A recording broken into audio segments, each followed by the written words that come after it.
nights, but as you guys know, I've had other plans the last couple of weeks. So I thought I had frequent movie nights. I did have frequent movie nights that one time, though. I had like 3 movie nights in a row.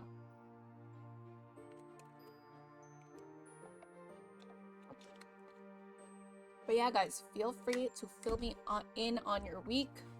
What's new? What's happening?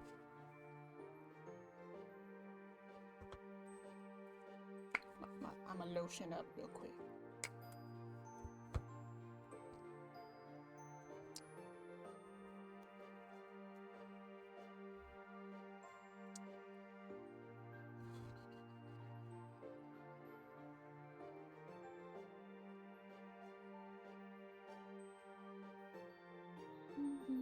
Oh, there we go.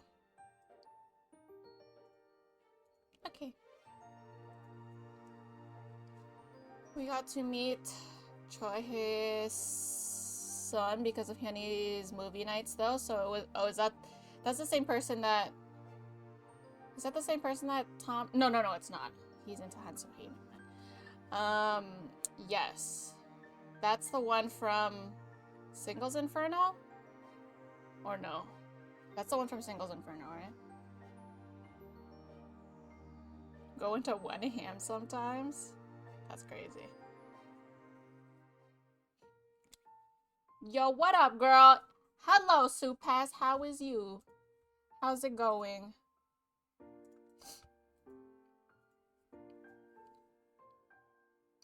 I still need to finish paperwork for taxes, so I'm probably going to like. I also need to get on that. I can't believe it's already February, but yeah, I need to get on that. My son too. I'm excited for Extreme Vaulton, one of my favorite raids. I am also doing Extreme Vaulton, but I'm a little bit scared. I know you're doing the 1621 probably because you've got your 1620s.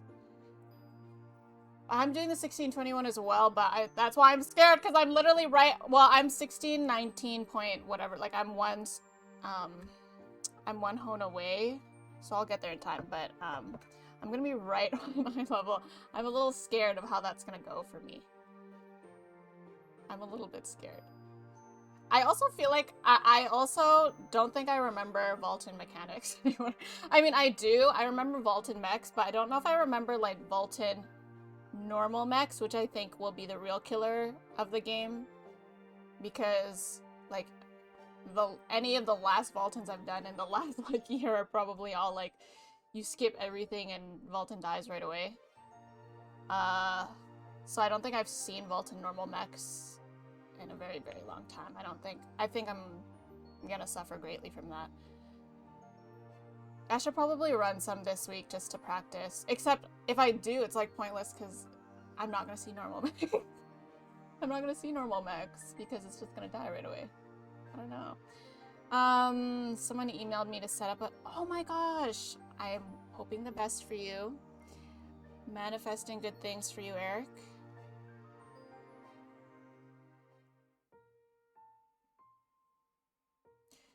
Just finished a raspberry. Oh, that sounds good.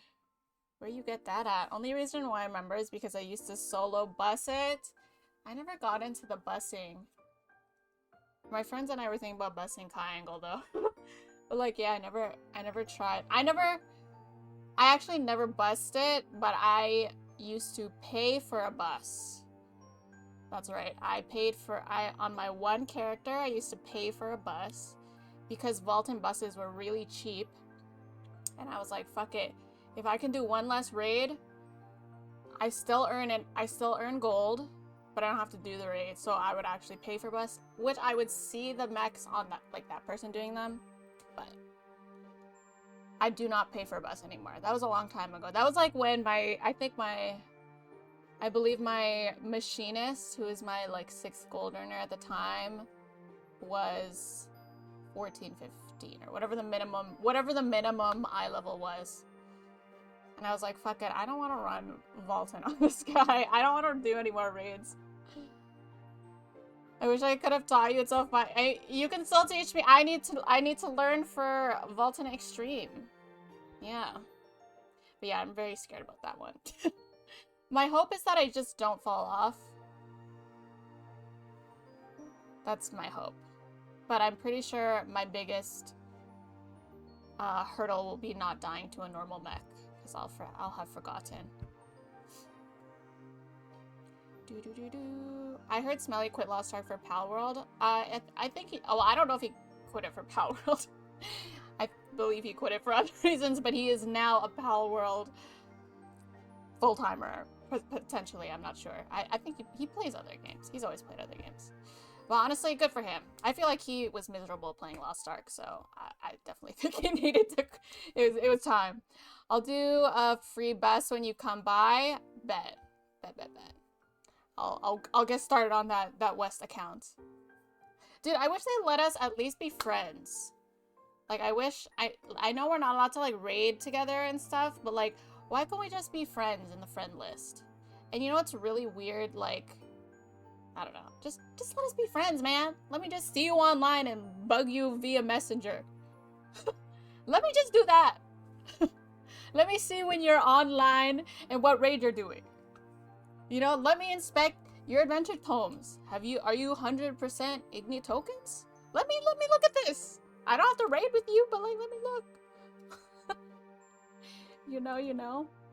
All right, guys, let me get started on this, but fill me in on your week. Let me know what I've missed, if anything. If there's any tea. Actually, I heard recently that I don't play Genshin Impact, so I've never played Genshin Impact, never touched Genshin Impact, never had any intention to touch Genshin Impact, but I hear that there is some drama there. I hear. So if anyone knows about this drama, fill me in, please. I'm definitely not a horizontal. I am missing 2 Ignia tokens, the Voldus one, which I'm almost done, and the Algatian one because I'm missing that one 10k item. And I could buy it, but I'd rather just try to get it organically if I can to save myself from 10k. There's so much. Do you know it, Sharpie? Genshin is first child and barely gets shit. First child of what? In what way? Hi, Sleep! How's it going? Happy Saturday. Bangs are banging. Yeah, I noticed that I touch them a lot. I do this a lot. It's like, you know, glasses people, they do this a lot. Or like this. I actually do this a lot. Now that I'm a bang person, I do this a lot to keep them straight.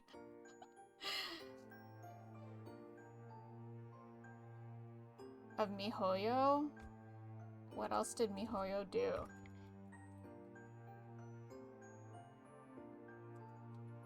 Games. Wait, what other games is MiHoYo known for? Oh, they also do Honkai Star Rail? Interesting. So what is this, like a Honkai Star Rail versus Genshin thing, or? Is a K-drama actress with a hairstyle. Yeah, totally. Got nominated, but Genshin got nominated, but Star Rail won the award of something, so Star Rail gave players a free 5-star, while Genshin got 3 free pulls. Wait, what? That sounds... I mean, free 5-star is probably huge. That sounds like a weird... I thought the drama was bigger than that.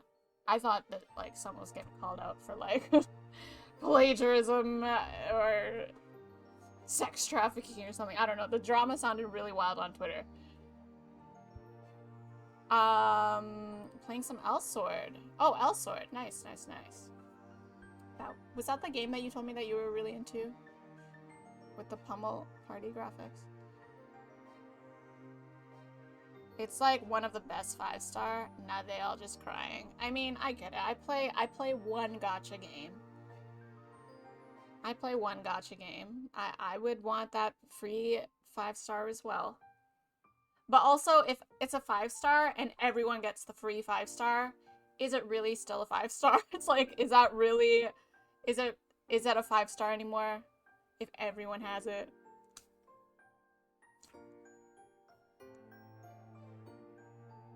Oh, it is? Well, have fun. Enjoy.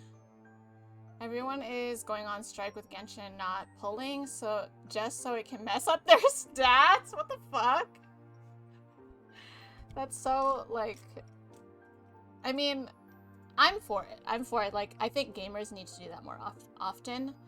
Like, where they... If they are unhappy with something in a game, don't play the game. Stop playing the game. Stop supporting the game. Stop doing this so that the game people know, and then they can fix it. You know, kind of in the way that Lost Ark had moments where people, like, you know, people would stop playing the game. Like, if you're unhappy with a game, stop playing it so that they stop doing the same thing. That's the only way they'll know. They're not gonna read your tweets. It's still a 5-star. What makes them good is the abilities and stuff.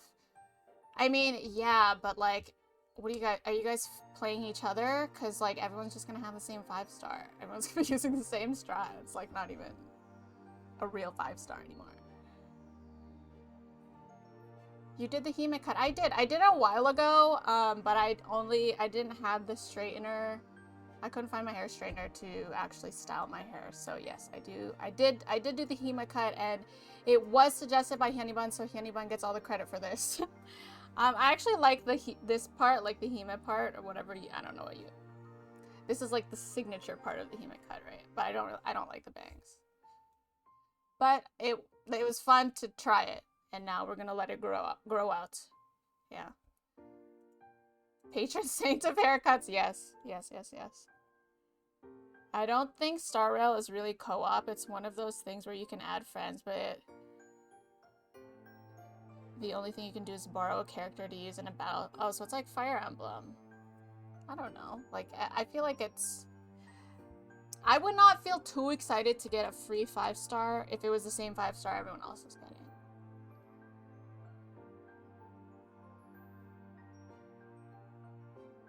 If it was Hema cut or not.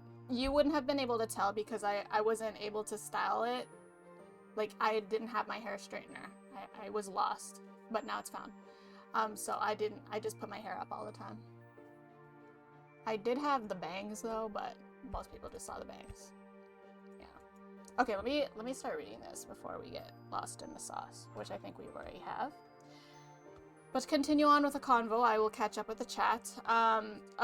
So the recap is this. What is the recap?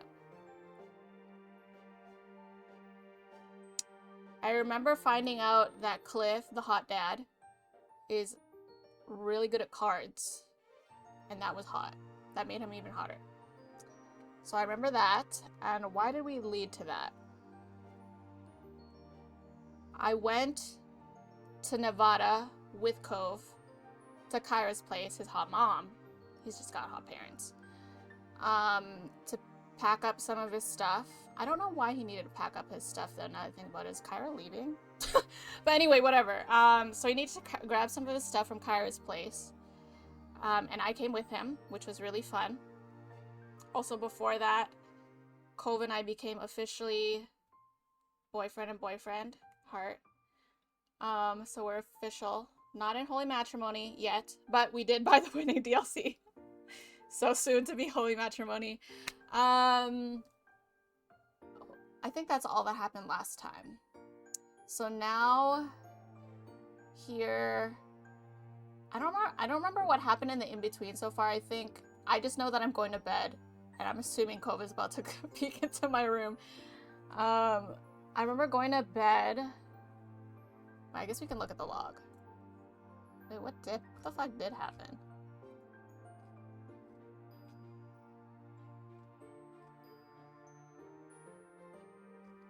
Right, so we're summer's ending, of course, because we're ending step 3. I think we were sad. We're both sad because we're moving away. Cove is moving into his own place. I'm going away for university.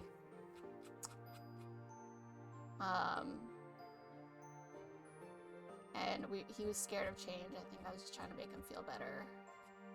Blah, blah, blah. Okay. Yeah, that was it. I think for him to move to college, right? I don't think he said he was going to college. Did he say he was going to college? I just remember he was moving out. Yeah, I think because he was moving out. Maybe that's why he was grabbing his stuff. But I mean, he probably still has to visit his mom anyway, so. I don't know. Oh dang, this goes pretty far back. Okay. My prediction here is Cove is gonna sneak through my window. You heard it here first. I think I'm blind then? No, you're good. I really wasn't showing the cut. I mean, I showed it the first day that I did it. But I was like not showing it. So you're good. Definitely valid. It's basically just a character. If everyone has it, yeah, I think so too. But I mean, I get it. It's like strong character, whatever. But that's funny. I really thought it was something deeper than that. The drama. Okay, as your head sank into your pillow and you closed your eyes, your mind drifted back to everything that had happened that day. You could see it all now, behind your eyelids as though you were experiencing it all over again. And then the image of Cove popped into your head and you smiled softly to yourself. You decided to send him a text. You texted him, come over.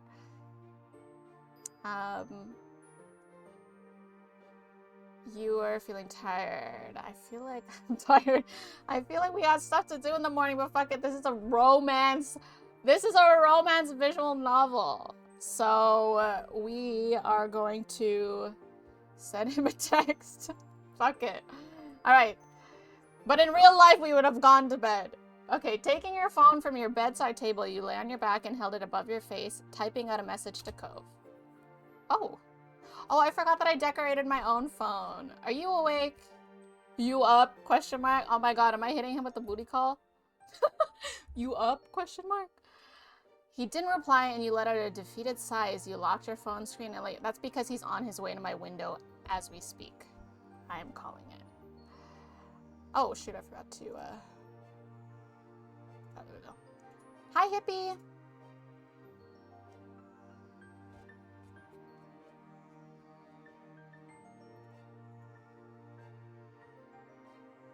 Oh no, I did. Okay. He didn't reply and you let out a defeated sigh as you locked your phone screen and let your arms fall back down. And I'm on the wrong tab. You guys can hear the music, right? The game music? He must have fallen asleep. Come on, Nicholas. I know you don't actually believe that. Suddenly your phone buzzed in your hand and you scrambled to check the message that had just come through. It was Cove! Oh my god! Yeah, what's going on? Oh. I'm trying to sleep? How are you gonna text him first and then say I'm trying to sleep? I'm texting you, that's what. Cute smiley face. I don't like nothing much because it's like, are you awake? Well, yeah, what's going on? Nothing much. I don't like I'm trying to sleep because... Bro, you texted him like, why are you... And I don't like this because it's a little too witty. I guess we're going with a cute smiley face. Hee hee. Is he hitting us with the red? Oh, what are you doing? These are all weird responses since you're... I know! Well, I didn't mind the smiley face. We are grown now, drinking age, that's true.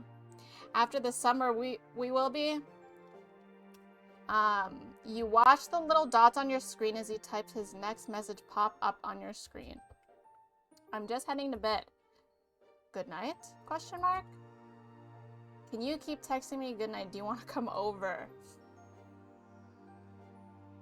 Don't we have somewhere to be early morning? I mean, that hasn't stopped us before. That hasn't stopped us before. I guess I texted him, so I'm gonna say, can you keep texting me? I feel bad keeping him up, though. This would be me in real life. I wouldn't want to keep them awake. But in real life, I also would have went to bed, so... I say real life? Okay, can you keep texting me? You chewed on your bottom lip as you waited for his answer. Maybe he was tired, and maybe he wanted... and wouldn't want to keep talking to you. And if you're being fair, it was a pretty odd time to get into a long text chat. But even so, you hoped that he would. Okay. My man. His reply lit up your phone and you grinned at the sight. Already halfway through composing your next message. The lateness of the hour seemed forgotten as you started to exchange messages. You covered all kinds of topics, and more than once, you had to stifle a laugh or a shout after something Cove wrote. Shout? At this hour? Anyways, you were enjoying yourself so much you hardly even noticed the way your eyes started to droop or the slight ache in your arms. You didn't know exactly when it happened, but sometime during the conversation you fell asleep, drifting into a peaceful dream. Oh, look at that, it's the morning time. The next morning, you woke slowly from your comfortable dream, finding yourself safe and warm and tucked in bed. With a small stretch, you open your eyes to the sun shining through the window. After waking up a little more and getting ready, oh man, I'm not looking forward to seeing my moms look older. I mean, I know they're going to get older, but like, I mean, I shouldn't say I'm not looking forward to it. I'm just like worried about how that's gonna go. I'm worried about how that's gonna go for them. After waking up a little more and getting ready, you headed downstairs to find your family all gathered around the kitchen area. Good morning. Oh, there they are. See, my mom seems to be at an accelerated aging pace than the other mom. And Liz is probably going to be beautiful. Who knows? Whatever. You greeted them all, receiving a chorus of good mornings back in return. You nodded in acknowledgement as you headed into the kitchen to find some breakfast. A knock at the front door caught your attention and curiosity pulled you to follow several steps behind Mom as she went to answer it. Oh, it's my mother-in-law. Oh shit, my third mom. I forgot we called her that. Cove was waiting there with both of his parents. Hot Dad is here too. Oh god. We gotta act cool, Good morning. Hello. Hi there. Surprised at the sight, Mom paused a moment and then she pulled Kyra into a big hug. Meanwhile, you approached the doorway and flashed a small smile at Cove. Kyra, it's been too long. I know, time's been flying. Kyra's gaze slid over to you. She waved. Hey. Hi there, Nicholas. Wait, what was the thing that she used to say? She says like a okay, she'll say it again. She has like a any whoosies, that was the one. Yes. Hot moms. I like where this is going, Dom. Hi there, Nicholas. Hey, welcome back. You waved, you smiled, you hugged her. We're gonna hug her, man. That's our third mom. Immediately, you stepped forward with your arms outstretched. Kyra grinned and hugged you tightly. A small squeak escaped your lips, and then a chuckle. When you stepped back, there was no missing the merriment sparkling in her eyes. It feels good to be missed, but I'm glad to be back and seeing everyone. Enough of standing around out here. Come on in. Mom moved aside to usher the group in and guided them to the living room. Before anyone could get settled in, Mom spoke up. Hi, Camp! Happy Saturday! Oh, you do your hard mode today? You're all welcome to stay for breakfast. We got enough food for breakfast? We still have some great spices and stuff from the farmer's market. Yes, we'd be thrilled to host you. There were eager nods from Mr. Holden and Kyra, but Cove looked around the room filled with familiar faces before speaking up. Maybe instead of staying here, why don't we go to the beach? Of course, Cove would suggest that. Of course. A scenic picnic, huh? Mr. Holden crossed his arms and contemplated the idea happily. Excited, Kyra clapped her hands together. Oh, we could really make a day out of it. Might as well enjoy the ocean while we can. That sounds lovely, Cove. Damn, I wasn't expecting them all to be down for that. Everyone else put in their own agreement with Cove's suggestion. Before long, both families dispersed, getting everything ready. Sandwiches had to be made. Water, sunscreen, towels, and more needed to be gathered and packed. An hour later, both your family and Cove's were walking down the old path to the beach. The morning was already turning into a bright and beautiful day. You honestly couldn't ask for better weather for a beach trip. Soon? Okay. Good luck, good luck. But one pull. All one pull. The moment you laid your eyes on the full view of the ocean, you stopped and stood there mesmerized. It didn't matter that you grew up there. The sight always filled you with wonder. Hey, Nicholas? Hmm? So? I was thinking about calling Terry and Miranda. Yeah, I haven't seen them in a hot minute. I was thinking about... Oh, I guess the last time we saw Terry and Miranda was during that drama. That stupid drama that made no sense to me. But anyways, I was thinking about calling Terry and Miranda. See if they can come too. Wait, do we not hit up Derek no more? I mean, he was busy with extracurriculars or whatever, but... I think they described him as still coming by every once in a while. See if they can come too. Everyone else is pretty much already here, so would your family mind? That'd be cool. I'll ask them. You were already so excited at the prospect of seeing your friends today that you immediately darted away in the direction your moms went. Behind you, you could hear the familiar sound of Cove laughing. Oh dang, look at my moms! They're all on one screen! I don't know if I've seen all my moms in one screen like that.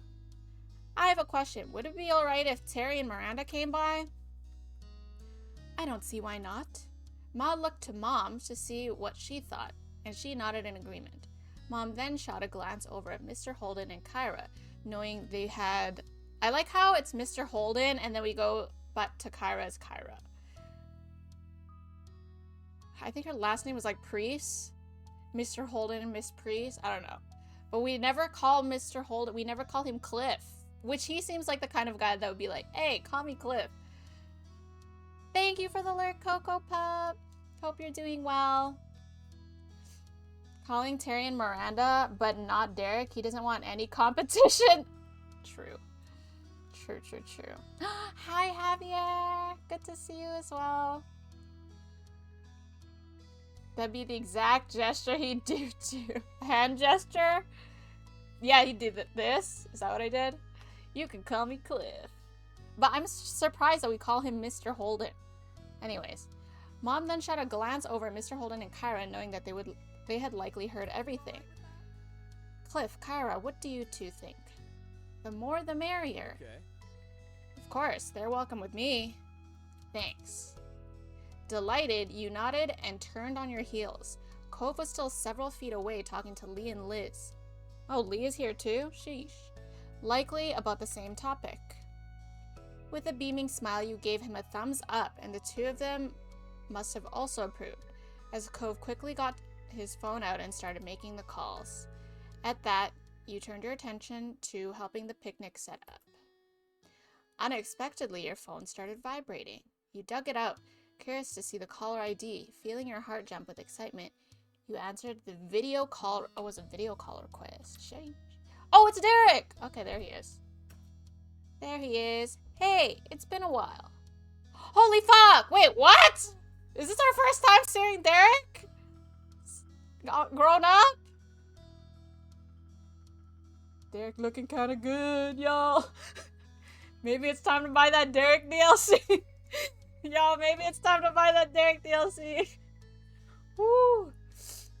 The plot thickens. I literally brought it up too. Well, I guess then maybe we will also get a call from Baxter, maybe? Or maybe Baxter will, like, show up. I don't think we would call Baxter, but I'm sure Baxter will just, like, show up coincidentally. Seriously, but what's up? The voice that came through was much deeper. Oh, what kind of voice do we give him? Was much deeper than it had been when you had first met, but it still had the exact same amount of enthusiasm of a kid. Have you been enjoying these crazy summer days? I have. It's been amazing. There's been ups and downs. It's been memorable to say the least. I feel like this summer kind of sucked. I feel like... I don't know. Okay, I don't know about sucked, but we dealt with that stupid farmer's market drama. Then we had the Terry and Miranda drama. We also had the Baxter drama. I guess that's drama too. My favorite summer was definitely the summer of my 15th year. Because we did like the road trip and shit. And then there was the whole thing with when the Holdens invited me for dinner. And then I revealed the whole $20 secret. Ooh, that was so spicy. I love that chapter though. But yeah, that was definitely my favorite summer. This summer was not as good. But anywho, but this summer was also good because that was this is the summer that we became officially dating. So that's special. Yeah, Derek looking good. The gala saved. Oh, the gala was definitely. Yeah, you're right. The gala did. The gala saved the summer. That was that also the evening that we became official? I think that was the same chapter, right? Was it the same chapter? I can't remember. I think it was. But anywhoosies. It's been amazing. There's been ups and downs. It's been memorable. I would have enjoyed them more if you'd been there. Let's just say it's been memorable. Or ups and downs. There's been ups and downs. Yeah, I would say that probably. I think that's how I just high $5. How's it going?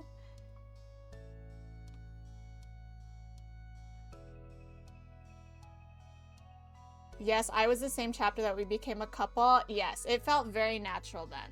So I definitely went for it. And I was worried that I wasn't going to get another shot for a while, or it was going to be weird. Anyways, there's been ups and downs. Yeah, that happens. Bright side, at least it's almost over then. Me trying to have a deep voice. What about you? How's your summer been? You were beyond curious to know what Derek had been up to since the last time you spoke. He chuckled, noticing your invested tone. Honestly, I've just been slammed with stuff lately. College applications and scholarship inquiries. What else is new? I bet you're even more toned than the last time I saw you. Not in front of our boyfriend, Nicholas. Your only real struggle will be choosing which place to go. They'll all be desperate to have you. I wish you nothing but good luck. We'll go with this one.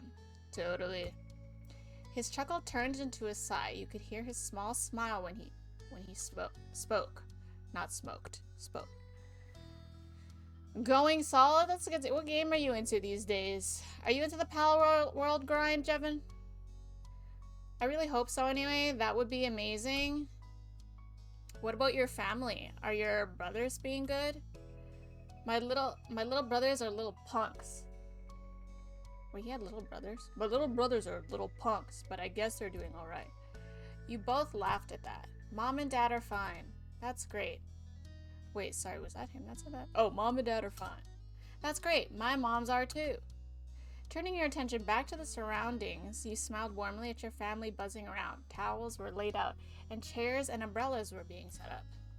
Actually, I'm out with my moms right now. Liz and Lee are here visiting too. Oh, that's fun. But if that's the deal, I'll let you get back to it. Are you sure? I don't mind. Uh-huh, I'm sure. I'm not about to lose your number. I'm not about to lose your number? Oh, okay, I get it. Wait, why don't we invite him? Is that not allowed? Okay, bye. Bye, Nicholas. Have a heck of a day. So, inviting him is out of the question? You're burnt out from Pal World already? What else have you been playing? Or is there any games that you're looking forward to? Actually, I watched a ton of trailers for games coming out on Soulstream yesterday, and there's actually quite a few games that I am looking forward to. Anyways, hanging up the conversation left you energized and in good spirits. It was exactly what you needed to make this day even better. You hurried over to your mom's and helped put the rest of the food out. In moments, you noticed Cove at your side. So, what did they say? They're gonna come. Cool. Thanks for calling them. How are we not inviting Derek? I'm so confused. I know Derek is from out of town, so it's not like something you can last minute do, but... The gesture? Question mark? Anyways, no problem. I'm glad I thought of it. They'll meet us here later today. Shouldn't be too long. Can't wait. Once the setup was done, everyone got comfortable and dug into the food. But you couldn't remember the last time breakfast tasted this good. Sorry, you couldn't remember the last time breakfast tasted this good, but you attributed it to the gorgeous ocean view and soothing sea breeze. The conversation shifted to what you would all do next. In that case, We could do a few rounds of volleyball. There's plenty of us now. is that all right? Could I play? Oh, Miranda's here already? Of course. Miranda brightened, delighted with this plan. Ma looked around to see if there were any other takers. I don't feel like playing. I'd have to change, but it'd be fun to watch. I wonder if Liz is still into golf. Remember how she was like super into golf? I could be the ref. My eyes won't miss a thing. Wait, that shocks me. I feel like Mr. Holden would have been so down to play. But maybe he doesn't want to like dunk on all of us. That's my imagination. Volleyball's a good idea, but there should probably be something happening for those who aren't a fan. Well, so far we only have 2 people playing, so... Ooh, I have some crafting supplies we could use to make jewelry. We could even use stuff we find around the beach to accentuate them. That actually sounds fun to me. More than volleyball. I am not into volleyball at all. What, really? I want to make a necklace. I'd be interested in trying my hand at that too. I'll play I want to make jewelry. Wait, what is Cove doing? Cove is probably playing volleyball. I feel bad because literally only 2 people are playing volleyball. So I feel like I would join the volleyball because there's only 2 people there. But actually I want to do jewelry. But what I would do in real life is I would go for volleyball because I feel bad for the volleyball people. I also think Cove is going to go for volleyball. So we're going to go for volleyball. You looked at Ma, ready to jump into a competitive mode. She looked thrilled to have you on board. I'm game to play some volleyball. Now that the plans were settled, the group temporarily split into 2. Also, Mr. Holden is here, so we go to wherever he is. Wait, did Kyra say what she was doing? She's probably doing jewelry, isn't she? Oh, Tekken! Oh my god. Tekken does look really good, though. It does, it does. It's beautiful. You know, did you ever get into the Persona games, Jevin? Because the new Persona game looks really good. I honestly want to play it. I haven't played any of the other ones yet. Like, I started Persona 5, but I still need to finish it. But honestly, I just want to get straight into Persona 3. It looks so good. I'm surprised you're not playing that. I haven't touched that one. Like, any Persona game or just that one in particular? Hydrate. Thank you, Tom. Alright, sports stars. You're going to have to pick partners, and then it's game on. Mr. Holden left the rest of you to deliberate and turned his attention to drawing a makeshift court in the sand. Well, She walked over to you and hooked her arm around yours. You laughed. I want to be on Nicholas's team. Of course, of course. You paired up with Ma? Would it be okay if I was on Cove's? We're going with Ma. We're not bitching our mom for Cove. Alright. It'll be Ma and me. You wanted to have fun with your Ma. Cove put on his game face, not intending to go easy on you now that you were on opposite sides. Cove then turned to Miranda. He looked determined. Ready to win? yeah. Yeah! I haven't finished the 5th one either, because starting a new story game is so... It really is. It really is, Jevin. That's how I feel. I think that's why I've been doing these visual novel thing. I'm having this visual novel moment. But yeah, I get that for sure. But I've been watching some people play Persona 3. It looks so good. I honestly just want to start that one. I don't know if that's allowed. I mean, like, of course it's allowed. But I don't know if it's, like, attached to other games. So if I have to play another one in order to play that one. But honestly, I just, like, it looks so good. I just want to play it. I just want to play it now. But it's also, I saw it on Steam. It's like $90 Canadian. It's a little steep. Anyways, when Mr. Holden finished drawing the court... he went and fetched the volleyball from the various other supplies you all brought there. Sounds like we have all our team set, right? Yes. Yes. Good, good. Now get to your sides. The 4 of you situated yourselves on one side or the other of the court with your partner. Mr. Holden tossed the ball to Ma. Do you mind? Since this is all Nolani's idea, I think it's fair she gets to serve first. Thank you, Cliff. Yeah. That was so weird that he called her Nolani and not Ma. That was weird to me. Anyways, woo, Ma! Show them who's boss. Go, Nicholas. Make them eat sand. You kicked a small heap of sand out of your way out of your way on the simple court, making her laugh. You turn back towards Ma. Don't hold back, you're going down. Good luck, Ma. You quietly got serious. Let's quietly get serious. We need to impress Cliff. There wasn't anything you wanted to say. Your mind was completely focused on the game.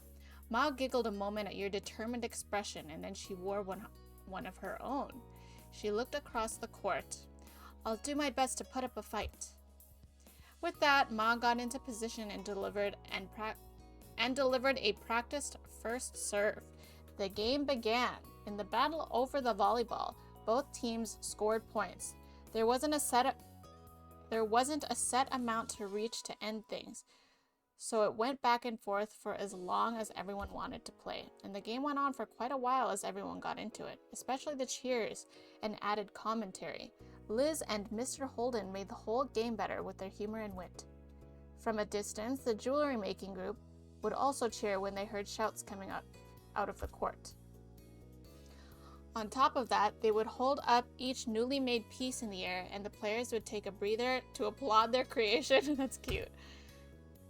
It wasn't until all of you were exhausted from running, spiking, and diving that a truce was called. You enjoyed every moment of it. The afternoon continued to drift by, but the fun was still going strong. Occasionally, someone would head back to the houses to use the bathroom, rest away from the sun a while, or to retrieve something that they needed. But they always came back. The beach was never empty, and there was always new conversation to take part in or another game to join. At one point, Mr. Holden even broke out of his pack of cards. He roped a whole group into a few rounds of old Go Fish. I would never play cards on the beach. I feel like the wind would ruin everything. But I don't know, I've never tried it. That seems like a weird beach activity, Mr. Holden. There was only one thing that could bring this beach day to an end, and that was for the day itself to end. Before anyone realized it, the sun began to set over the sea. Plus the sand always gets everywhere. I know, when they were describing them eating, I know people have picnics on the beach all the time, but like every time I hear that description, I just think of sand getting in your food. I'm pretty sure it doesn't happen. I'm pretty sure have I had a beach picnic?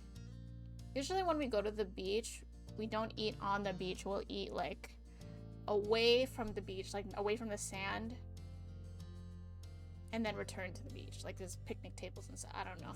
I don't think I've actually eaten on the beach, but I'm sure, I don't know. I just picture sand getting in your food. I'm sure it doesn't happen, but that's just how I picture it. Let me know if you've tried it. As that happened, you were taking a break, sitting on a towel with your legs stretched out past it and your feet buried in the warm sand. You were listening to music on a little speaker next to you. Shortly, you looked up to see your moms approaching. They stopped in front of you and smiled. Hey there, kiddo. How are you doing? I'm doing really good. How about you? We're wonderful. They both sat down, squishing you between them. Ma leaned her head against yours, and Mom started rubbing your back soothingly. Oh no. It's gonna get emotional in here, isn't it? Nothing more was said at first, but Ma sighed contentedly. Mom looked at you wistfully. We're both really proud of you, Nicholas. True. You grew up to be... Wait, the way she said true is... True. You grew up to be more than we ever could have hoped. Thank you. It's only thanks to you two your eyes started tearing up. That would be the Cove response. I'm not sure I deserve any of that glowing praise. Thanks to you two. Ma wrapped an arm around your middle and squeezed you tightly in a side hug. Mom continued lightly scratching your back. That means a lot, but I still think you're selling yourself short. You've always been a lovely person, and I'm so thrilled to know you. I'm thrilled to know you? Oh, shit, son of a bitch. Oh, okay, that is what she said. Your voice faltered, and you honestly couldn't imagine your life any other way. Ma lightly brushed some of your hair back and left a small kiss there. I'm so happy to have both of you as my moms. True. And Kyra. We love her too. After that, all three of you were sitting there, getting all sentimental. I don't know how we got so lucky with you and Liz. Ma reached out in front of you for Mom's hand. She gave it to her and Ma squeezed it. Of course. Nicholas has a point. We must have done something right. You stayed there quietly and contently, watching the sunset with your parents for a while, until Mr. Holden called out to you. He was still walking in your direction. We were talking and thinking we were going to take a walk down the shore. Any of you want to come? Automatically, you looked to your moms for what they were thinking. Mom glanced from you to Ma and smiled. That sounds good to me. Fantastic. Yes, that'd be very nice. My legs need some stretching. Let's go. Thrilled, Mr. Holden threw out... I feel like Cairo has said nothing in this entire time. Mr. Holden threw out a thumbs up and began heading back the way he came in a light jog. Hey, don't leave us in the dust. Cliff kept going forward but flipped around, walking backwards across the sand so he could face you again. No worries. Don't worry, we wouldn't leave without you. Alright, we'll catch up. Before you forgot, you turned off the speaker and left it in the towel for now. Ready to go? Uh-huh. Both of your moms held a hand out to you. Chuckling, you gave them each one and you all strolled back to the rest of the group. When Liz was in reach, Ma used Ma used her free hand, not her face, to pull her into it too. Liz shook her head, but her mouth quirked into a smirk, and she didn't resist. Oh, that's a pretty shot. Together as a family, you followed behind the others, hand in hand. Your feet squished into the wet sand as the waves rolled over them, and you didn't have a single care in the world as more and more stars began to dot the sky. Ooh, that's pretty. Another mom squish. They do like the mom squish. They do. Once the sun had long been out of sight, it was finally time to pack up. The closing of the day and the ever-approaching end of summer seemed to intertwine. It caused a quiet or reflective mood to blanket over the group. On the beach, Terry and Miranda took turns compressing Cove in a hug before moving on to do the same to you. You chuckled, still overjoyed that you got to see them today. I'm sorry we have to go already. My parents are here. That's okay. But still, I wish we could help clear this all up. Don't worry about it. Just thanks for coming out today. It was cool having everyone here. Yep. Oh yeah, I'm super glad we all came. Hopefully we can do it again sometime. Nodding, you turned your attention to Terry. She wore a large grin on her face and held a hand out for a low 5. You pressed a fist into it, which made her laugh. See you later. Take care of yourself, buddies.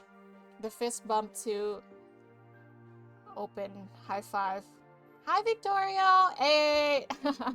not with the racing. Yes. How are you? How are you, Victoria? And Tulip! Oh my goodness. Wait, Tulip, you were at TwitchCon 2019, so was I. Oh my god. Wait, do I have a badge on? Of course not. Oh my god, we probably walked past each other. Hi, LaShawn! Hello! Rayson offers fist bumps to all. You going again this year? I am going to try my best. That is what I'm telling everyone. So, yes, but it's not guaranteed yet. What about you? Greetings, Bjork. Yes, that is exactly what he's saying on the phone. For sure. What the F? It's the real Nikki. Hello, I love your hair. Hi, Manny. Thank you, thank you. I appreciate that. I appreciate that. How are you? After that, they walked away, waving to you and Cove as they went down to the shore. Cove waved quietly back with a small smile on his face. You waved too. Bye. Have a safe trip back. I would say this. Have a safe trip back. We will. Bye. Taking you by surprise, Terry jumped and twisted around. She kept up with Miranda by walking backwards. She kept the mood of your farewell light by shooting finger guns at you and Cove. Finger guns. Miranda bumped her with a hip. It left everyone with a laugh just before they disappeared down the bend. Nicholas? Come on. Hey, Cove, could you come here? Both of your parents were motioning for you. The two of you went to them. Tons of things ended up on the beach over the course of the day, so there was still so much to pack up, and the parents needed help. With a nod, you got to it, stuffing various things into bags and bundling them up into towels. Once things were ready to go, everyone filled their arms with as much as they could carry. Absolutely no one wanted this to be a back and forth kind of task. The walk back home ended up being mostly quiet. Each person seemed to be feeling the effects of the day. A cool breeze carried you across the sand and onto the road. There was a sigh of relief from what felt like the group as a whole when they arrived back to the neighborhood. Well, hello everyone. This is Baxter. You glanced to the side and spotted a very recognizable face walking down the road. I fucking knew it. Who else would be here at this hour, ungodly hour? Terry stealing Mr. Holden's move? True!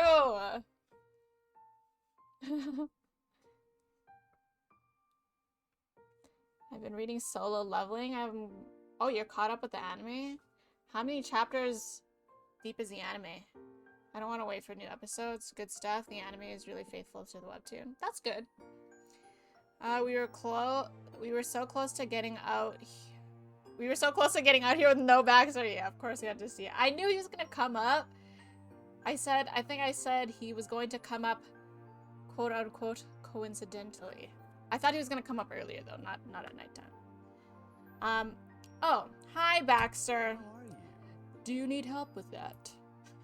It's alright. This is our mess to clean up. Well, If you're sure then. I was simply heading home after getting some fresh air. The season is almost over after all. Yeah.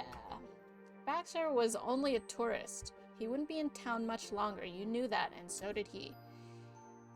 If you have a minute, I'd just like to say it was a pleasure getting to know you both this summer. His head tilted towards you, and he smiled warmly. Baxter offered you his hand. You used your freer hand to shake his. You waved goodbye. Instead, you patted his shoulder. Side hug. I'd do the side hug, but I think that's a girl thing to do. I don't know. I don't think guys. ありがとうございます。 Ferico! Ah, yes. IAMFER1 Ekans IAMFER1 Ekans IAMFER1 I'm surprised she reads Ekans the IAMFER1 Ekans. She doesn't read the I am. Is it I am fairy? Oh, I am fair. I am fur. I am fur. One. But she reads the Ekans, so that's nice.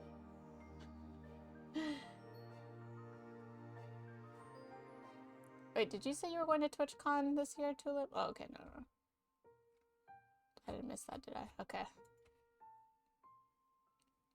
How are you doing, Ferico? Thank you so much for the 43 months.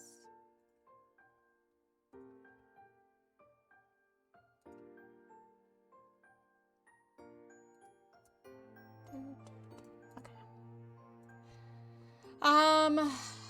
What was I saying? Oh yeah, I think I said that I would probably opt for the side hug. Fuck it, I'm gonna opt for the side hug. Big news, Nikki? What's up? Oh, you're considering it? Yeah, pretty much. Well, I guess I'm not considering it, like I am actively attempting to go. I thought I clicked this. What the heck? Oh, you finished now too? Congratulations! How many streams did that take?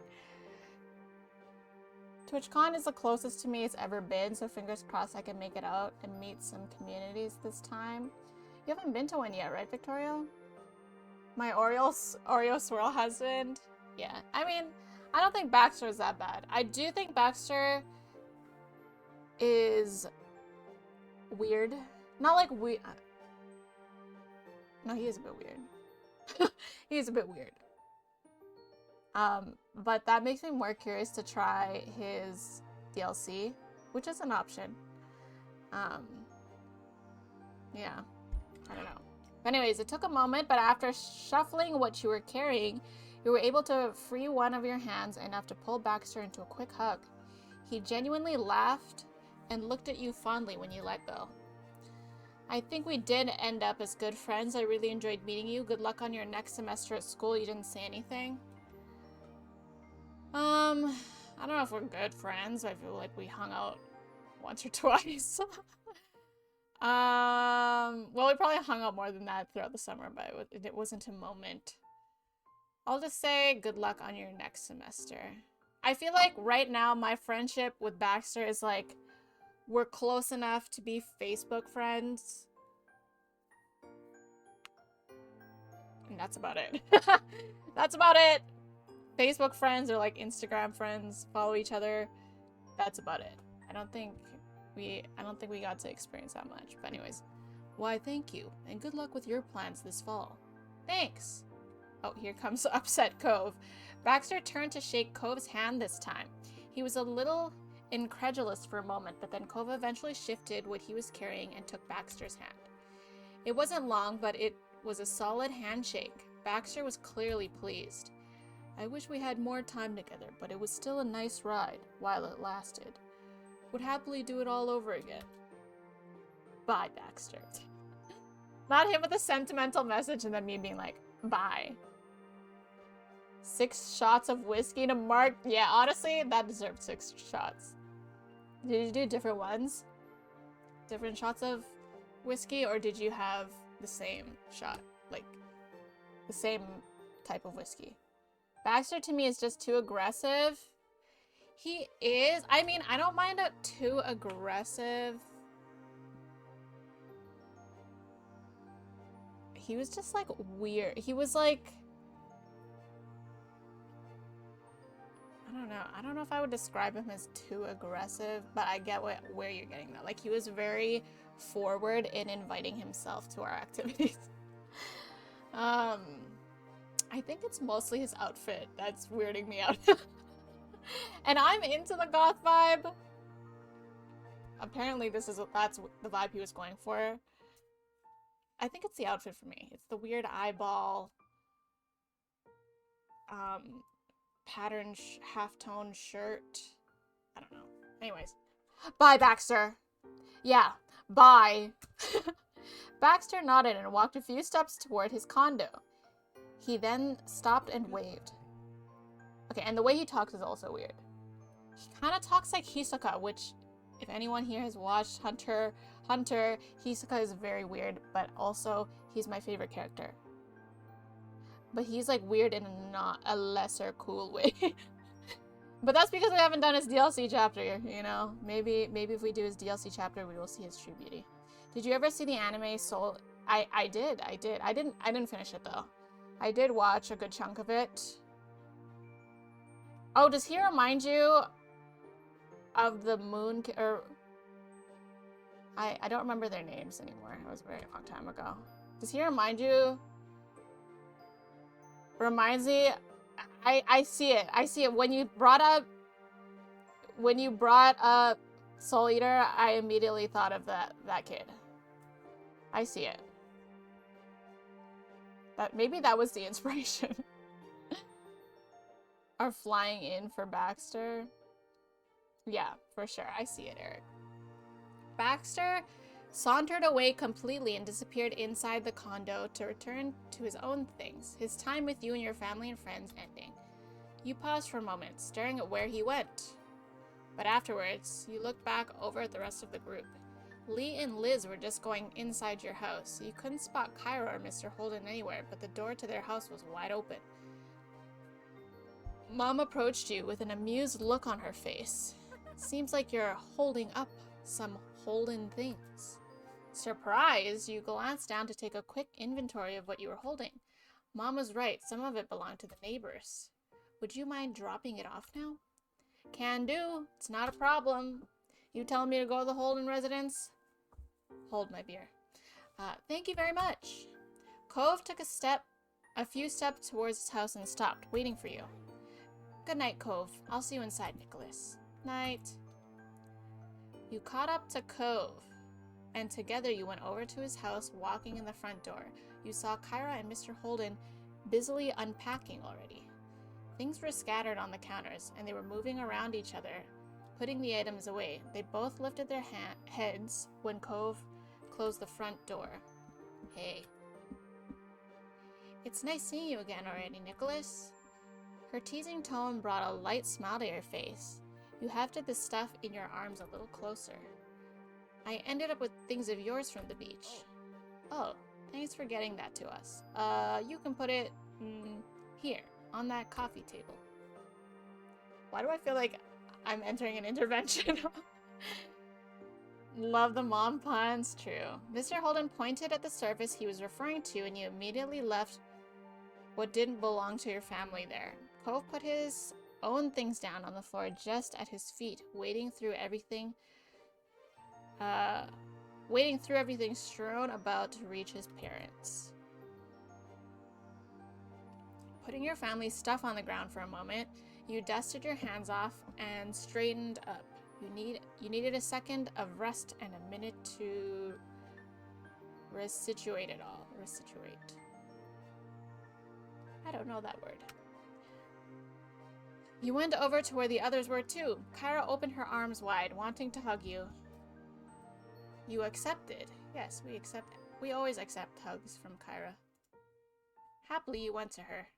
She held on tightly. Over the years, you were able to form a good rapport with her, and you were grateful for that.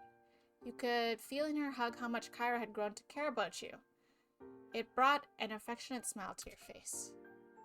Thank you so much for hanging out with me today. It was a blast. She's saying this to me exclusively? Oh, this is definitely an intervention. It's no problem. I had fun too.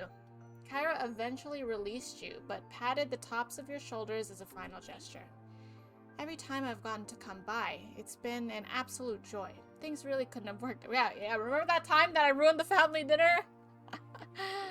Yes, that was an absolute joy. Indeed, yes. Mr. Holden took a step closer to you. Kyra moved aside to let him say goodbye too. He grinned. Thanks for always being such a friendly neighbor. And not just right now, but for as long as I've known you. I didn't always make it easy, but you and your family are good people. I really, truly appreciate it. Thanks again, Nicholas. So much. At that, Mr. Holden reached over and gave you a soft pat on the top of your head. He gave us the head pat. Hi, Ninja! Happy Saturday! So many goodbyes. I know, this is gonna be a lot, really fucking sad. There's gonna be a lot of goodbyes. Okay, he gave us the head pat. I'm really glad that you're my neighbor. You're good people too. You hugged him. Fuck it, we're hugging him! This is our shot! This is our shot! We're hugging him! I don't think he's a hugger, but I don't care. Taking him by surprise, you lashed your arms around Mr. Holden. He let out a small squeak and went rigid. After a moment, I don't even think Cove hugs his dad.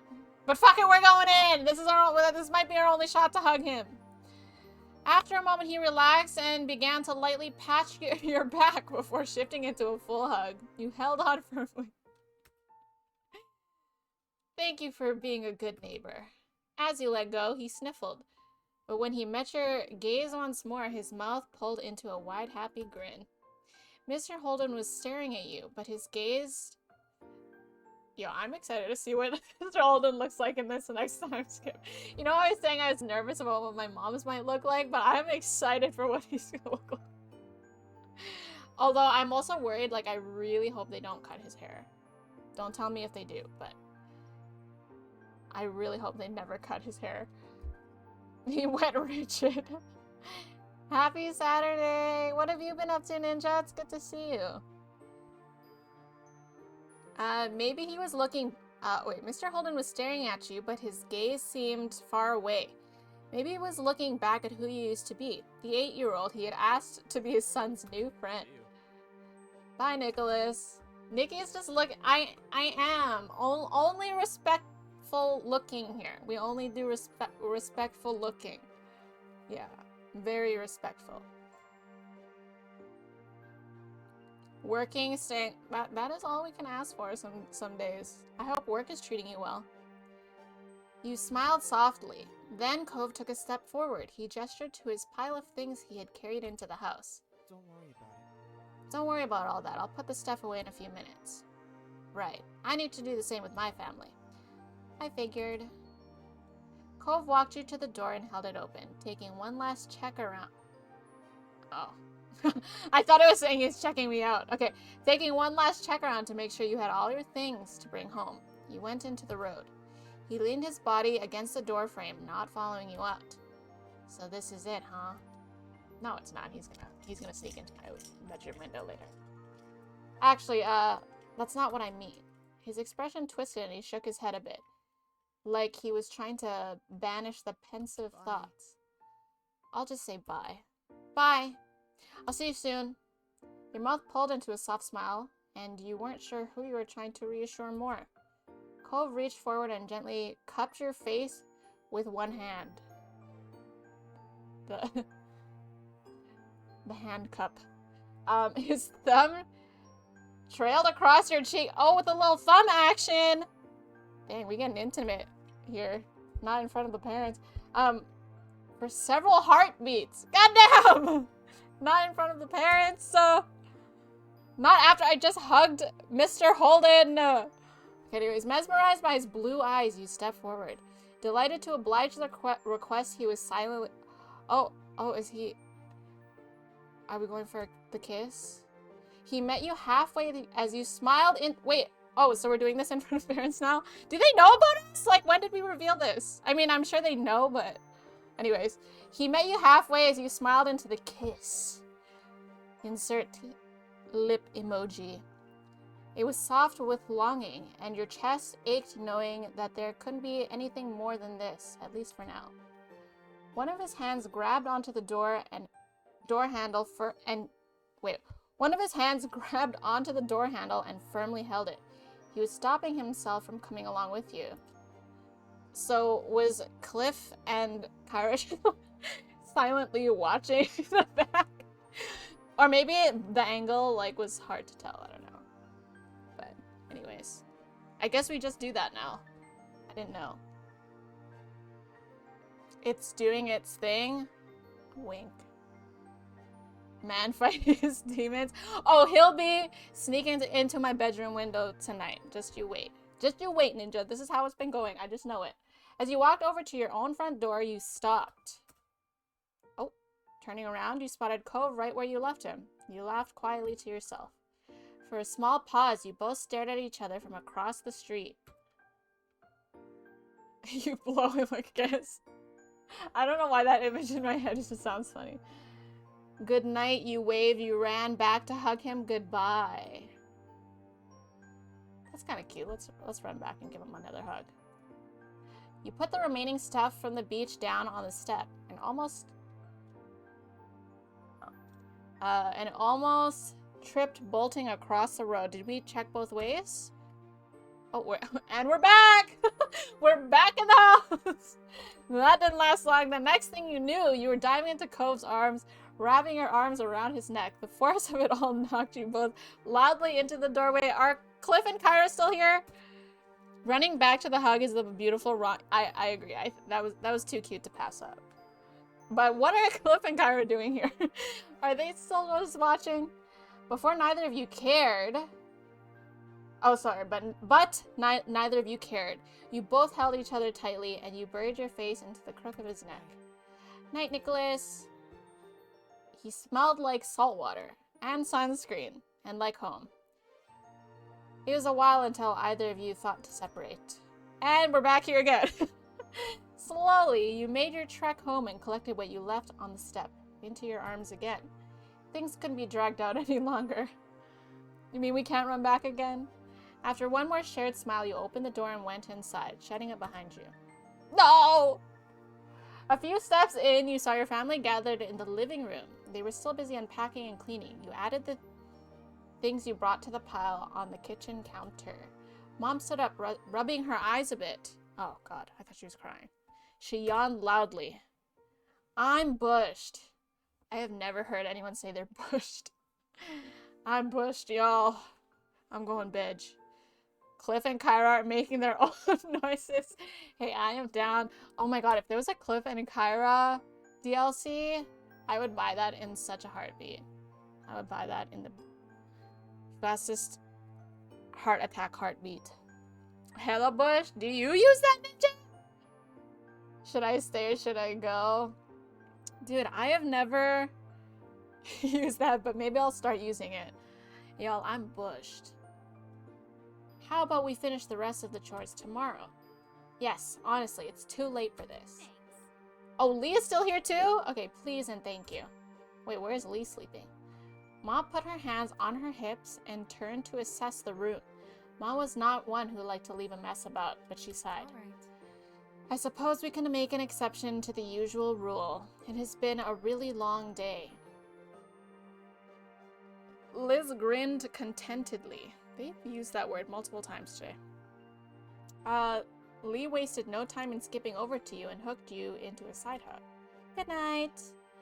I hope you have the loveliest of dreams of you-know-who. Oh, cousin knows! Cousin knows! She saw me running back for that hug. Alright, Lee ended the sentence with a wink and a hearty laugh. She let you go. I hope you have good dreams, too. Fuck it, we're saying that. We're saying that. I hope you have good dreams, too. Lee, oh yeah, that smile says it all. Lee's smile widened until it went from ear to ear. That would be a fantastic way to cap off today and start tomorrow. Here's to us, Nicholas. Tonight, tomorrow, and forever. You smirked at that? Yeah, family forever. Yeah, totally. You're really lucky. You smirk? Fuck it. Family forever. Whatever. She's our cousin. Lee leaned in close to whisper in your ear. You didn't fail to catch the teasing look on her face. Exactly. There's no... Wait, what? Oh, she's... Okay, she did not need to whisper that.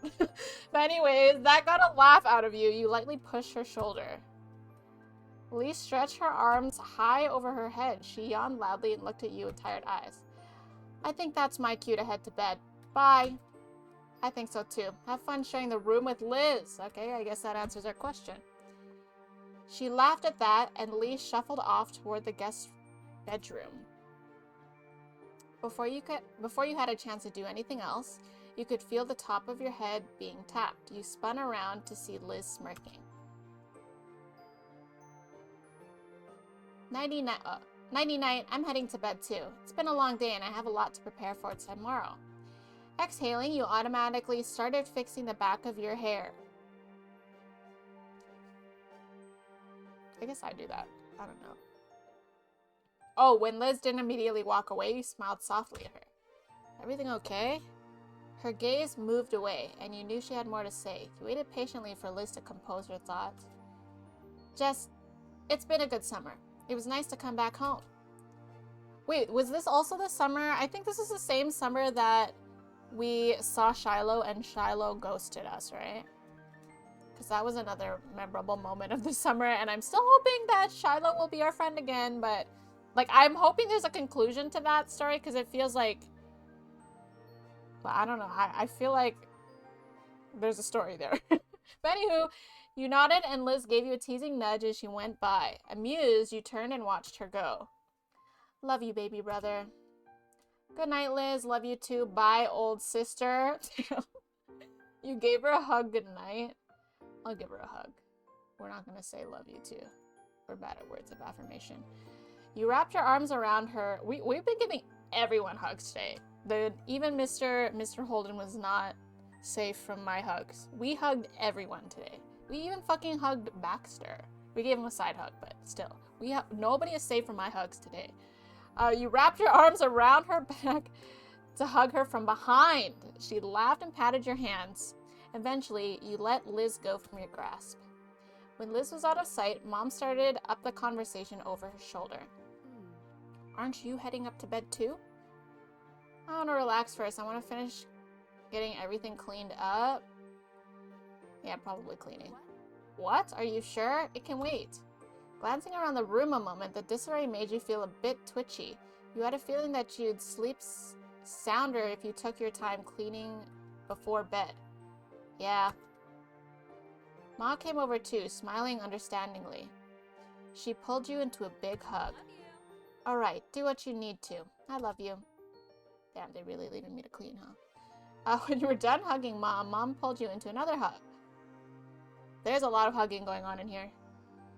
Their actions, basically handing you off to the other, had you laughing jovially. I love you so much. Good night, okay, we say I love you to our moms. We say I love you. Aww. They both couldn't resist taking turns hugging you again. Damn. Your smile widened. It felt good to be so loved. Good night, kiddo. Sleep tight. Good night, sweetie. Night. I feel like we've been saying good night for like an hour. Okay, anyway. After that, your moms headed off towards their bedroom down the hall. You were about to turn the other direction when you heard Mom's voice. And don't let the bed bugs bite. You heard Ma chuckling as you watched them go with a smile. Shiloh ghosted us before the fire. Yeah, that was this summer, right? Yeah. And Baxter's... Oh, that's right, Baxter! Baxter was at the fireworks, so it had to be this summer. Okay, yeah, that's true. It's a good idea to get all the hugs out before in-game COVID hits. Oh, God. We are so far from that. Oh, God, but you're right, you're right. It was a while later when you were finished putting everything away. You didn't rush the process at all. Your sleeping hours may have been cut into, but you felt so much better getting this done. You sighed contentedly. Dude, they're using contentedly so much in this chapter. Gazing at the organized living room and kitchen. Before you could take a well-earned break on the couch, something out the window caught your eye. I told you, these windows. These windows are just doors to I almost called him COVID. His fucking name is Cove. Cove for short. I was definitely never this content at 18. That is true, me either. Oh no. I never even put that connection together, the COVID, but anyways. Your feet brought you right in front of your large windows spanning the length of the back wall. You stared out into the hills behind your house. As if on cue, your phone came on, alerting you of a new notification. It was Cove. Wanna hang out on the hill tonight? Am I allowed to? Something inside you told you that this was the right kind of night to take a trip out there. You sent him back a very quick message. Damn, I didn't even get a choice, but I would have said yeah anyway. You went over to the front door and, stepping over the threshold, you gave the living room one last glance over your shoulder. Then you shut the door behind you. Silently, you made your way to the Poppy Hill. Yo, isn't that a fucking Ghibli movie? Something Poppy Hill. With light steps in the dark, you walked across the hills behind your house. Up ahead at the very top, silhouetted beneath the night sky, was a familiar figure already waiting there. Smiling, you wondered just how he always got there first. You even had the advantage of living closer. Then again, and maybe it was only in your mind, but somehow Cove was intrinsically linked with this place. After all these years, it'd be weird to scan this horizon and not find him there. As surreal as the shore without the sea. The distance between you was growing shorter by the second. Hearing the grass and earth crunch under your feet, Cove turned. A grin spread over his face as he saw you. I feel like we're gonna get, what do you call it? A new shot of Cove. Wait, I think there's a gallery in this game, now that I think about it. But anyways, you took your place standing behind him on the crest of the Poppy Hill. There's that Poppy Hill again. Looking out over the ocean. Same as you'd done on countless times since he'd first arrived when you found him on this very same spot. That is true. Oh God. I find it really weird when he says my full name. He had officially broken the silence. The spell that had held you both in place. You looked at him expectantly. Hi, Storm! Happy Saturday, how are you? As surreal as the shore without the sea. Well, that's legitimately deep. They definitely had that line in mind when they named him Cove. Like, they knew. They were like, we are using this line. And we are naming him Cove. That was all decided in the same decision. There's something I've always kind of wondered about. He cocked his head, giving you a sidelong glance. What did you think about when we met? I was just a kid you'd never seen before, bawling his eyes out on the hill next to your house. He chuckled, his eyes drifting toward the sea beyond before flicking back to you. The way his gaze pulled back to you made it clear that he was genuinely invested in the topic. Luckily for him, you remembered what initially struck you in that moment. It was as if it had only happened yesterday. Well, I remember noticing those wavy eyebrows, which were very hard to draw, by the way. Cove shook his head, smiling wryly. Seriously? Oh, I thought the music stopped. Seriously? They're that noticeable you homed in on them as soon as you saw me? Unbelievable. You think they're not noticeable, bro? Look at those things. I'd never seen eyebrows. I really wonder about this eyebrow decision. I mean, it was obviously done on purpose because they keep bringing it up, but like they could have given him any other unique trait, but they really went with wavy eyebrows. I don't know. Anyways, I've never seen eyebrows like them before or since. Sighing a bit, you continued to reminisce about the first meeting. I also remember feeling bad about what was happening. Yeah, I remember that too. He ran a hand through his hair and you knew his line of questioning wasn't at an end, even before he spoke again. Do you remember what you thought about me? You know, as a person?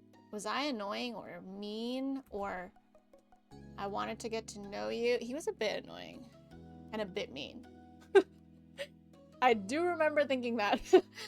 But do we tell him that? I wanted to get to know you. I didn't know what feelings were at the time, but I thought you were cute. We did not think that. I thought you were special somehow. I just worried about you because you were sad. Okay, that's true. I didn't know what to make of you at first. I don't really remember anymore. I was worried because he was sad. I was. His eyes widened dolefully, and he hung his head like a guilty puppy. I'm sorry. Oh, so I'm sorry. we just made him read that line like 20 times. I'm sorry for upsetting you. Cove's hand drifted to the scar on his arm, his fingers unconsciously gliding over the mark. It was much less noticeable than it had been when the neon pink cast. It was neon pink? I just remember it being pink. But then again, the colors of my monitor have been sus lately. Anyways, it was much less noticeable than it had been when the neon pink cast had first come off, shrunken gradually over the years as his body healed, then dwarfed in comparison to his growing body. Still, his fingers came back to it without thinking. Oh yeah. He gave a half smile, not meeting your eyes. I feel bad now. The thoughts I had were, well, considering what you were thinking, I come across as a lot worse of a kid. Wait, what? I came across as a lot worse of a kid. Oh, okay, he's saying he came across worse than he actually was. Wait, why is my reaction, you didn't like me? Like, how did I get that from this? How did I get you didn't like me from this statement? Anyways, whatever. You didn't like me?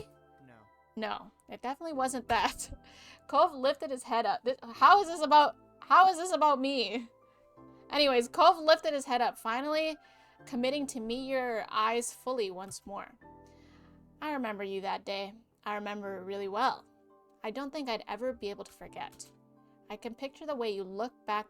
I could picture the way you looked back then when I first saw you standing right there. I still know the expression on your face when you chose to sit with me in the grass. He chuckled self-derisively. I remember them using this word self-derisively or hyphenated word. I don't know. But anyways, I remember them making me read this earlier. Interrupting his own monologue. You scared me at first. I figured I'd be alone out there until I'd had to face my dad again, and then suddenly another kid appeared out of nowhere. It was startling, but I got over it. I got over that fast. Fast? I don't know, man. I feel like he hated me that entire summer. You were a strange person in a strange place, but in that moment, you were exactly what I needed.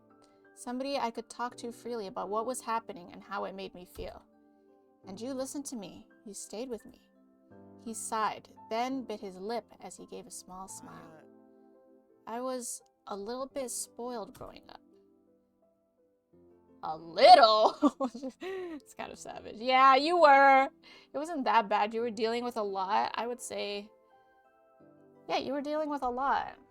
I think he described that he used to always see his parents fighting and he felt like he couldn't do anything. That's tough to go through as a kid. Cove tilted his head to the side, smiling softly at your defense of his smaller self. He looked off again, seeking clarity for his thoughts in the expanse of the night sky.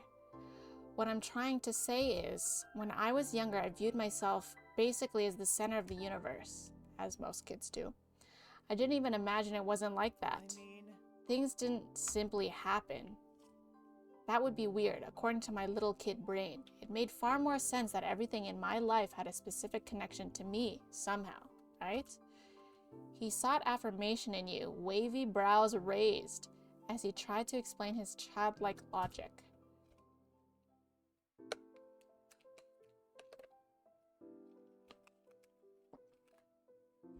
So at the time, you felt almost unreal.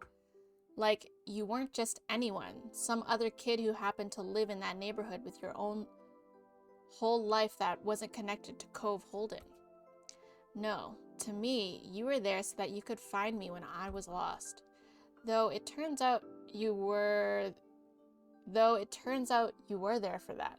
You were trying to find me because something had sent you specifically to do that. I didn't expect it to be my dad. I mean, his dad didn't tell me. Yes, he did try to pay me $20, but like, he did try to pay me $20, but that wasn't the reason I went to the hill. I guess he knew me more. About what I needed than I thought. BRB, I'm going to make dinner. I will take some dinner as well, Tom. Thank you in advance. Is Cove daddy? Cove's dad is daddy. Cove's dad is my daddy. But Cove is our in-game bae. So, would I call him daddy? No, his daddy is definitely the daddy.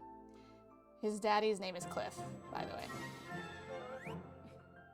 Oh my god, thank you. Wait, what is Cove holding me hostage?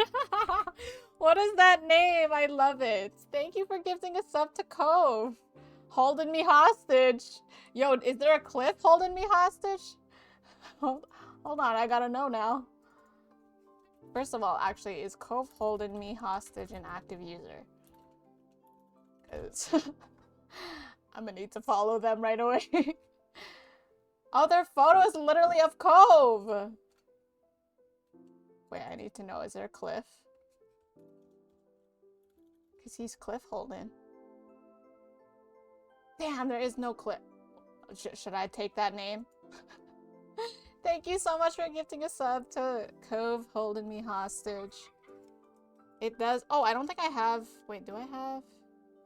I did start a new sub goal for the month, but I don't think it's up. It does go toward that. There we go. It's for a GTA stream. Good old GTA. Do. Kyra's also daddy somehow. That is true. Kyra is also daddy. No, hello! Hello, good to see you. Thanks for coming by. Welcome to my very much non-Lost Ark stream. How's it going? Okay, he chuckled, shaking his head as he shook off the thought. I kind of expected it all to vanish like a dream when that night was over. I would wake up and everything would be the same again. I'd be back in my bed at home, my real home, with both my parents. The future was something I couldn't picture anymore. I didn't know what school would be like when I went back, or the table where I'd eat breakfast the next morning, or anything. And if I couldn't imagine it, how could I think it was something actually happening? I couldn't grasp my new reality. It was too big for me to hold all at once. So I never thought I'd see you again. Then Cove beamed at you. Yeah, well, you ended up seeing me for the next fucking 20 years or whatever the hell it is.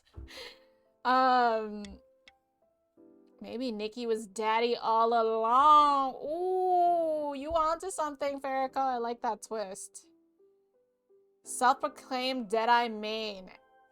Yes, I swear to you. Actually, look at this, look at this, look at this. Hold. Hold. Are you looking at my screen?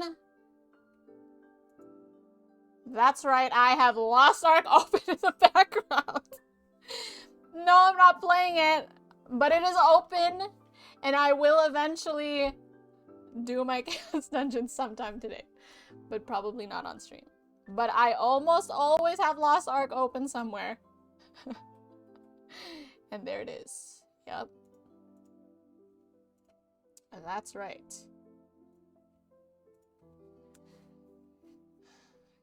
Kyra is mommy's sexy we love Kyra. We love Kyra. I'm excited to see what she looks like in time skip as well. Not knowing the table I'd eat breakfast at is an incredibly kid-like and incredibly poignant way of expressing that feeling. I feel like whoever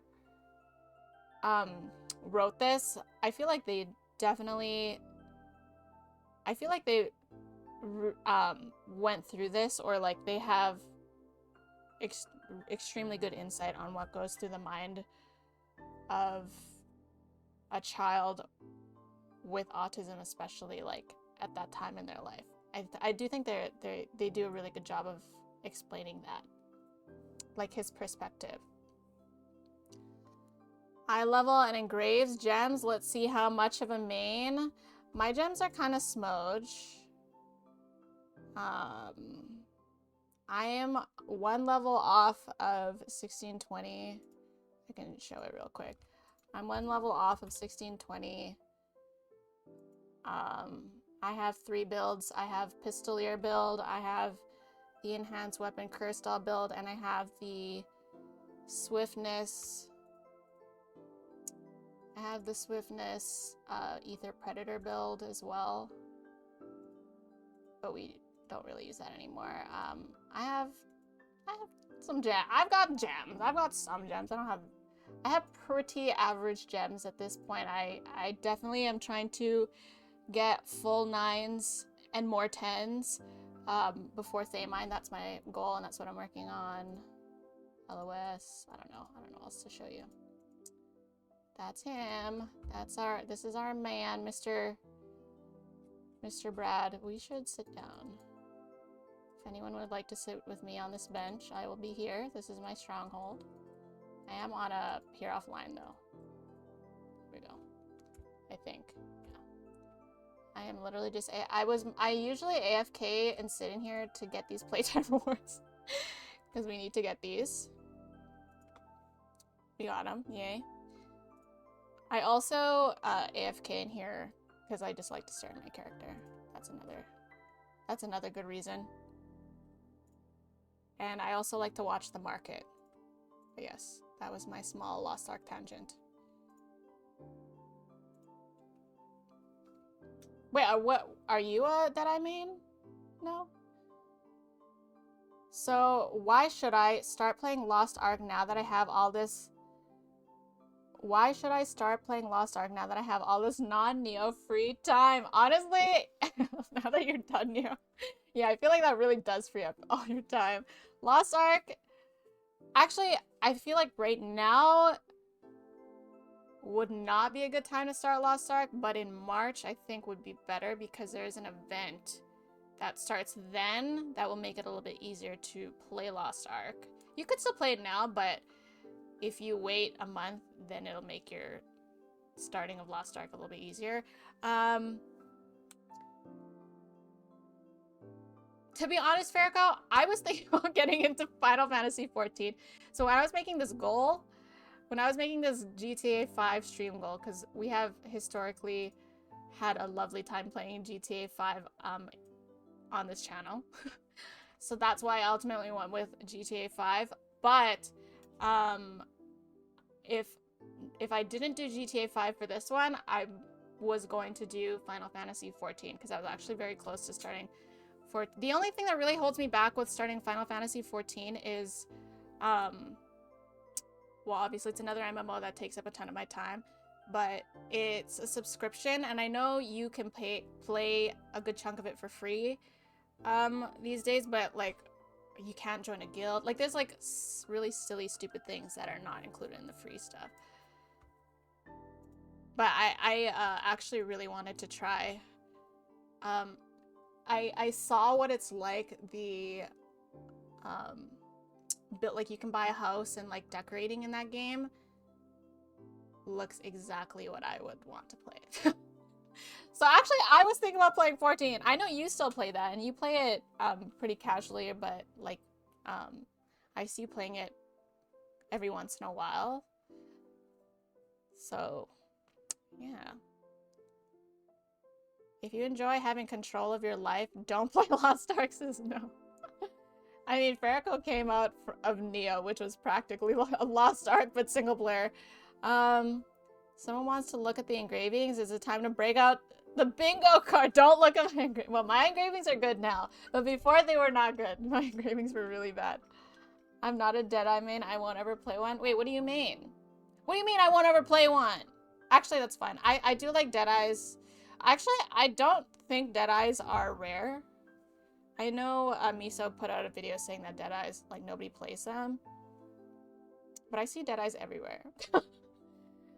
They definitely were rare early game, though, which I've been playing Deadeyes since the beta. So, I remember a time when everyone played Gunslinger and nobody played Deadeye. But I see Deadeyes all the time now. 14 is wonderful. You can play free up to further than I am in the game, and I played loads. Do you still pay subscription, Farrakhan? Like, how often do you play 14? Don't buy expansions on sale, though. That screws up free trial, as I learned the hard way. How does it screw up the free trial? Oh, Soul Eater Glaive. So before Soul Eater came out, you were a Glaive main. Is that what happened? Okay, then Cove beamed at you, his eyes shining bright. And I never ever would have been able to guess that 10 years later, when I was grown... Oh yeah, it was 10 years ago. He was 8. I said 20. My math was bad. We're only 18. I never would have been able to guess that 10 years later, when I was a grown-up... Okay, Cove, we're only 18. We're still kids. We're still kids here, Cove. The two of us would still be together. I'm so glad I met you. It's hard to believe it's been so long. Guess that makes me your dream come true. Mere words couldn't encompass the joy you felt. You smiled. Oh, oops, I don't need to go back.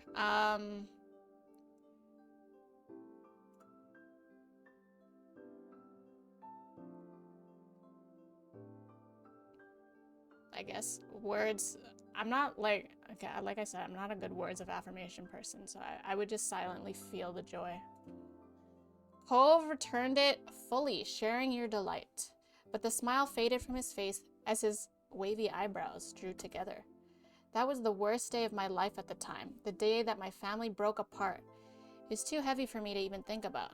I felt that way for I don't know how long.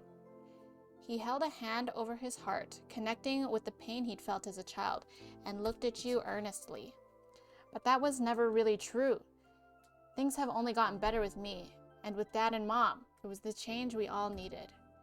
His eyes were growing. I feel like I'm low-key really rooting for Kyra and Cliff to get back together, but I know that they've worked really hard to paint this picture of like a divorced family, a healthy divorced family. I think that's the dynamic they're going for. And I'm over here ruining it by shipping those two. But also I ship myself with his dad, so I guess him being single isn't bad. Hell, I'm probably older than his dad. Oh my god. How old is Cliff? Did we get his age? Oh, good god.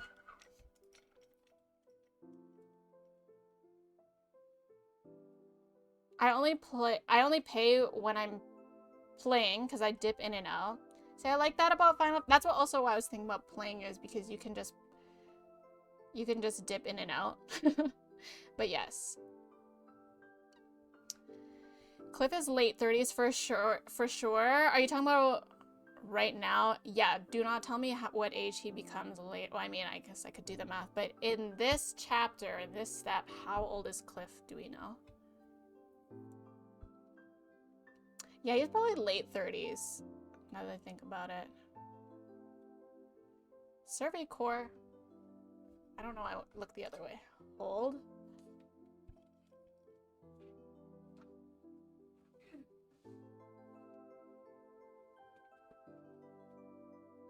Do do do do do do do do do.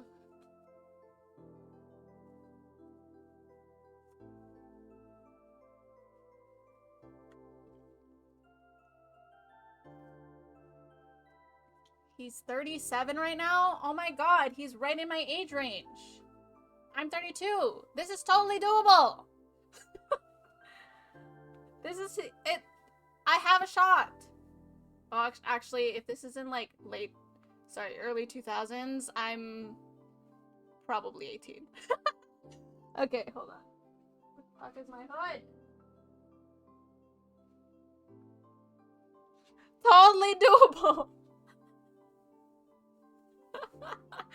I have a shot. Do, do, do, do, do, do, do. Wait, should we do this Shepherd Shuffle to the Attack on Titan music? It's not gonna go well together at all.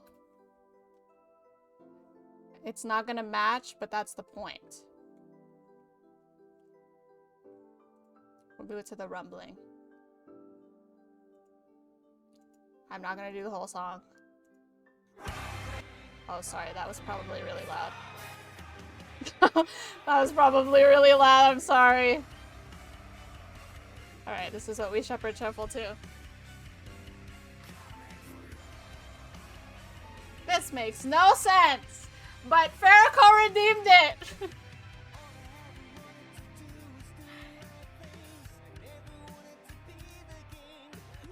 In the next step, he'll be, I mean, yeah. Don't tell me though, no spoiler, but I mean, I'll be able to do the math. I regret nothing. This actually kind of goes a little bit. This is not how I would dance to this. But it doesn't, it's not as off as I thought it would be. It's not as off as I thought it would be. I just want to hear this part.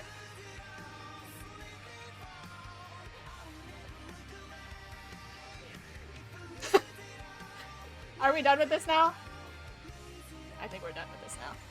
Alright. Thank you for that redemption. That was very random. But yes, thank you. Thank you for that brief intermission. Alright, alright, alright. His eyes were growing misty.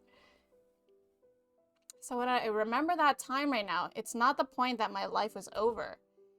It was only the moment that I met the man I was going to be with. He called me a man. Oh my god. Or he's talking about me, right? Okay, anyways, when I was crying to a stranger over what I thought I'd lost, I didn't have any idea that he would be the one thing in the world that I actually wouldn't be able to live without. God damn, he's going in right now. I never want to lose you. You're so wonderful. Thank you for all this. You couldn't reply to that. Probably this. Then you hug. Yeah. We're not talkers, we're doers. Oh, wait, where's the... Oh, the hair ruffle is there! The hair ruffle is in!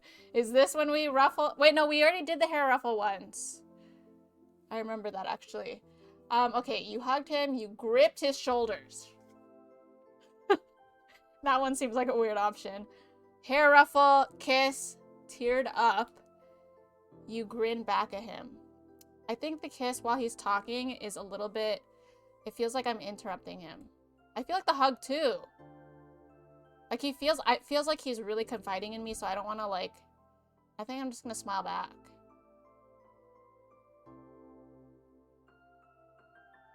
The hair ruffle also doesn't... I would like hold his hand maybe? I don't know.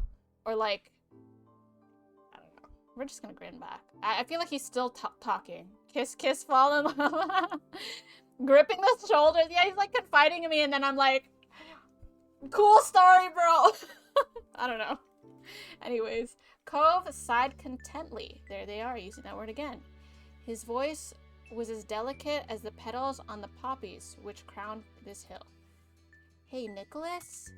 I'm so grateful you always took care of me. You didn't even know what else... Sorry, you didn't even know what to say back to that.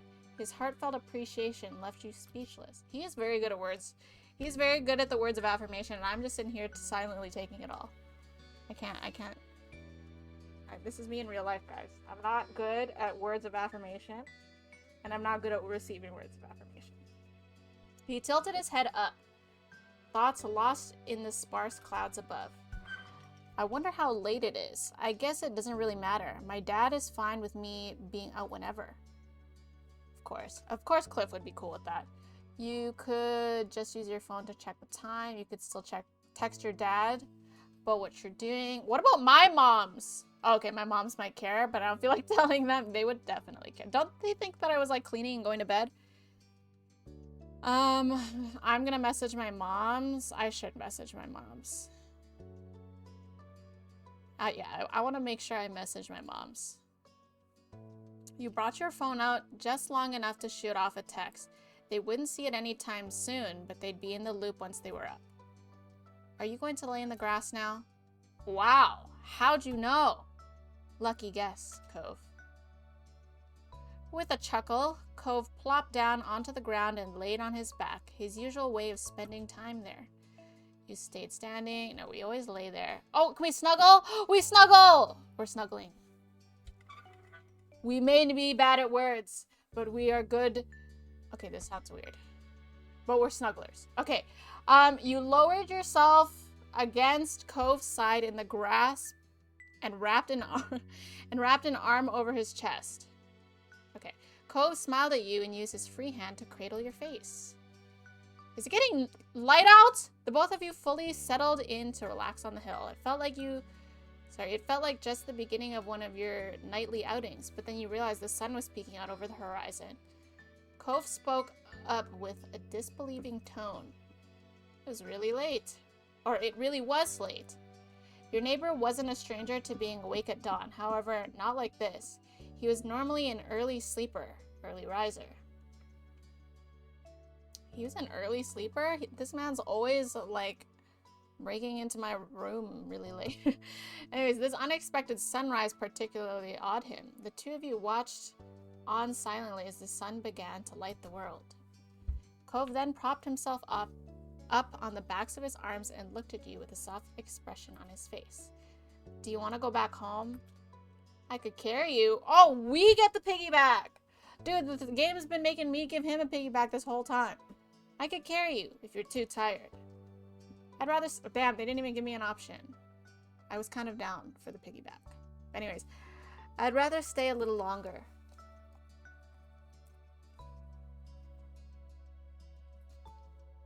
You couldn't resist a yawn, but you were serious. It couldn't be time to go already. Cove chuckled affectionately and gripped you a little more. Okay, but it's been a long day. We've done a lot of things, like, really a lot. It has to end sometime. I know you're right. Since when were you okay with things ending? True! That made him laugh again. It was a fair question. Since you made me feel better about it, and we can still stay if you want to. Cove smiled brightly at you, as warm as the new rays of sun that were tickling your skin. In that moment, you couldn't have appreciated him being there more. You situated yourself to be more comfortable. You leaned into Cove.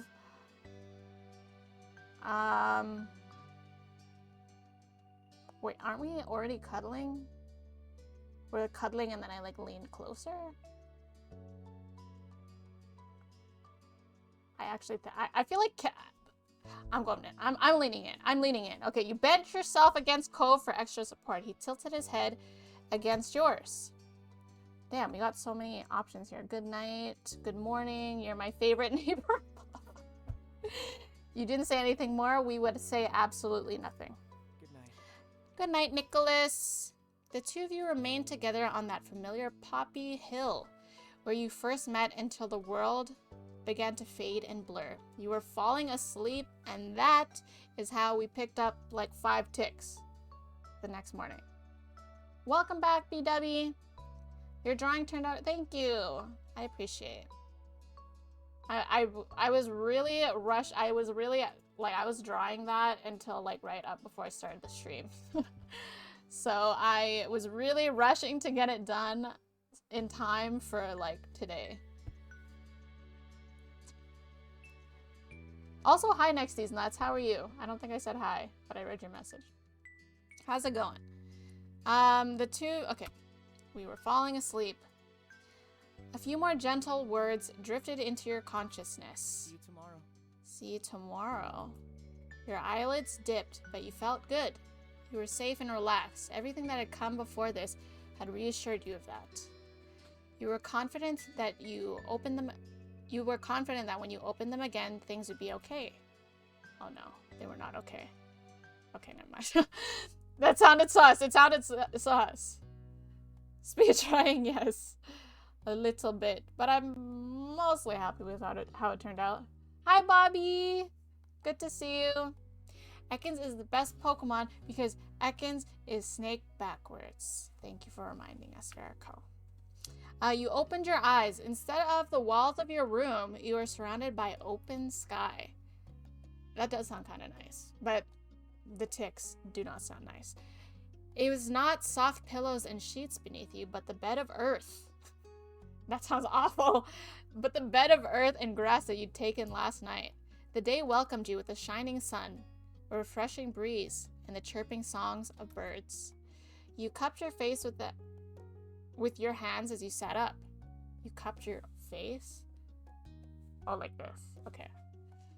Sometimes I have to act it out right to figure out what the fuck the game is telling me.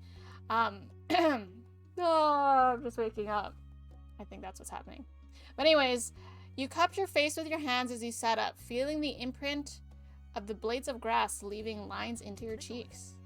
Oh, hey. Hearing your name, you lowered your hands and looked around. There he was, your most influential neighbor. My second most influential neighbor, because that would be Cliff. But the second most influential neighbor, Cove Holden. There it is! I knew it was coming. That's a really good shot of him. That's a really good shot of him. I like it. This might be my favorite one, actually. But I should look at the gallery. I don't think I've actually looked at the gallery at all the shots that we've collected at this point. Anyways, he made himself very comfortable laying on his stomach with jewelry. Jewelry? Oh, jewelry and shoes taken off and a flower in his hand. This is a really cute shot. Oh, good morning. Good morning to you too. Cove laughed, tickled with the overall situation and simply being able to spend time like this. Told you I'd see you tomorrow. It's the exact same day, Cove. Pretty safe bet. We see each other nearly every day. Good for you, dang. This would offend me right here. I'm glad you were right. You smiled at him. I'm glad you were right. Even though we definitely do see each other every day. That command is great. That is Farrakhan's command. Farrakhan is responsible for that command. It's the best, much like Ekans. I often wake up next to my beloved holding a flower on a beautiful dawn and thank my most influential neighbor. Damn, what a way to wake up. Now that you described it like that, dang, what a way to wake up. Me too, but there really wasn't any doubt. Cove turned his head up to the sky, his expression content. Looks like it's gonna be a nice day. We'll have to come up with something to do with the most. We'll have to come up with something to make the most of it. He trailed off, blinking slowly in the sunlight. Someday, when we're even older than we are now, I wonder what we'll end up remembering this moment for. What will we feel when we look back at it? Will it be the same as what we're feeling right now? It's nice. I can see the future I can't see what the future is gonna look like again, but I think that's alright. You're way too sentimental. Pretty sure I'm gonna have forgotten all about this. I think it'll mark another new start for me. I don't know, but I'm looking forward to finding out. A start for me. What would my new start here be? Well, I guess like the start of me moving, I don't know. Okay, I'm just gonna say the last one. I don't know, but I'm looking forward to finding out. Cove turned to you, nodding in full agreement. He eyed the hill sprawling up before you and down below where the wild hill and nature gave way to civilization. Your home and coves laid down at the bottom, neatly filed among the other houses in the neighborhood. Hey, Nicholas, I bet I can beat you in getting back to the road. You laughed, amused by the wager that reminded you of so many moments in your youth. As much as I like it here, it's okay if we leave now. We can always come back to see the poppies and the fireflies again, right? Cove met your eyes, waiting for what you were going to say in response.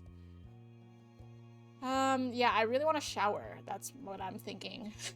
That's what I would be thinking if this is actually me. It's gonna be another nice day. You're amazing. We better do that. You're not getting out of it. We'll always be together in one way or another. I might be able to manage that. It's gonna be another nice day. Oh, damn! He big blushing! He turned red. He didn't know where that came from, but Cove blinked slowly, his eyes still locked. I don't even think I said anything worth blushing about. But whatever, he's big blushing. And toothbrush? Yeah! Honestly, this is a great shot of Cove, but he hasn't showered, and I don't know if he's toothbrush. Well, he definitely hasn't toothbrushed in the morning, but we'll just say he did before bed last night. Is still waiting for him to get a Schneider cut. I forgot about that command. Full bald as it turned Schneider, but was full bald as it turned out. Wait, who went bald?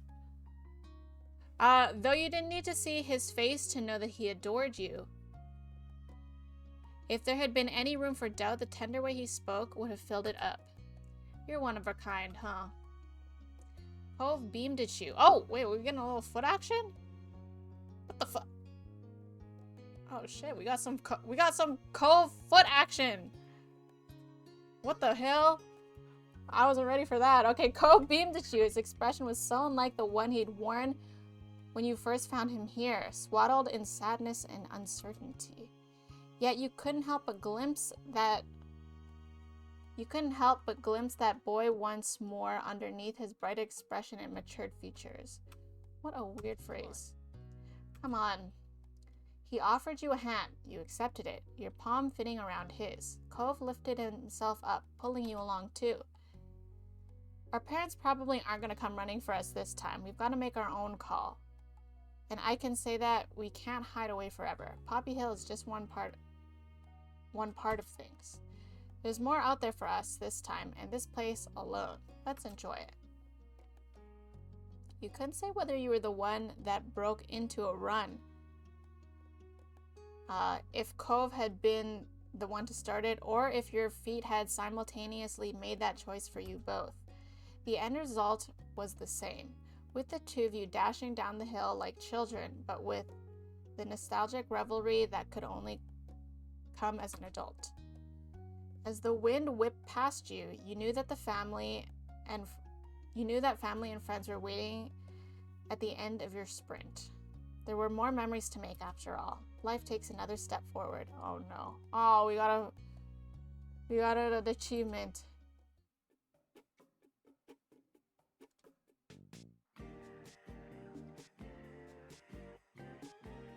Don't give me credits. Oh, they're giving me credits! Don't you dare give me credits right now.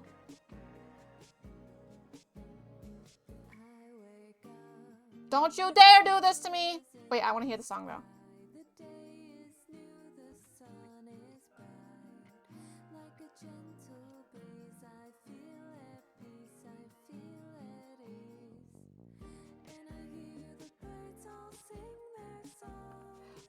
I feel like this is Kyra singing. Why do I feel like this is Kyra singing? Imagine the agony we felt when it actually ended here. Is there actually no step? There is a step 4. Isn't there a step 4? Well, I have the wedding DLC. But isn't there an actual step 4? Or did I miscount that? Did they say there was only step 1, 2, 3? I thought they said 1, 2, 3, 4. Oh, there is. Okay. Okay, good. Fucking hell. Yeah, I would have had agony too. That is not... I would be very unhappy if that was the answer. I would have had agony, felt agony too.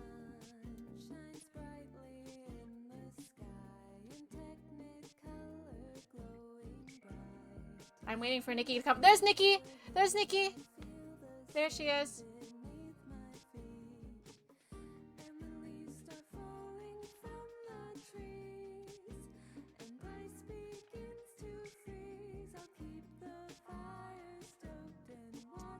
I can't quite hear the lyrics. Oh no.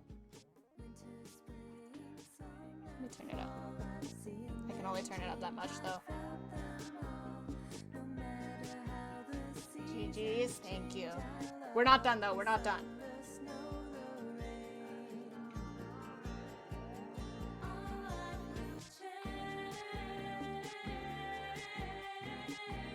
I love the song, it's so cute. I'm really picturing Kyra singing this though. No wonder they laid the goodbyes on so thick. True. I thought it was because we were going to college though. Sephora is technically the DLC. Sephora? What do you mean Sephora? Like the makeup place? Am I supposed to buy another DLC?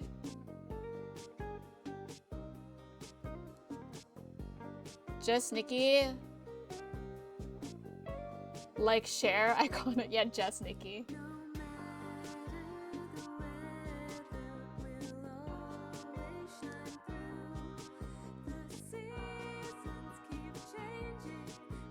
Are these the Kickstarter supporters? I think so. It just says supporters.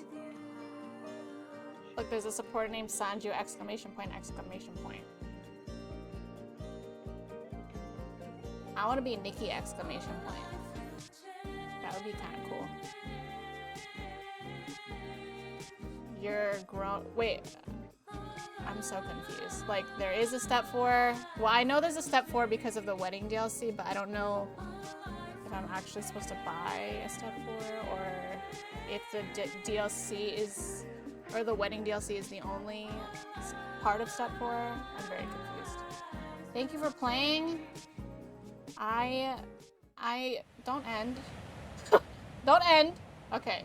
Okay, in between. Okay, we got an in between. Okay, good. Oh, here we go. Oh, I forgot. Oh my god, I forgot I had a septum. I never gave my drawing a septum piercing. Okay, that was pre-septum piercing.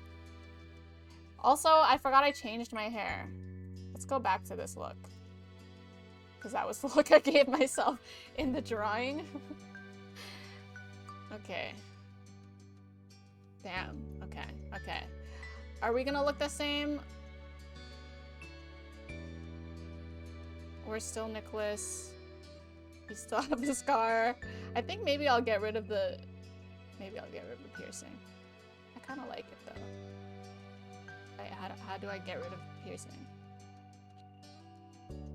Oh, there we go. Those way?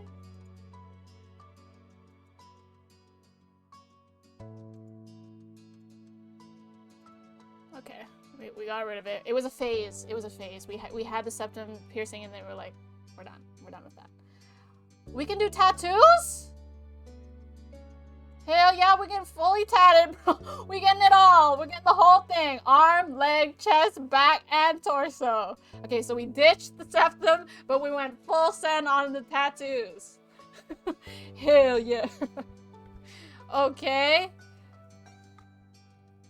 I think we're done then.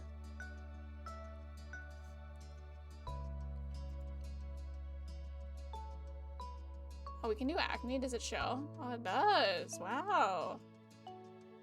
I don't remember them having that option before. I see. Okay.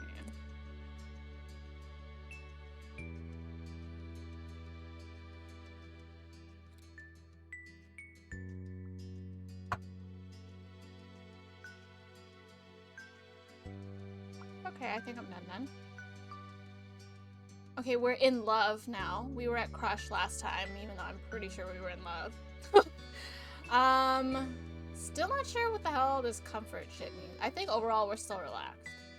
So we stick with relaxed. I feel like we're just relaxed around him. We'll save here. Start a new save point. And save over it.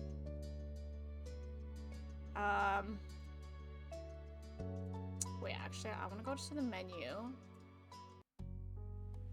Gallery. Oh yeah, we only have a few. But damn, we only got... Okay, so we got this one, which was nice. Damn, that's crazy. We like literally relived this. His 18-year-old, a little poppy. Damn, he ditched those glasses so quick. Okay. Wait, did we see this? Oh. Dude, I forgot about that freaking fruit bouquet. Direct love. Yes, we've chosen it. No acne in high school, but acne later is pretty rough. That was me. I did not have acne in high school, but in university, it was stress acne, y'all. But in university, I had hella acne. But then after that, I lost it. This one's kind of weird. I don't know. Like, it almost looks like it was a different artist that drew that. Okay, this is I fucking love this. I just wish that I was in the shot, but maybe I can just Photoshop. You know what? Maybe I'll just copy this photo and then just stick Nicholas in there somewhere. Yeah, that's a good pick. Oh, this is the road trip. Okay, cute. Damn, now I want to see the other ones. Okay, he looks really different there too. Right. Oh, this is when we became official. Cute, cute, cute. That's a good shot of him. Wait, was his nose always like that? And then this one. Okay, this one's cute. Yeah, this one's... I think this is my favorite shot of him. The one specifically with the foot. Wait, we can't look at the one with the foot? Oh, we can change up his looks for the pics too. Crazy. Okay. In step 4, we don't have anything. Alright. We're going back. Okay, we're love, relaxed, ready. We're entering full circle, ultimate Bay fan. Yes. I had ants in high school. Oh, acne. Sorry, I was like, what is ants? Acne in high school and a little still in college. He's a hot ass. Yeah, I do want to see his appearance. Damn! Okay. So here we go. He went for the cliff haircut. We support this look.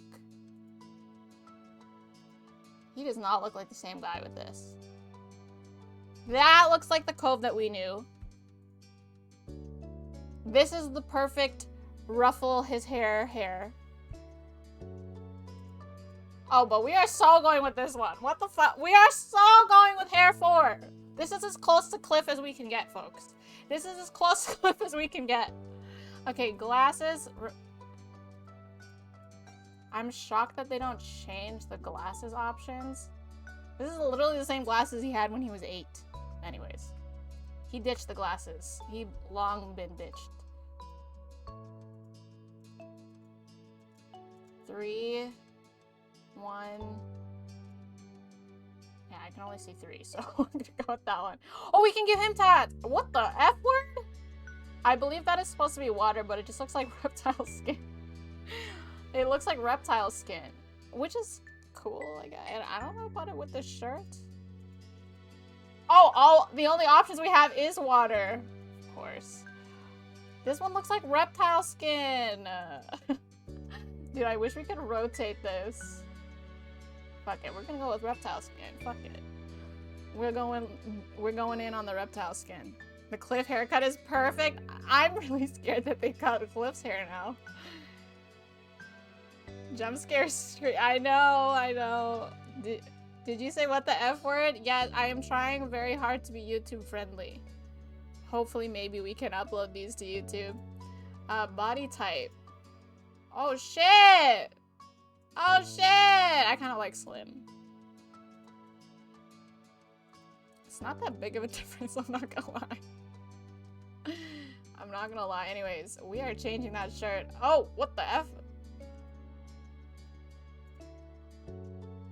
Oh god, that clashes with the tattoo so bad, but like... I am not a fan of muscle shirts. Although it probably looks the best with the tattoo. I think this looks the best with the tattoo. It's just the pattern on pattern looks really bad. Whatever. Did we ditch the cargo pants? No, we ditched the cargo pants. The cargo pants was definitely his best pant look. Okay, I guess we got this. Left wrist. Okay, we do right bracelet. Bracelet. Bro.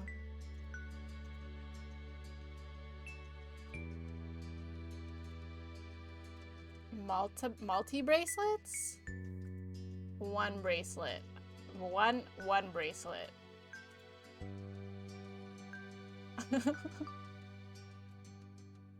He is so like dedicated to this like ocean aesthetic that he has chosen. Although I will say, for someone who is very dedicated to the ocean aesthetic, this shirt looks like snowflakes. I believe those are supposed to be like sakura petals or something, but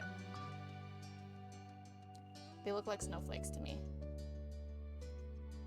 Ooh, the watch. Ooh, that watch is kind of hot. Okay. Necklace. Wait, what was he wearing before? Oh.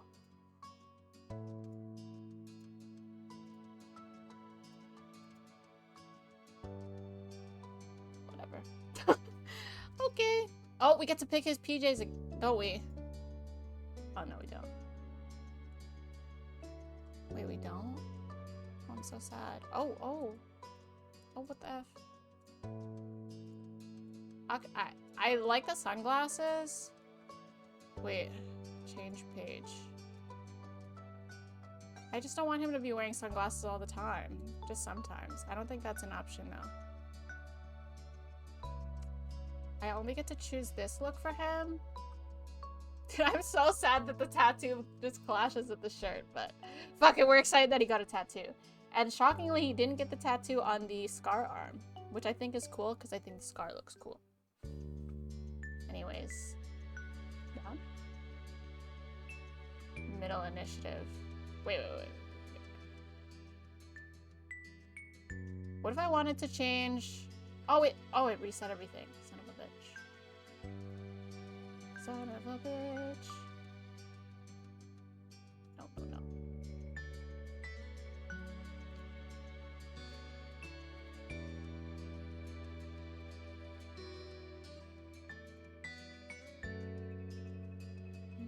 Okay.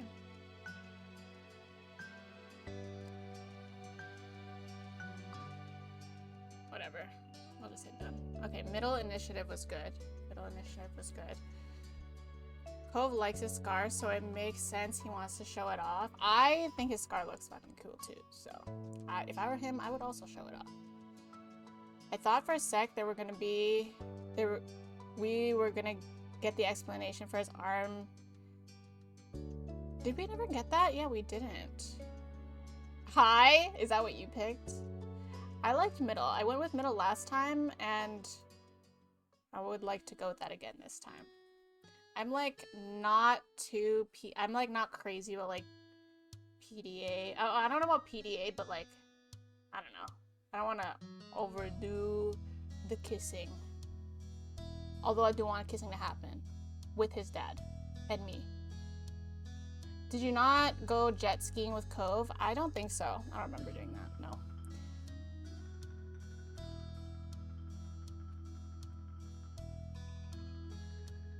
High has Baxter vibes. High. Oh, High has Baxter. Yes. Okay, I get what you mean. Yes, High has Baxter. Yeah, true. Yeah. Skinship go burr. Yeah, I'm down for some skinship, but like I don't want to do too much. You're not too crazy about like touching and stuff and being romantic and all that. I think I'm cool with like the romantic stuff. I don't know. I like having a bit of it. But like, I don't know. I just imagine that if I picked High, it would be like a lot. But maybe it's not. You're wearing a cape. Someone redeemed this. Do you watch anime, Tulip? Someone redeemed this. I'll probably take it off because it's getting really hot under here. But... Do you watch anime?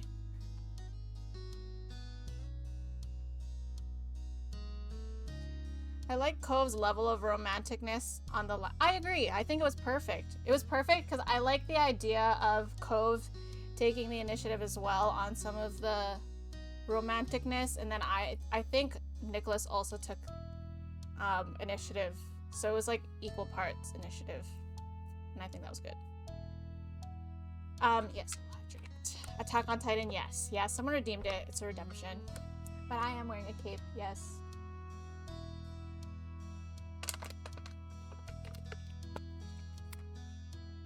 AOTS, one of my favorite animes. Love this one. Okay, here we go. And so, dude, I feel so bad for anyone that really thought it ended at step 3. And so your days growing up in the loving cradle of Sunset Bird came to an end. We are not in the right tab. In the years that passed since graduation, you'd moved out of your childhood home and made your way into the world. You lived alone, lived with a pet. I can have a pet. Lived with pets. Lived with Cove and his fish. Me and LeBron. Me, Cove, and LeBron. Wait, I actually love that for us, but I thought I moved out. Does it mean like high school graduation, or does it mean university graduation? Because I thought I went to another school. Lived with Cove, his fish, and oh, we can have both. We can have a pet and LeBron. Oh, we can have multiple. We can have LeBron and multiple pets. Oh my gosh.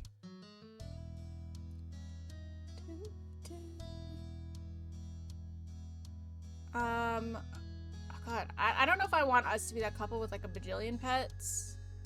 Honestly, I think Cove was. But I'm confused because I thought I was going away for school. But we'll go with this. And you, well, so it's me, Cove, and LeBron, James the fish. Worked at a fine company, had a business of your own, co-owned a business with Cove. That sounds like a terrible idea. Had multiple ways of earning income. I like that one. Still focused on pursuing education. Ooh, that one's kind of on... That one kind of, because I made Nicholas a bit of a nerd, didn't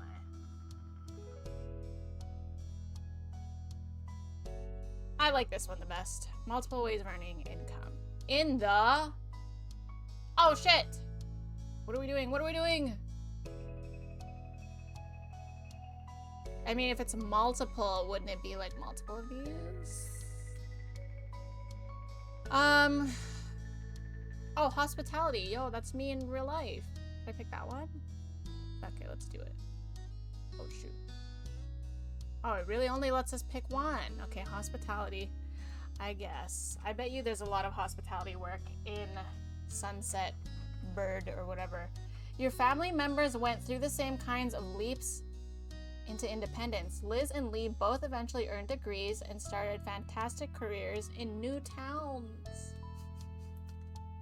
But your mom's and Cove's father still lived on the same street as they had all those years before. It was comforting to you that there were some things that remained. What the fuck did I just hear? Sus. Okay. Gonna wait for a bit. I'm in the middle of some calibrations. Oh, Joe, thank you Nikki. so much for the 31 months. Joe! I got the bot lady was like, Nikki. What's up? What's up? Happy Saturday.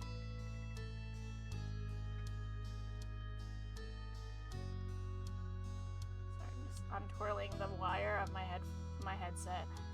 You got a little twirled up. Why do wires always get twirled up? No matter what you do, it's not like I'm twirling my headset all the time, but like, how does that end up like that? So weird. Okay, I'm taking this off. University? Wait, I graduated university? You're 23 now. Oh, damn. What the hell?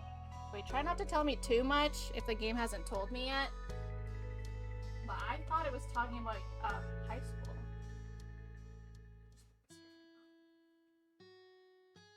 Oh, I should put it backwards.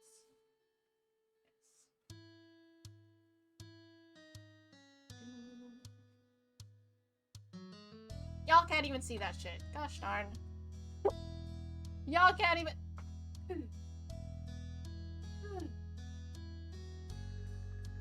And now I'm covering it. Oh god. Where can I put this so you guys can see it? There we go. Good enough.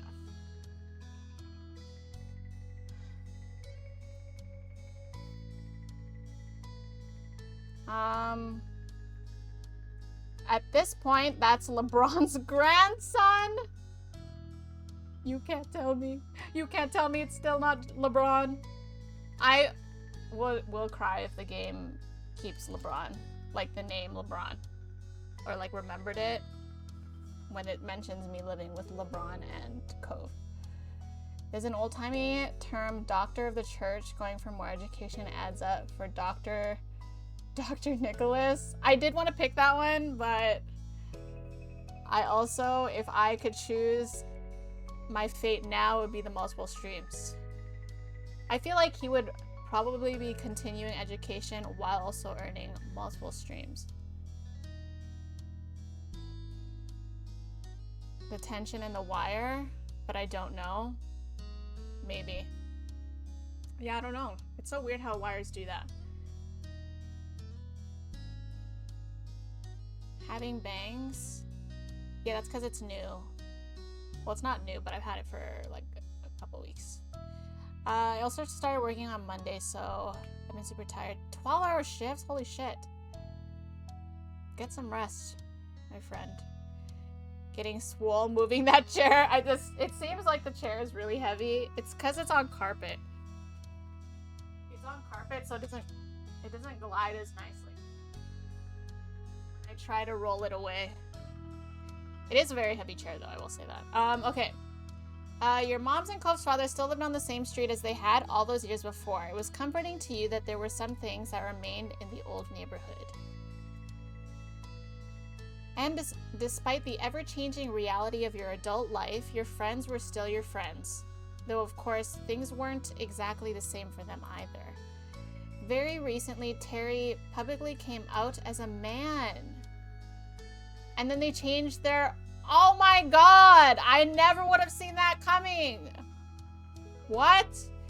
Very recently, very recently, we combined Terry and publicly to Terrically. Terry publicly came out as a man and switched the spelling of his name to use a Y instead of an I. I did not see that one coming. He also confessed his love for Miranda. What the freaking? I didn't see that coming either. What the freaking fudge? Which was excitedly reciprocated. Okay, I'm happy for them. I love that. But I did not see this coming at all. What the F word? I thought we were all just friends. I mean, we were double dating that whole freaking time. We were double dating that whole time. We love that for Terry and Miranda. I was not expecting, I did not see that coming at all. Okay, they moved in together recently in the city out past Sunset Bird. Derek was as busy as always, but doing well. He always made an effort to keep in touch, thank God. And you even saw each other in person occasionally. One person who did disappear into the shuffle of memories inside your mind was Baxter. Oh well. After his vacation in Sunset Bird one year, he was just gone. That was a loss, you felt. He had become someone you'd considered a friend during those days. And then there's what became of the sad little boy you grew up with, Cove Holden. Why they describe him like that, they're making it sound ominous. Your deep affection for him was something that continued to last unabated over the years. But hopefully you would commit to each other even more someday. Wedding.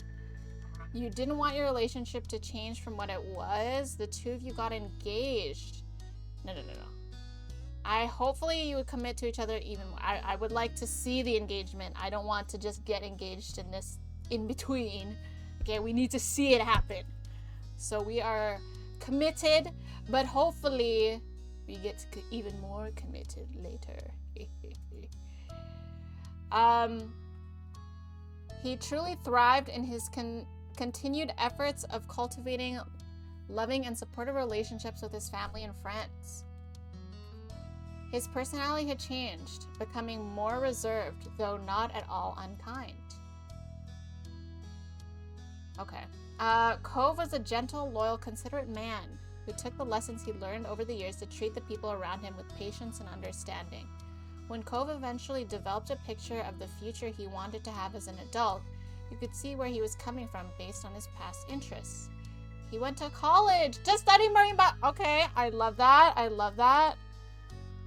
Bye, Baxter. Terry and Randy, my beloveds. I can't wait to see them. I was so not expecting that at all. Ties back into the panic story they had, IMO. That's true. Make sure to save. I do have a save point. Yeah, this one. It's like before this, so that's a good one that I'll just keep. I'll just save. I don't know why I kept these, but I don't want to save. I have so many slots for saving, so I'm just going to keep saving. Because I might want to return to like step 2. This one's step 2. I think this one's step 3. This one I kept because I wanted to see what all the different hobbies sounded like. I don't know, but anyways. Yeah, I have a save point. Okay. He studied marine biology, which makes so much sense for him. It's very hot. His ultimate goal was set on becoming a natural resource technician. That is hot. Okay, and he still volunteered with Orca. Hot. When his work... Okay, I just can't wait to see what Cliff looks like. As an adult, Cove was also able to recognize and have diagnosed that he was on the autism spectrum. Oh, there we go. Oh, the game does tell us. Okay, it was something that hadn't been noticed by his doctors as a child, but he was still the same. But he was still the same as Cove.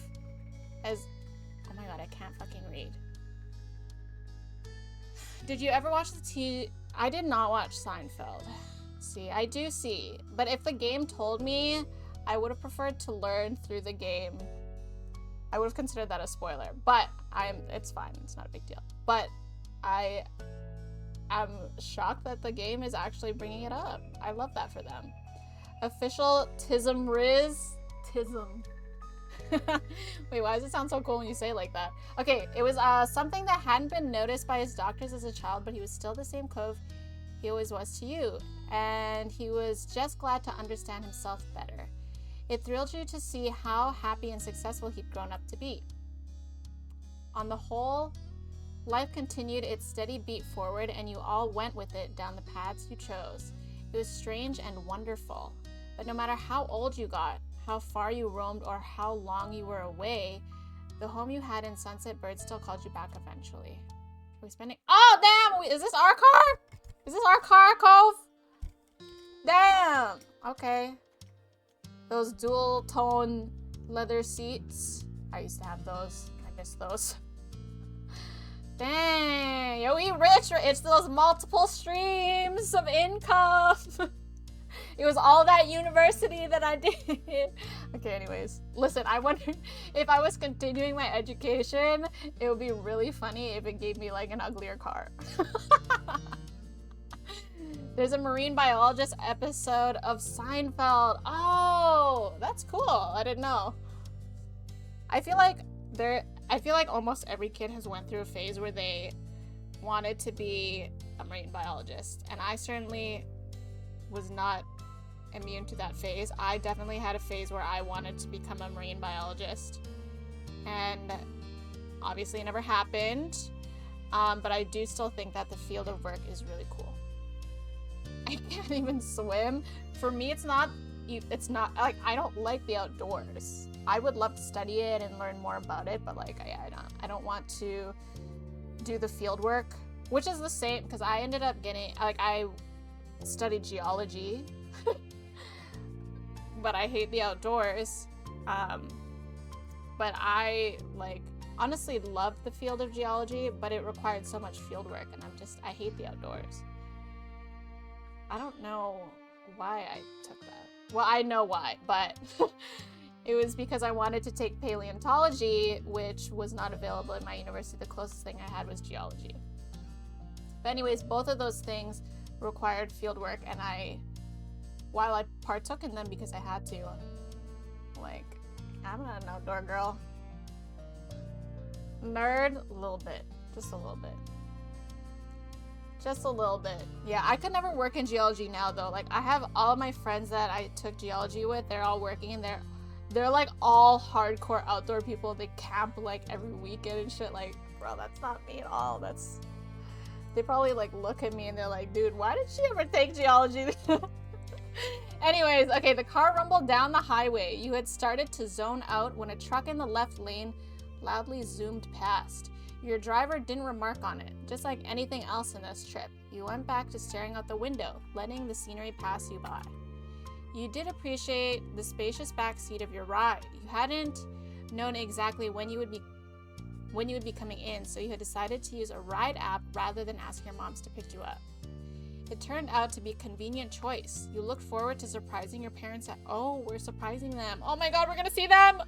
Oh god! You smiled at the thought of their faces lighting up. Luckily, this hadn't been that big of a trip for you. You lived close enough that the travel hadn't turned into a big production. However, that didn't make the occasion mundane. For once, your moms had decided to have a modest celebration dinner for their anniversary. Unlike when you were growing up, and they had preferred not to make a big deal out of it, this year they were comfortable having a party.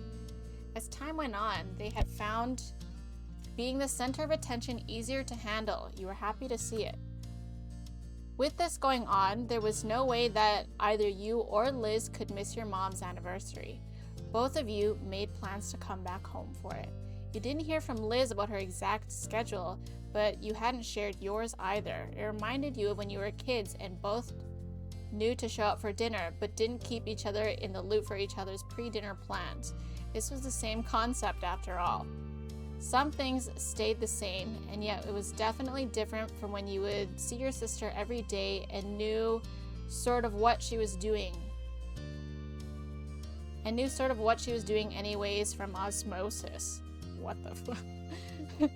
Today, you had no idea. Things were changing. Things were always changing. You mused on how at times it was hard to believe you didn't live with your parents anymore. And yet you also couldn't imagine going back and living as a kid under their rules. The rest of the drive flew by. Your silent driver provided a smooth ride. No sharp turns or hard stops jostled you out of silent, like, did it say that I'm using like some sort of Uber app? Or like Uber driver? So this isn't my car? I don't know, very confused. Okay, your thoughts turned from introspective to observant. The landscape passing by became more and more familiar. You frequently recognized the landmarks that dotted the area. A grin came to your face as you passed the now entering sign for Sunset Bird. Excitement built within you. You were really here. You were doing this. Your driver... Okay, I guess I do have a driver. Used in context of telepathy. I mean, yeah, but I understand what osmosis is, but I thought it was a weird use. Like, it was... And I get why they were using it in that phrase, but it was just weird. Ride app. Okay, I guess this isn't my car. Smudge. I got excited about my car. And you realized that their map program was taking you the way home that Ma preferred. You usually would have used the other side of the street to pass by the beach. In no time at all, the car had gone through the whole town and pulled in front of your mom's condo. The car slowed to a stop and parked. With the buzz of the highway gone, you realized that you could hear the familiar sound of waves. The air smelled like salt, and a rush of childhood memories flooded back. You started to gather your things and humming to yourself once more about how happy your moms would be to see you. After that, you'd notify everyone else that you'd made the trip safely. You pulled over your suitcase from the other seat and yanked at your bag from down near your feet. Tap, tap. You startled at the sudden sound of tapping on glass. It caused you to pause. Did you really hear what you thought you did? You weren't entirely sure, because soon you heard something else. The window of the opposite side of the car rolling down. Is this Liz? It confused you until you put it together, and despite the driver's silence, you weren't actually alone in this car. Oh, okay. I thought, okay, I understand. I'm very confused about this ride app. How this ride app works. First of all, I don't use Uber. I have used Ubers whenever I hang out with GNL, because I use Ubers, but I don't use Ubers in real life myself. So I'm very confused about what is going on here. The driver must have pressed the button. Someone had to be there. You turned your head to face a now open window. Oh! Okay. Hi. Hi, Cove. Dude, I can't with that shirt tattoo combo. Hi, Neon! How's life? Dude, life is good. Life is good. We grown up, Neon. We grown up. I guess we graduated university. I don't think it ever asked me what I graduated with, but I did say I'm in the hospitality industry. Because that's what I did in real life. Cove is a hot marine biologist. He literally is his dad. With weird eyebrows. Wait, does Kyra have weird eyebrows? Where did he get the weird eyebrows from? No, Kyra doesn't have anyways, whatever. Cove is bae. He is bae. He's looking good. He has a tattoo sleeve. That doesn't match his shirt, but we'll forgive him for that. Anyways, there he was, leaning.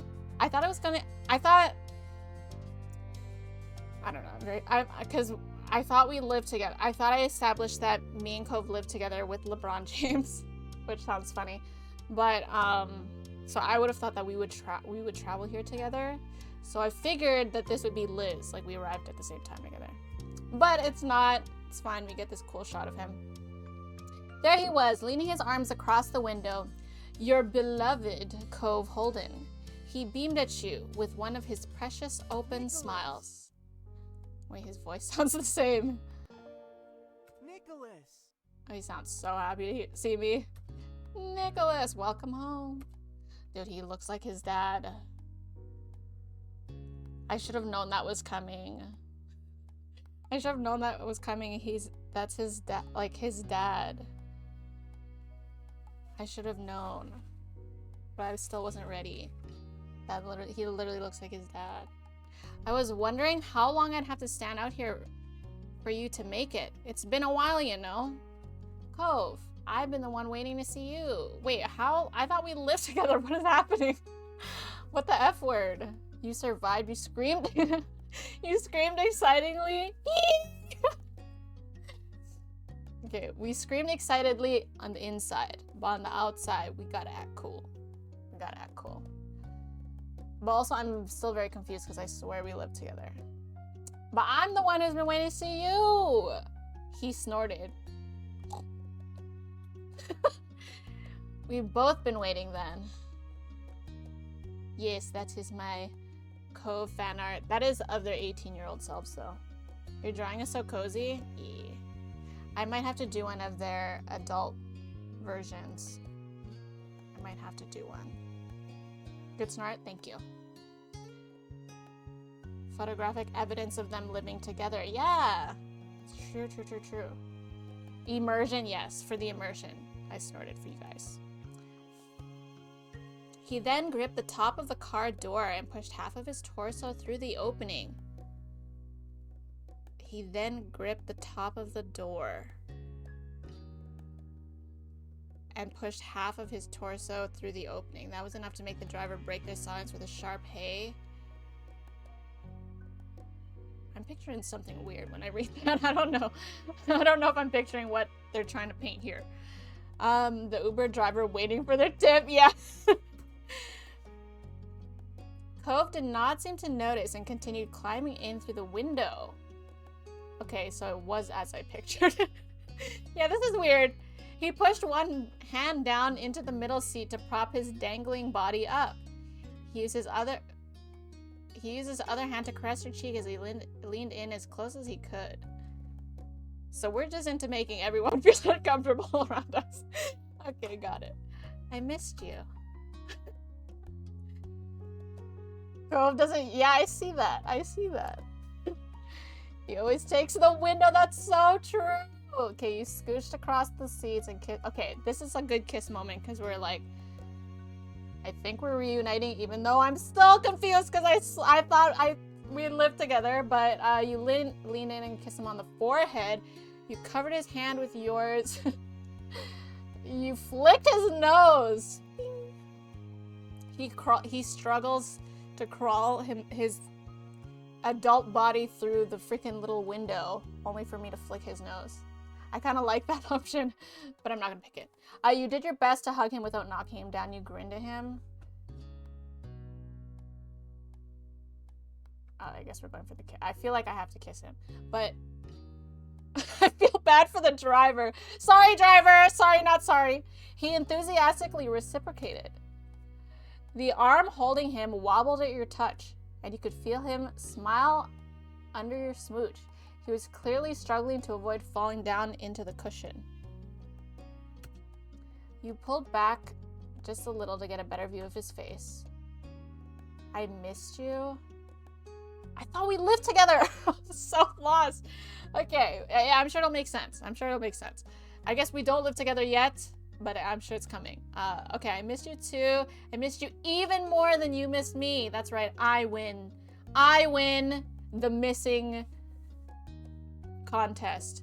Now get out of the window, you crazy person. You're so cute. I should have expected this. I should have expected this, you and your windows. I just feel really bad for the driver. I'm just gonna say I miss you too. Alright, Cove's smile turned awkward as his arm started to bend lower, causing his body to slide downwards with it. He turned his head to the driver. Sorry. Thank God, we're acknowledging the driver. Thank God. Sorry, I'm always causing trouble in this neighborhood. Excuse me. A little back crack. Cove shifted around some more and squirmed back the way he came. After he had successfully pushed off the window and landed on the pavement with a thump, you opened your car door. You threaded your arms through the various straps of your bags and climbed out. Cove took a few long strides around the back of the car and quickly met you on your side. There he is. Cove stood in front of you, and it struck you that the two of you were back in Sunset Bird, reunited once again on this street. You jumped into his arms. As if, oh, we can still do the hair ruffle. Oh my God. You gave a, I skipped friendly punch. Wait, we can friendly punch him now. Kind of into that. Okay. You held your hand out for a high five. You held your hand up for a fist bump. You waved shyly at him. Wow. Why do all of these seem so casual? Like, all of them seem like friend zone, like super friend zone, like not couple at all, except for the hug. So I guess we're gonna go for the hug. But you put down your luggage first. Wow, we get to choose whether we put put down luggage first. Safety first. Be my bad boy. LeBron is the GOAT. Nikki is the G-mote. Greatest missing of all time. Miss her, because I missed him more. And no matter what he says, I'm gonna miss him more. Like, that's just the contest that I won. Put down the luggage, you're going to earn it. Yeah, safety first, safety first. You dropped your bags on the paved road and got a bounding start to leap into Cove. He caught you, unsurprised at your action. When you were situated, he leaned back on the balls of his heels and fully lifted you off the ground. His goofy grin let you... thought something was in my eye. His goofy grin let you know just how much he was enjoying your enthusiastic embrace. LeBron can't miss. True. You were too tall for him to pick you up. You were too tall for him? Oh, okay, I get it. Okay. I was confused by that. Okay, you were too tall for him to pick you up too far off the ground. That being said, he still gave it his best effort, and you joined the inch or so between your toes and the pavement. With one last swing, he let you back down. Is the driver still here? I am that person. I just really don't want to make other people feel awkward. You really were ecstatic to be around him again, and absolutely thrilled that it was here in this town where you were together. Even if it had only been a short time since you had seen him off, you still missed Cove greatly. It somehow felt a lot longer. Given your different schedules and travel availabilities, oh, okay, I see. It had worked out better for Cove to head out to Sunset Bird first. Okay. My questions have been answered. He only arrived the evening before, however, and secured the hotel room. Hotel room? You mean we're not even staying at the house? That's a weird idea to me, but I'm Asian and it's very normal to just be in your parents' house. Until now, you'd never had to deal with that inconvenience of being in a tourist-heavy area. It was a fight to get a place to stay close by during the heat of summer. Wait, why are we not staying at our parents' place? I'm so confused. Is it that weird to just not stay? We did it. Liz did it when she was 18. It was a fight to get a place to stay close by during the heat of summer vacation season. Living without him at your place was strange. Cove was basically a part of you at this point. You are glad to feel whole again. Oh. You idly shifted your luggage. Then it struck you that you were short one. You got out in such a hurry it was left behind. You reached back into the car to pull it out. The poor driver, man! Just give this guy a tip and let him go. Cove stood aside as you made a dash for the door. You shouldered the small bag and felt relief that you would be able to brush your teeth tonight. Got everything this time? You stood up straight. Everything truly gathered up out of the car. You gave the back seat one last glance and then nodded. Cove shut the door after you had moved out of the way. The two of you stepped off the street to give the driver some room. Cove waved. Sorry again. Okay, we apologized at least. The driver said nothing and drove off. The driver's like, fucking kids, you can get me the fuck out of here. With the road clear, you let your gaze drift across the neighborhood that you had known forever. It was such a small place to spend so many days. You were flooded with memories of going up and down this street during every stage of your life. Being a little kid, following your big sister to the playground, becoming a teen and staying out later, and growing into an adult who left their parents' house behind to be independent. You could feel the summer sun on your skin from all the times you headed out to the beach. You saw the same surroundings that you as a young adult did when leaving home. It was hard to quantify the amount of history you had there. And now you were back. Despite taking in the neighborhood again, you never lost awareness of Cove's presence. From the corner of your eye, seeing him there was a familiar sight as well. So many of your memories included him. Your mind drifted. Okay, I just really want to see the family members game, please. I know, very nostalgic place. We love Cove. We love our memories. Let me see my family. I want to see them. I want to see Cliff. Okay, your mind drifted from the neighborhood itself to the person who used to live there. You couldn't help the feeling of nostalgia.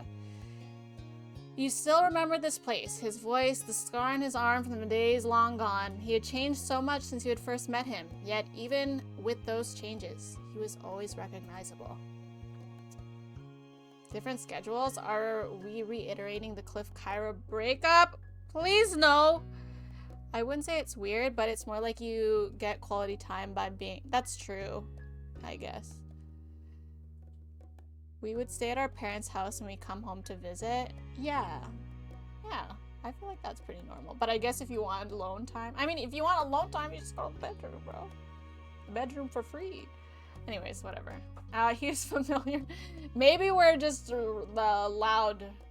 Well, you gotta be quiet in hotels too? I don't know. Anyways, he was familiar like the sky was, in the way you knew the sea. Every day they may appear different, but they're still an inextricable part of life.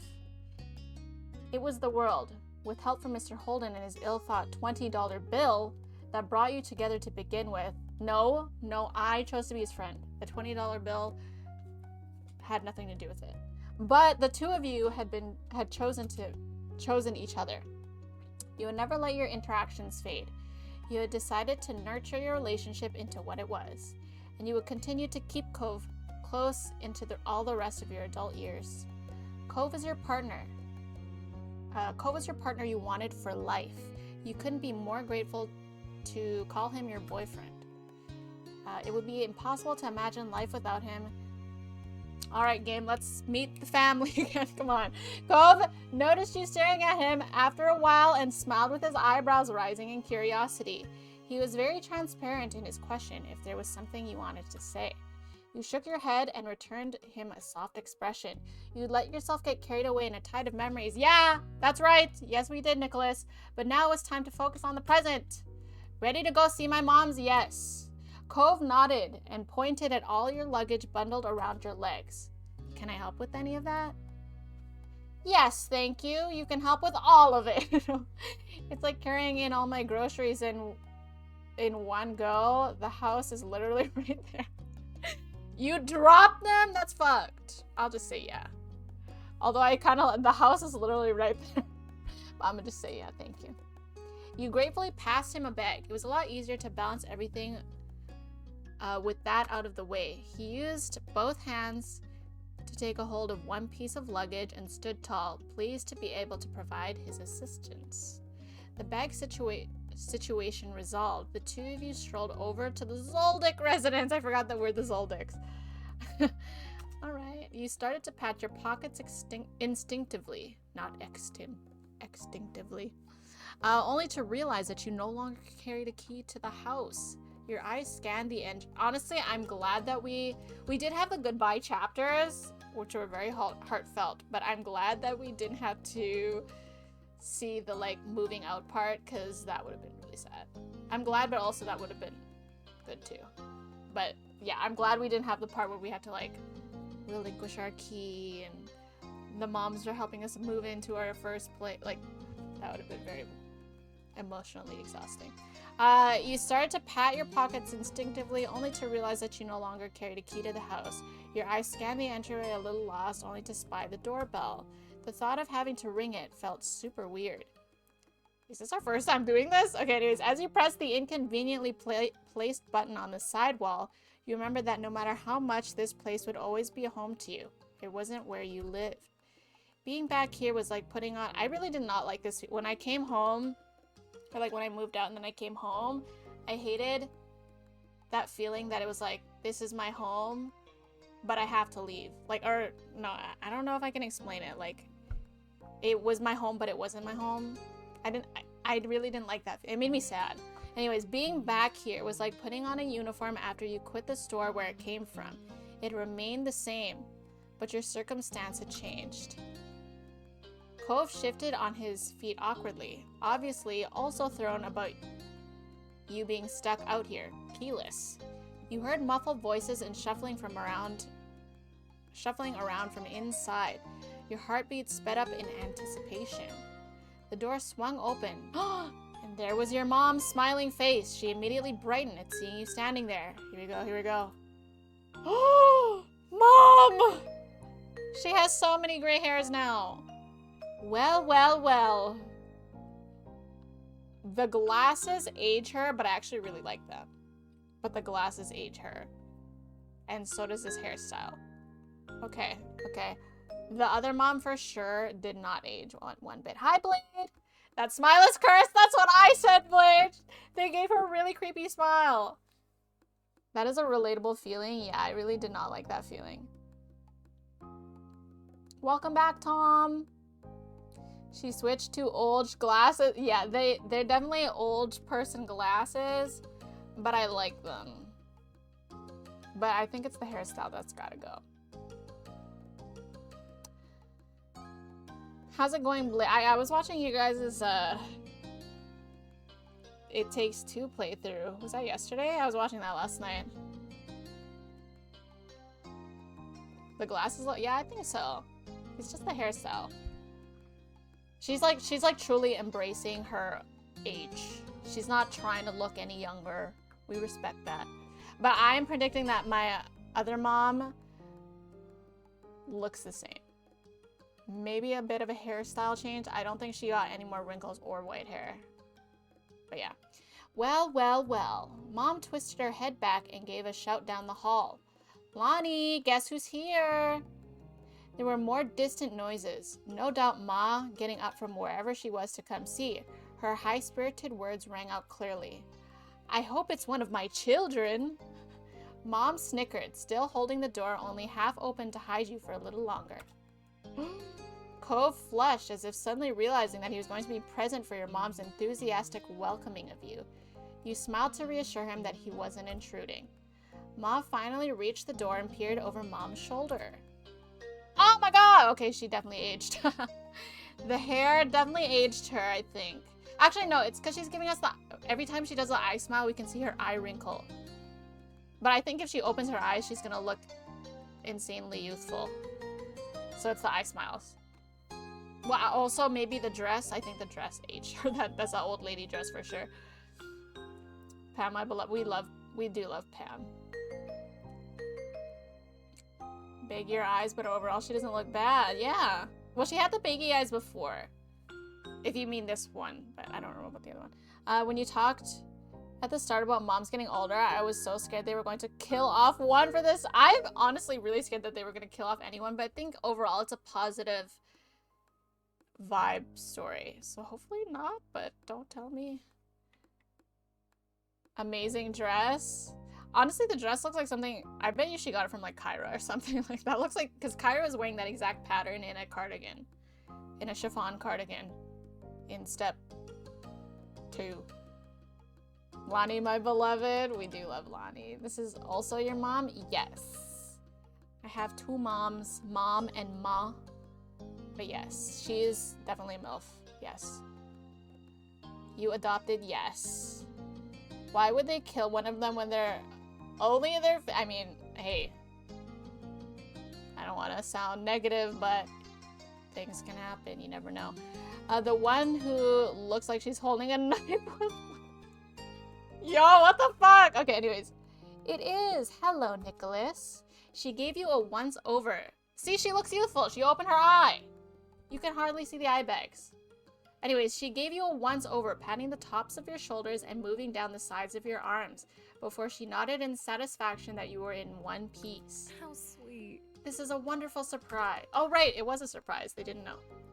Ma inclined her head to Cove. Wait, Ma inclined her head to Cove next, not leaving him out either. Hello, sweetie. You count as one of my kids at this point, anyways. I have double the surprise today. Yeah. Oh, yeah. There are 3 moms. Mom, Ma, and Mother Asher Nikki.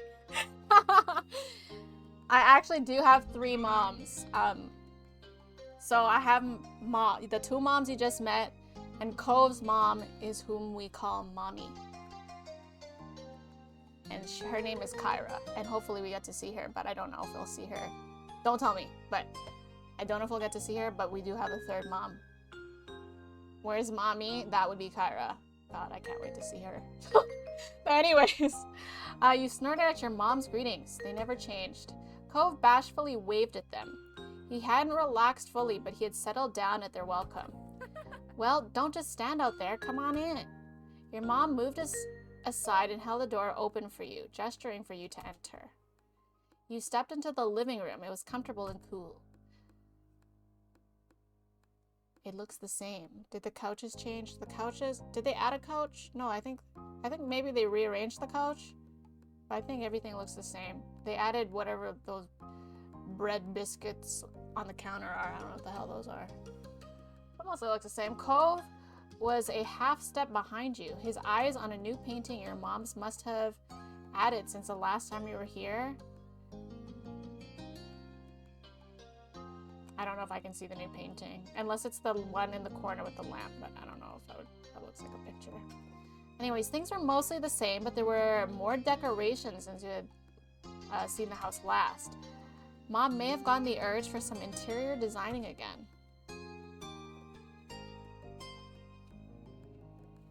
It struck you how odd it was to be a guest, only observing their choices for the living space here, rather than a full-time occupant.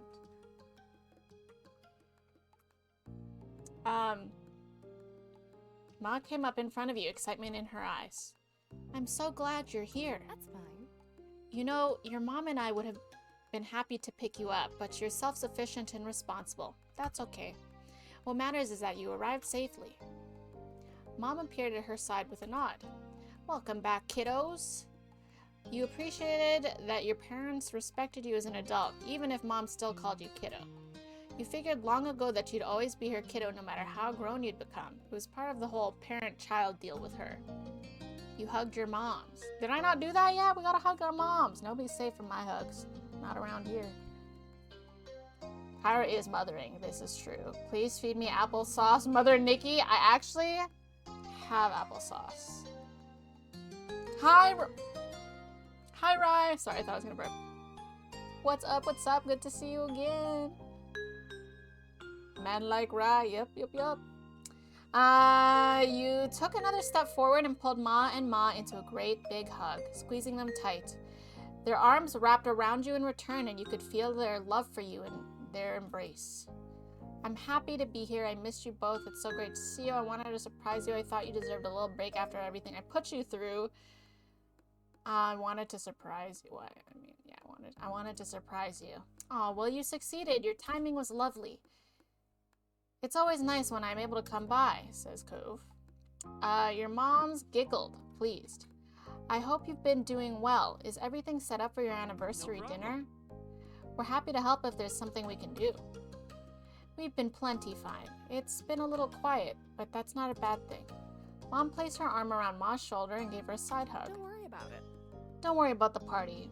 We're just planning to eat at the Cypress. Nothing fancy. The Cypress sounds fancy. I don't know. I've never... That's my computer. That's my computer, not yours. It's still doing that thing. Okay. I've never been to the Cypress, but it sounds fancy. It sounds fancy as fuck. It don't sound like no Applebee's. But anyways, nothing fancy, which is kind of a funny thing to say about a pretty fancy country club. Yeah, okay, we fancy. We big fancy. The biggest issue has just been making sure everyone can make it for the day. Speaking of which, Liz will be arriving tonight. So we're planning on picking her up later. I guess Liz isn't as grown up as Nicholas. Mom snickered at her own joke and Ma lightly elbowed her with a barely hidden grin. Josh. Shush. As I was saying, we could drop you off wherever you're staying if you don't mind waiting for that. I'm sorry there's not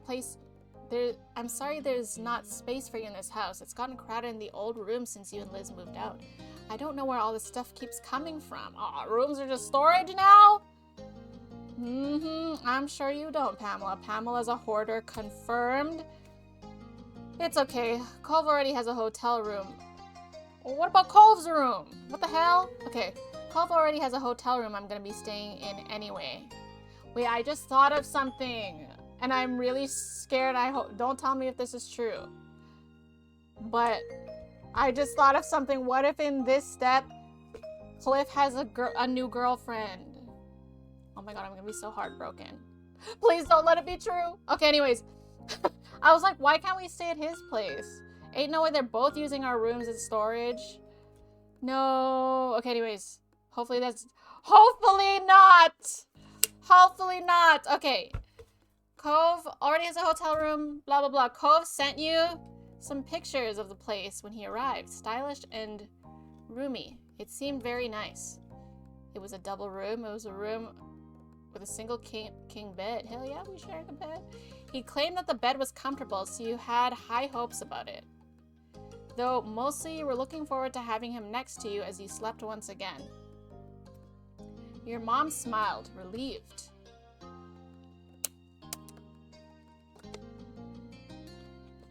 Oh my god, Kyra's here! Okay, we are gonna meet the other mom. We're gonna meet Mommy. Kyra's already here, isn't she? She directed her question at Cove. He bobbed his head a bit to go along with his reply. Yeah, I heard she made it. She's gonna be staying with Dad while she's in town. Have you gone over to say hello yet? Cove chuckled self-consciously, and this time he shook his head. You raised an eyebrow since you had figured he would have taken the chance while waiting for you. Not yet. I should go do that now. I just wanted Nicholas to be there too. Oh my god, it's happening! It's happening! Okay, Kyra's there, so maybe he doesn't have a new girlfriend, but like, maybe they're together again? I don't know. Anyways, he caught your eyes with an adoring smile. Mom laughed at that, no doubt thinking that Cove was sweet, but ridiculous. Nice. It's nice to know your priorities. Yeah. Cove awkwardly rubbed his arm and shifted on his feet, looking all too much like he did as a kid. Nicholas, you want to go over to my house now? That's a good idea. We won't be leaving until late evening. You heard, Ma. Let's go see your parents. Yes! I'm scared. I'm nervous! Okay, Cove perked up, excited once more. We'll keep an eye on your things while you're out. There's no reason to be carrying all that around. You set your bags in the living room, tucked into a corner where they wouldn't be in the way. Cove helped. Your moms waved the two of you off as you walked into the entranceway. Thanks, see you soon.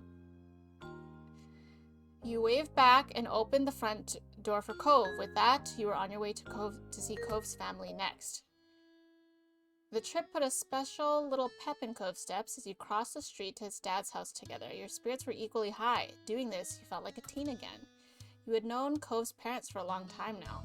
When it came to what you called his dad... Oh, we can change it now. You still stuck with the familiar classic Mr. Holden. You switched back to saying Cove's dad. You were on a first name basis. Yes, we are. I'm shocked that that became an option.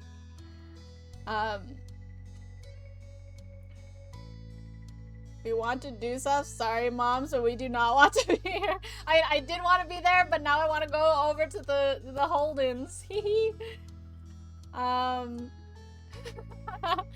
Oh, I see what you're saying, pretty baby. Kina Grannis wrote a song, I Know Who Took the Milk and Cookies, about coming back home as an adult with a line, tonight we'll sleep on sofas because our parents sold our beds. Mom's filling up our rooms with storage kind of reminds me of that.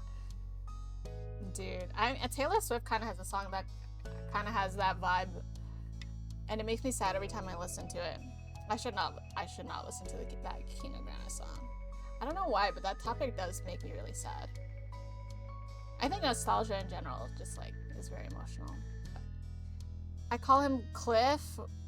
We on first name basis now. Hell yeah, dude, I've been calling him Cliff this whole time. I mean, I've been calling him Daddy, but yeah, where's the daddy option? This is true. Cliff is on the first name basis with the whole world. Yeah. All right, that was awkward on your tongue at first. It rolled off comfortably now. You appreciated how much he saw you as an adult and friend, and not just the kid from across the street that he tried to pay $20. For his mom, ooh. You were still on the first name basis with Kyra. You called her Mom 3 in a non-serious way. I like calling her Mom 3. I mean, that's what I've been calling her. She didn't comment on it last time I called her that, though. She actually, like, ignored it. But I'm gonna call her that. A playful grin was always settling on your face, and you hadn't even gotten there yet. It was always fun to hang out with her.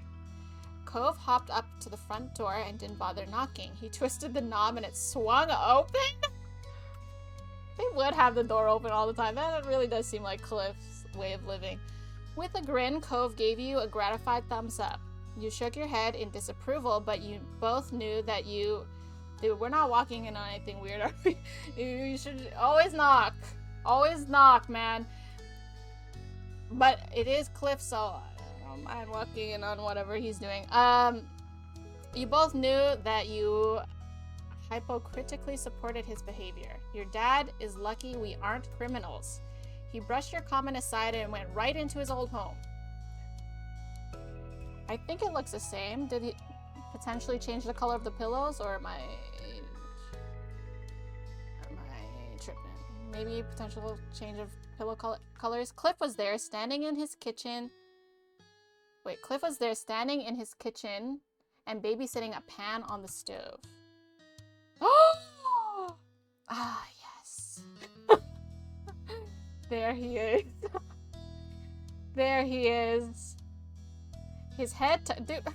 Look, my mom's fucking aging. Like, my poor moms are getting all these eye wrinkles and gray hairs and shit. They getting granny clothes. And then over here we got I called him Clove. Over here we got fucking Cliff's freaking... We got Cliff, he just looks the same every year. He's just changing his hairstyle. Oh, I like his shirt though. The jellyfish shark seaweed shirt. I'm into it. You don't name someone Cliff without wanting people to say exactly. It's definitely a very nostalgic and sad Kina Grannis song. Lots of them are. Yeah, that is her vibe, isn't it? Cove, you taking a huge risk. Both of their shirt prints are so gaudy and they're still so cute. Yeah, they're both just so cute together. This is so cute. But I can't wait to see Kyra again, yo. I can't wait. Do I know how old he is here? Oh, who, the dad? Oh, wait. So... Wow, has it been 5 years? 18? Yeah, it's been 5 years. How old did we say he was last time? 37? Did we say we were 37 when we were 18? Yeah, 37. So that means he's 42? He is not 42, bro! Ain't no fucking way. Ain't no fucking way. I don't know. Listen, 42, 52, 69. He can still get it, okay? He can still get it. I don't care. I don't care. Alright, his head turned at the sound of footsteps, and he brightened instantly at the sight of you both. Cove matched his enthusiasm instantly. If it was anyone else, you would have thought he was lighting up with a childlike joy over seeing his dad again. But since you knew what Cove was actually like as a kid, you are aware this level of happiness with Cliff was definitely not equivalent to any childhood feelings of his. Dad! Cove! Ah, he still has that handsome smile. Cliff gracelessly pushed what he was cooking to a different burner and flipped off the heat. He rushed over to you both. Cove flew forward and met him halfway in a hug. I like that we just walked in, like, we just waltzed into this house. Man, it's a good thing we didn't catch him doing some such shit. But anyways, I love it. This is very on brand for Cove and Cliff. Cove squished his eyes shut and held his dad in a tight hug. Cliff soothingly rubbed his son's back. Well, they are huggers. It didn't seem like it at the time. The more of an adult Cove became, the more he turned into Big Daddy's boy, it seemed. Aw, that's cute. I love that. I missed you. I missed you too. It was sweet. And teasing aside, it was wonderful to see them at this place in their relationship after years of struggling to connect. When the hug broke, Cliff hooked an arm around his son's neck. He let out a deep laugh. I still can't believe you outgrew me. They always do. They always do. I really thought I had that on him after he graduated from high school, but then he just had to keep going. Chuckling, he shook his fist in mock anger. Doing this. Cove ducked his head and laughed in kind. Sorry, Dad. He's 42, yes? Goddamn. It's a good-looking 42-year-old. Flip off my heat, Daddy. Oh, God. They did such a great job making Cove's design the child of Cliff and Kyra. Yeah, no, for real. It's truly a really good blend, except I'm still confused about the eyebrows. But maybe if we meet Grandma and Grandpa at the wedding, maybe that will make sense. I don't know. But no, he is a very good blend of them both. And I like that, because when he was a kid, you really didn't see it, right? He was just a kid with, like, green hair or whatever. But, like, I had watched my VOD last night of me starting this game, so me in step 1, and Cliff looked like this. Cliff had the little ponytail. I mean, I would say Cove is rocking this. Well, Cliff was wearing the low bun ponytail last step, but like basically what I'm saying is Cove now looks like Cliff at step 1. There you go. Okay, Cove's cheeks turned pink and he averted his eyes. He was becoming bashful, so you knew he had more he wanted to say. Cove softly added, but I was raised really well. His dad's expression, oh no! Cliff looks like he's about to tear up here.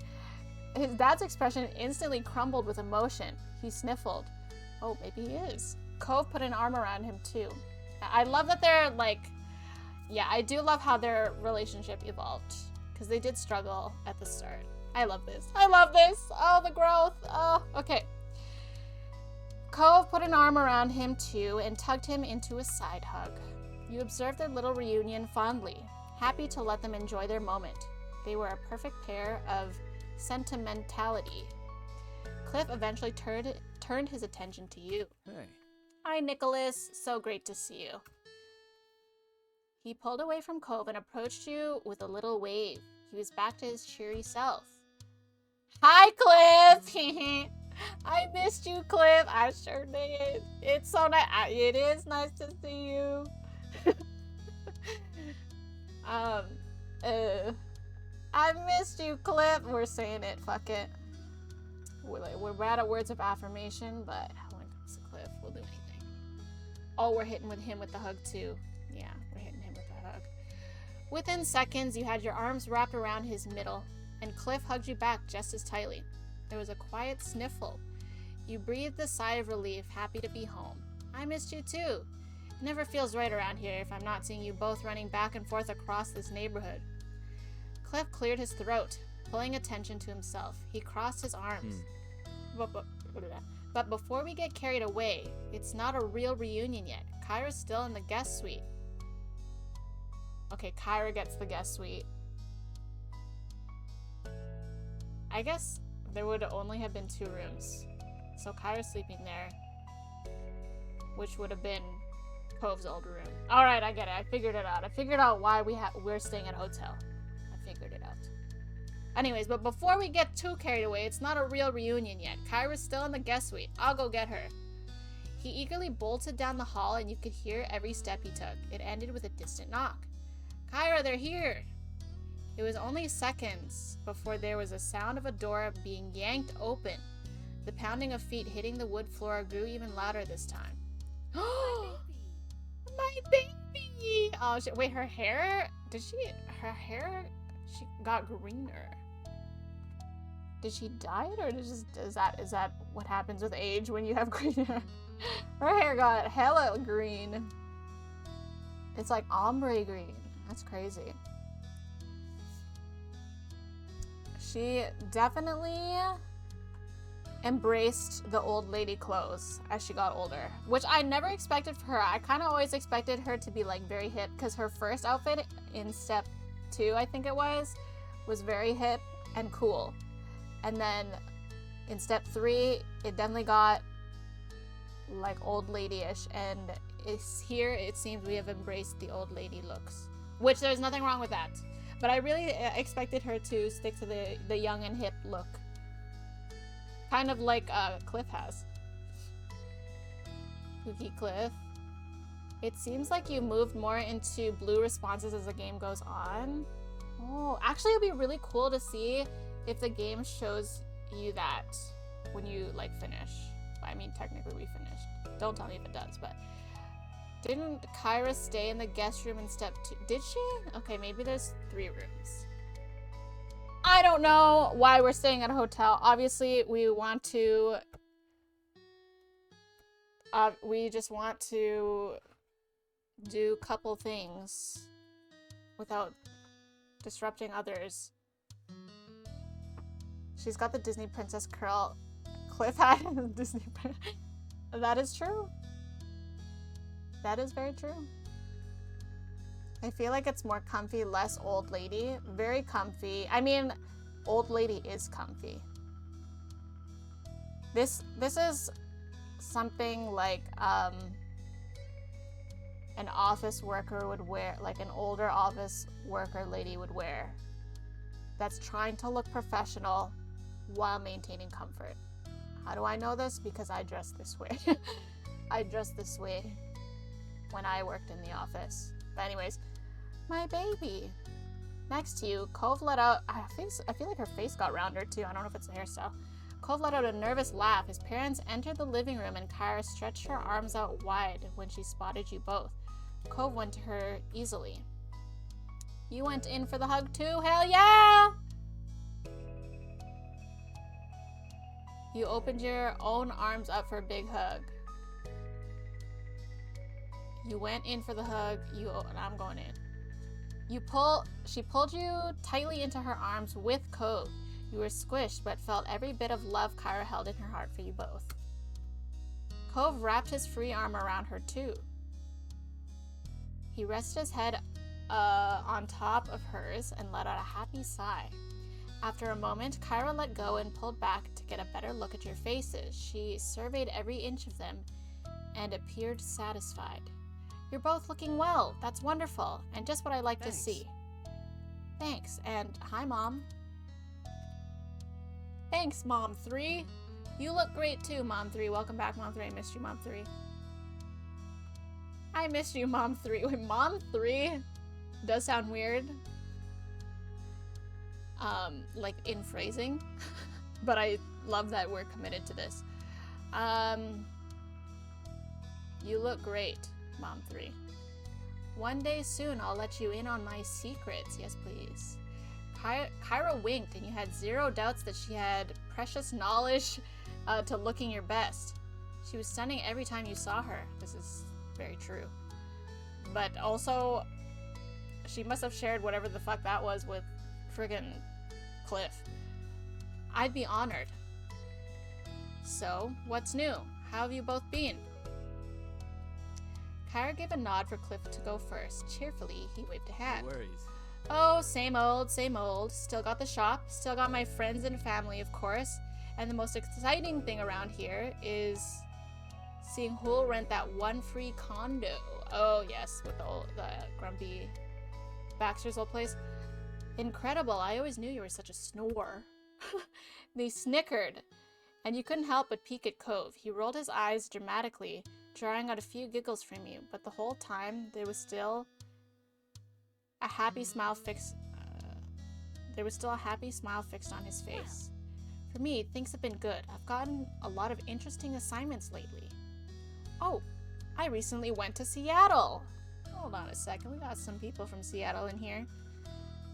Kyra was in Seattle! Seattle people in chat! You could have seen her! And Kyra twirled a strand of her hair shyly and her mouth curved into a grin. Whatever she was thinking— oh my god, she has a new man! Whatever she was thinking about, it made her happy. Things have still been going well with that guy from work, but it's a little early to bring him all the way out to California to meet the family. We might have another hot dad somewhere. We might have another hot dad on the way. Nikki knows firsthand. Oh, Kyra's 41? Ain't no fucking way. If you didn't have a hotel, how would Cove not go to his parents before you should? I know, yeah. Well, yeah, I know that, but I just thought it was weird that we went for the hotel. Mother 3 is so young, I agree. OMG, you see this? You see this? This is mommy, LaShawn. This is mommy. Okay, things have been going well with that guy from work, but it's okay. Cove crossed his arms. He and Dad nodded. It was clear she appreciated the acceptance from her two boys. That's great. I'm really happy for you. I hope he gets a seal of approval when he does come around. I am going to be the strict...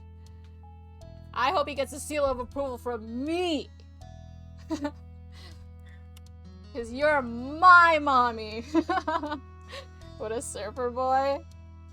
Alright. Yeah, I hope he gets a seal of approval. You added a thumbs up to get things light.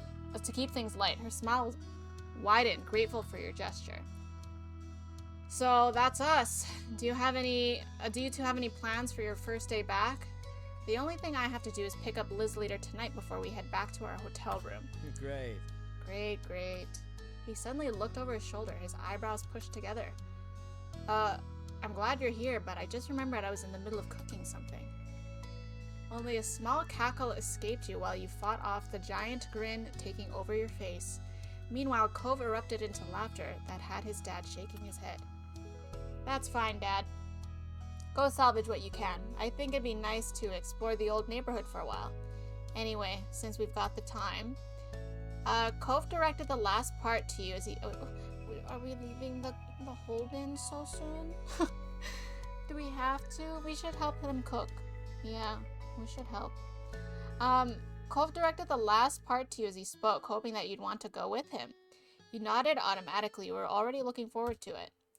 That's a perfect idea. Makes sense. I think so too. You should go enjoy the day.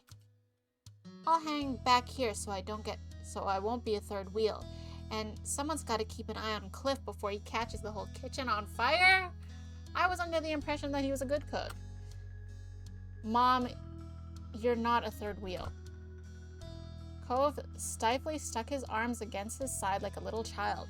A small smirk tugged at Kyra's mouth. She winked.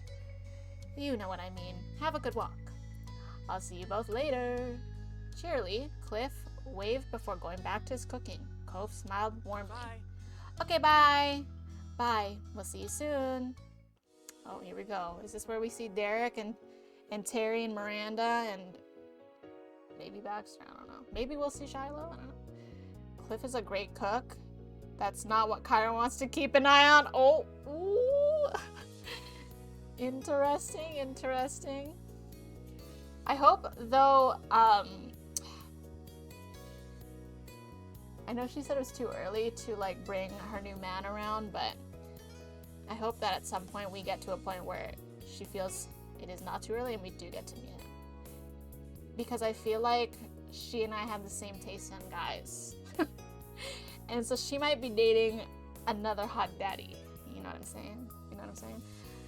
Yeah. Okay, Cove trailed behind you as he walked into the welcoming summer sun. He stopped, closing his eyes to stretch his arms in the warm rays. You felt Cove take your hand. You took his hand. You linked his arm around his. Can I have a piggyback? Not the fucking piggyback ride. Yo, you know what? I'm gonna go for the piggyback ride. Do I give him one though? Can I have a piggyback ride? I'm asking for the piggyback ride. Or wait, no. Do I give him one or does he give me one? Oh, God, which one? I'm gonna offer him one. Cove raised a doubtful eyebrow, assessing you. He smiled apologetically, and you instantly knew that he wasn't going to take your offer. Your shoulders slumped. Sorry, Nicholas. I'm just really too big.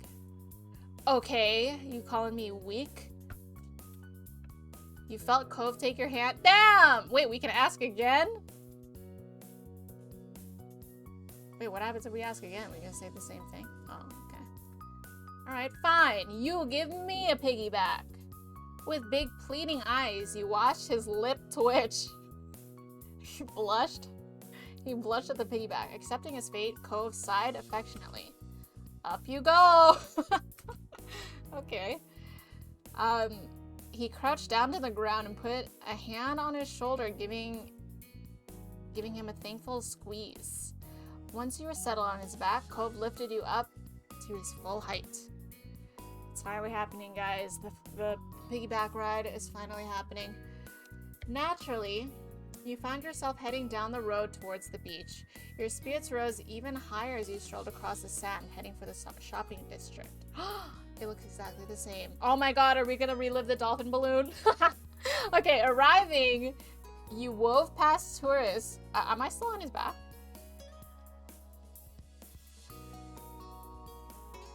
Anyways, arriving, you wove past tourists who were taking in the sights for the very first time. Being a local was a badge of honor you wore proudly.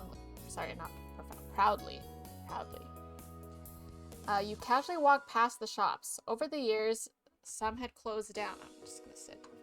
Over the years, some had closed down, but many of the stalls were still exactly the same as they were when you were little. Cove snapped his head as far as it could go to one side. So dramatically, you couldn't have missed it.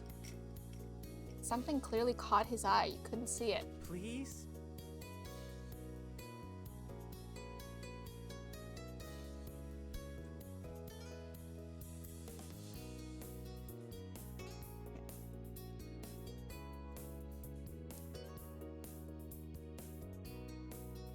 Kyra should bring her guy around. Nicholas is getting his husbando. Nikki should too. This is true. Although we do have Cliff. Okay. There's a pretzel stand open today. Can we get one? Oh my god, Cove's excited about pretzels. Listen. I do love a good pretzel. I do love a good pretzel. I'm Kyra's guy. You, wait, Neon, I don't know if you saw, but like she was in Seattle. I don't know if you were here for that part of the story, but you literally could be Kyra's guy. You literally could be Kyra's guy. Canonically. Okay, there's a pretzel stand open today. Can we get one? When his gaze found you again, he wore the biggest smile. You chuckled. Yeah, we can't. I like how he's asking me. Just get one. Hey, you don't have to ask for my permission. Does your heart want a pretzel? Yep, it does. For a moment, you both quietly laughed at that. You placed a hand over your heart. Then I think you should follow it. You're gonna get the one that comes with the little frosting cup, aren't you? That's right. After that, you both happily made your way over, being pulled in faster by the delicious aroma of the stall. With that, you changed course to the pretzel stand for a snack break. Cove was very pleased by the morsel he picked up, and that was good to see. The sun arched across the sky as you went up and down the road as a pair.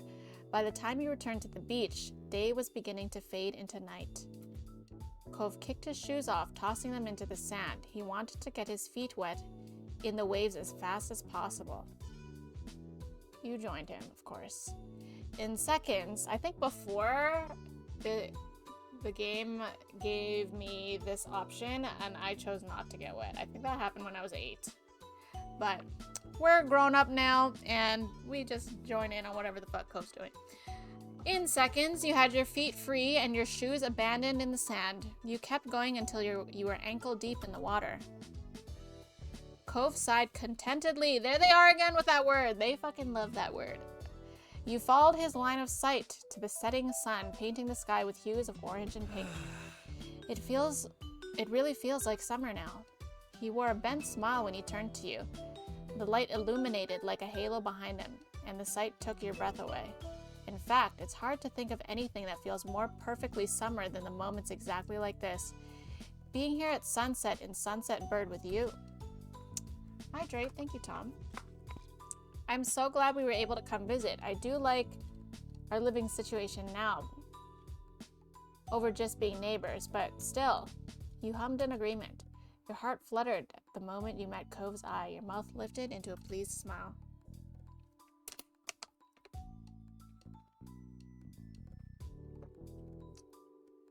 I'm happy to. Of course, we could have ended up like this again sooner. We would have ended up like this again.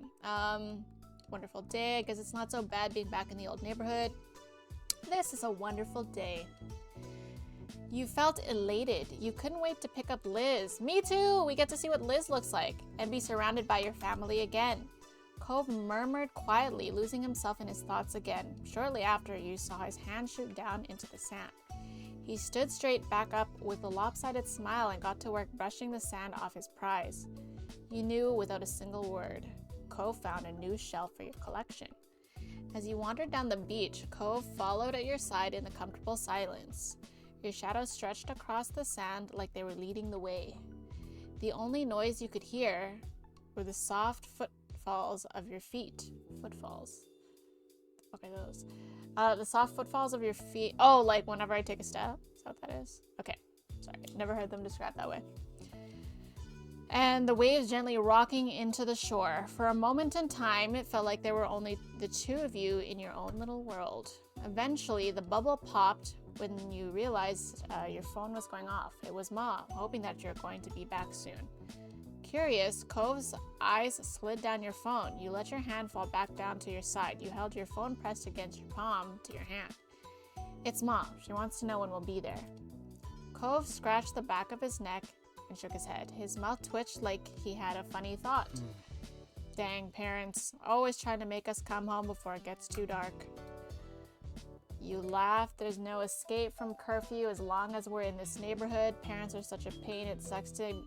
We have to leave early. Don't laugh. Just laugh.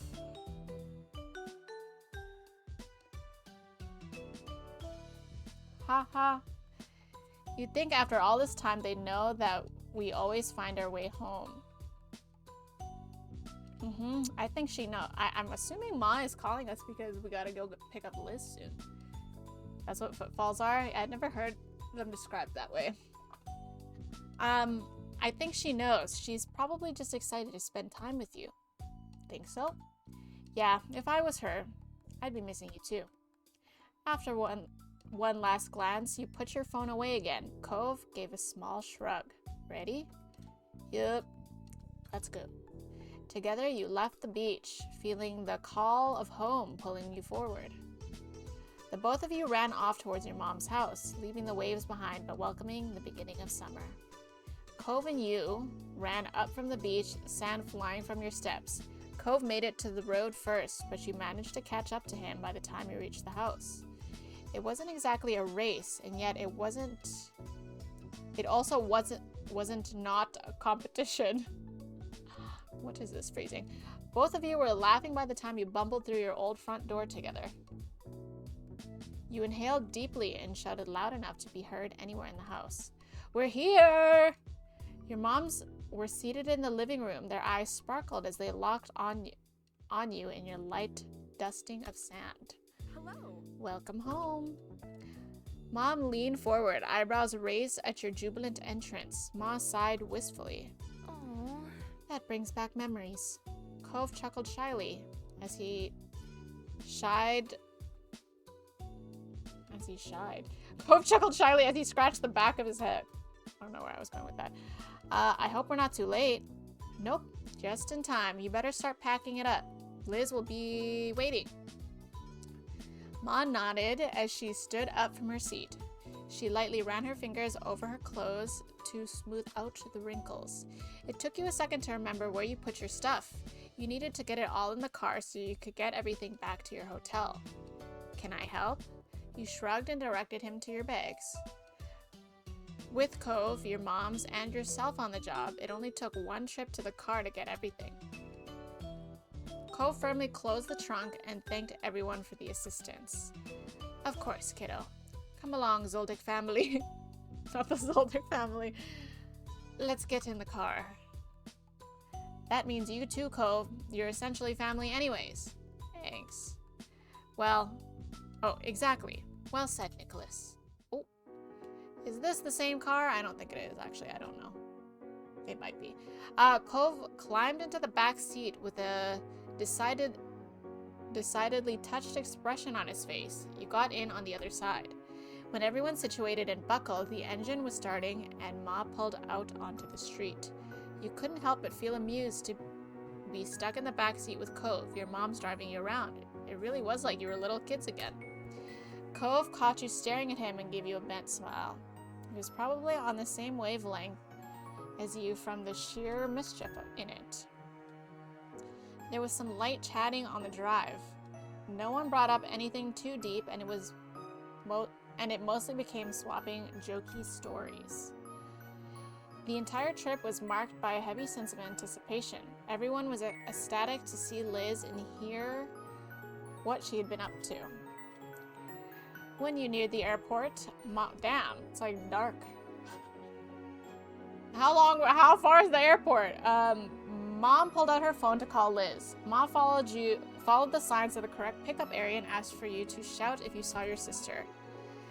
Yeah, Liz, we're at Wing B. There's a blue sign that says North America? ? Alright. Tell her that we're right in front of the building with blue windows. She says that she's outside, right by a yellow truck picking people up at an airport, for real. I see at least 3 yellow trucks. I think they're doing work at the airport. The back and forth continued, and Ma driving around the wide, circular airport road while Mom attempted coordination between her and Liz's location. Aha!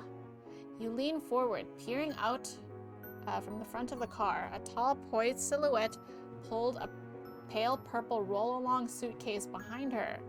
It was definitely Liz. I have a purple roll-along suitcase. She waved to her. Ma parked along the sidewalk next to her, and Mom put her phone away with a cheer. Mission accomplished, team! Ma excitedly reached over to grasp Mom's hand. raised hand, thrilled that both of her kids were Good back. job. That's right. Liz came closer and yanked open the back door beside her. She popped her head into the car, her smile ornery despite how tired she appeared. It must have been a long trip for her, yet her expression was that same familiar smirk you had grown up with. Oh, she looking good. Yep, she looking good. I like the low pony. The low pony suits her. The top is cute. Okay. I can't wait to see everyone else, like Terry, Miranda. Hopefully we get to see Shiloh. Maybe we'll see Shiloh. I don't know. She's tall. She's poised. Liz, my beloved. Liz looks good. Liz looks good. Gorgeous. She does. She looks good. So I'm 23. Does that make her 26? I think she was 3 years older than me, right? Or 2? Was it 2? Maybe it was. Maybe she's only 25.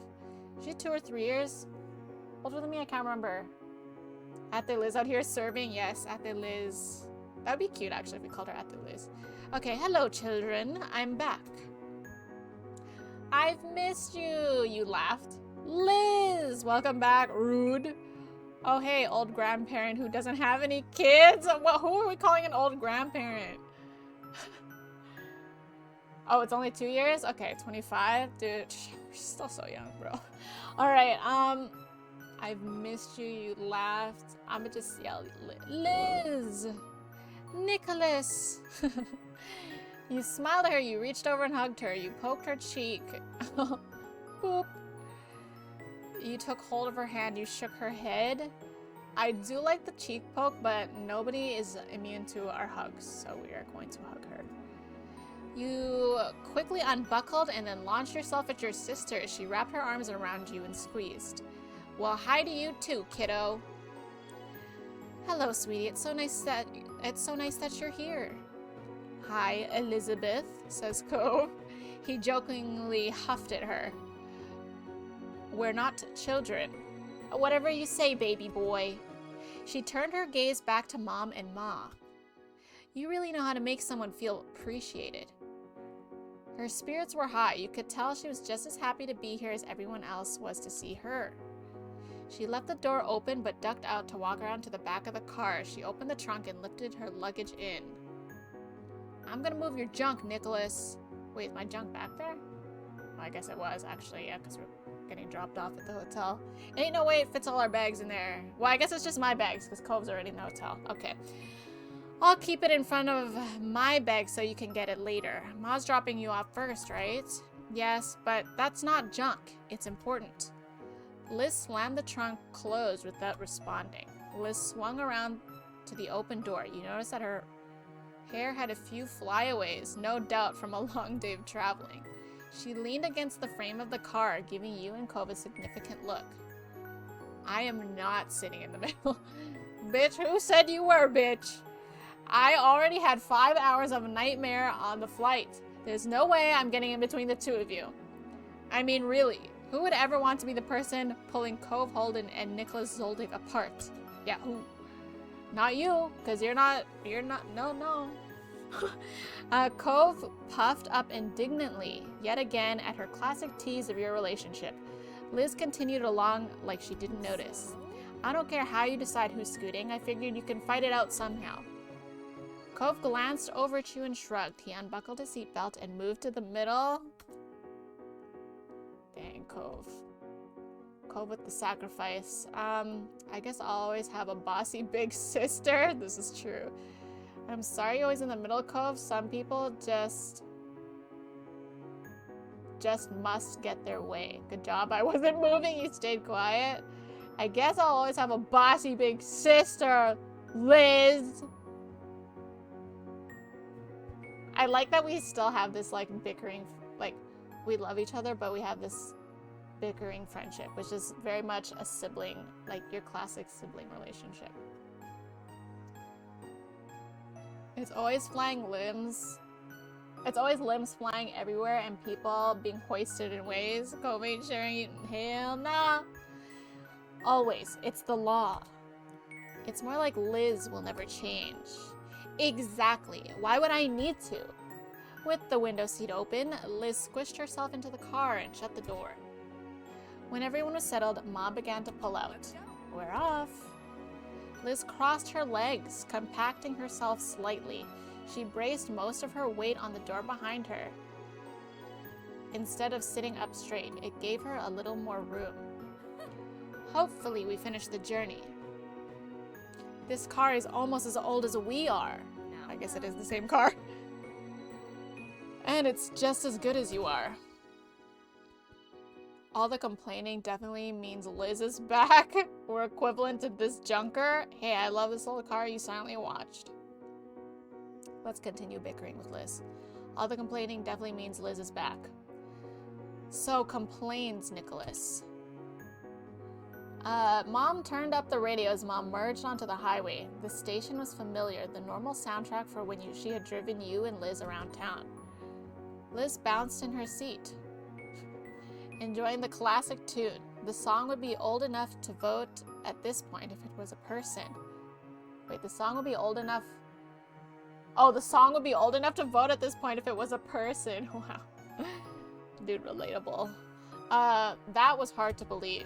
With Liz, the conversation livened up despite it getting later and later in the night. She told you all about her week and all the travel preparations she made. By the time she'd made it to the actual tale of travel itself, Liz started chuckling. On the plane, Liz sat next to a couple of girls who talked a lot about how well they could read people. Liz recounted their conversation with her in hilarious detail, as they had apparently tried to guess her occupation after... Wait, did we know her occupation? I can't remember. After only shaking her hand. Neither of the girls could agree with one another, and Liz refused to just tell them. However, the drive to your hotel was only so long. Eventually, your group arrived. You yawned and got out of the car when it stopped.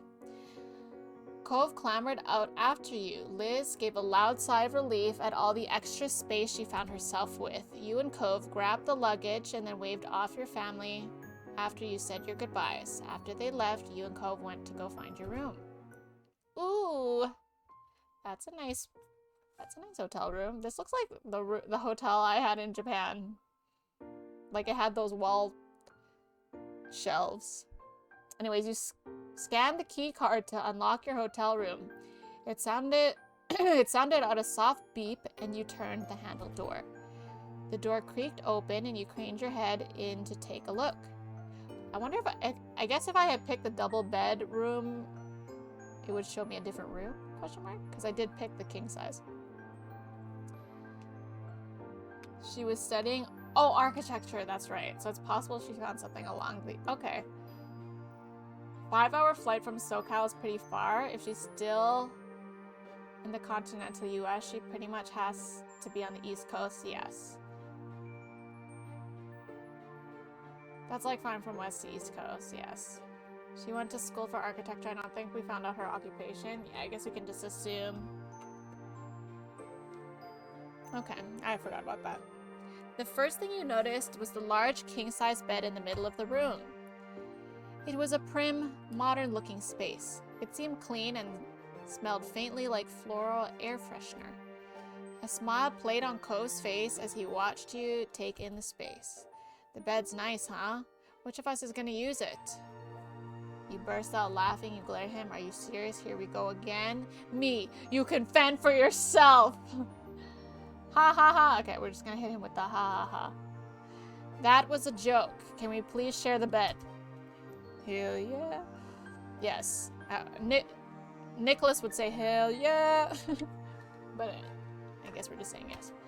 Thanks. I got a good hotel, didn't I? Wait, he got it? I'm the one working hospitality. How am I not using my hookups?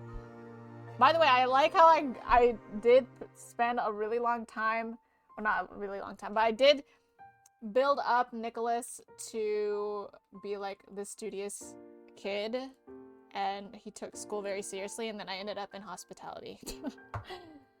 Not that there's anything wrong with that job. I worked in it, but I feel like I probably should have picked something else. I didn't think about that connection. Anyways, you picked out a nice one. It's passable. I guess we'll manage. Thanks for handling this. I'd say it's nice. It's the same hotel I would have picked on my own. It makes sense you'd go for this place. It looks like your room at Kairo's place. Oh, right, because he said it looked like a hotel. It looks nothing like the room at Kairo's place.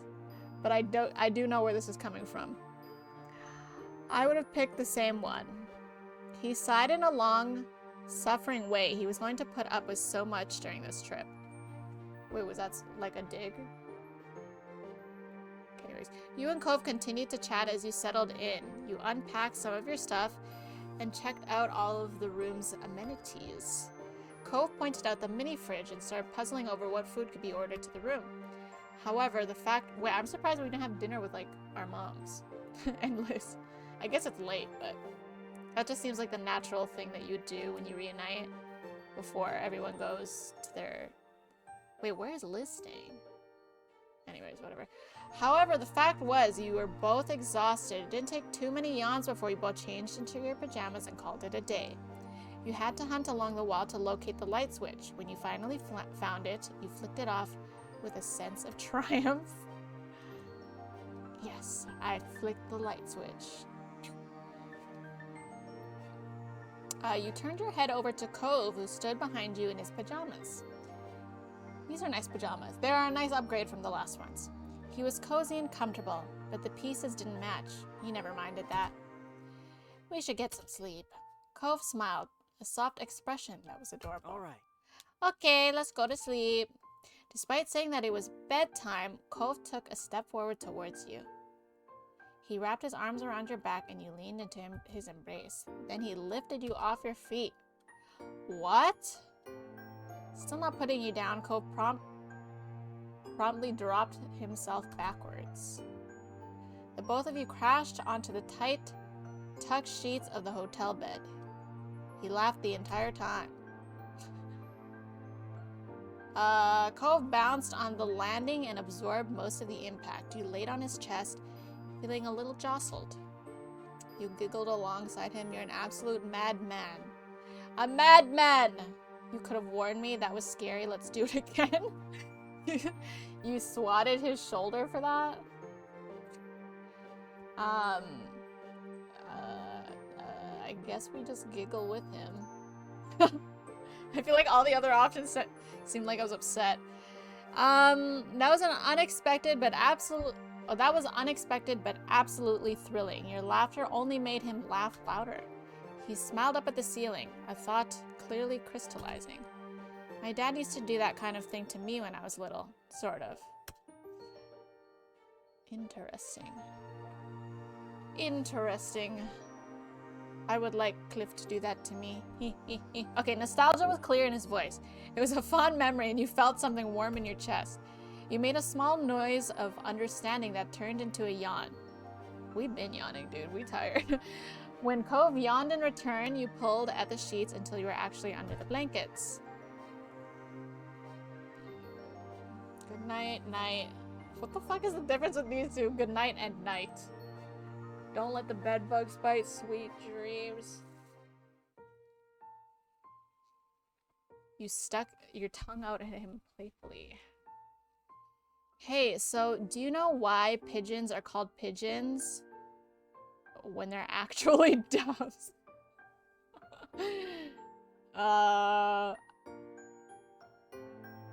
I'm gonna go with that one, actually. The random conversation starters in the middle of the night. Cove blinked at your random tangent. You yawned and continued talking, your sleepy brain happy to info dump. That's what it is, the info dump. Pigeon actually used to refer to a young cheeping bird, not a species like it does now. Cove nodded along as you continued, seeming interested despite the random topic. By the time you finished, he was watching you intently. Then you... Oh, okay. There's a lot of kissing options. Kiss his lips, kiss his nose, kiss his forehead. Ruffled hair. We cannot skip the hair ruffle. You pinched his cheek. You shot him a sleepy grin. I feel like we're both sleepy AF. Like, we've been yawning. But I also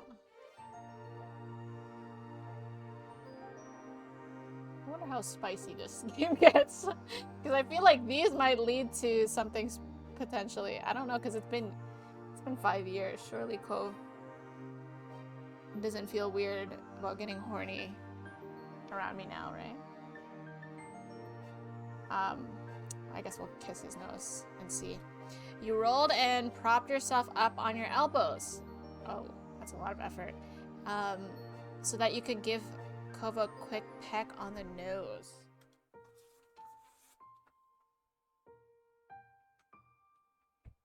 What the heck? Oh. He beamed at you, obviously enjoying his goodnight kiss. Cove wrapped his arms around you and snuggled next to you. He let out a contented... There they are with that word again. A contented breath. You reached out to hold Cove under one arm, then used your other hand to comb through his hair. We did not escape the hair ruffling.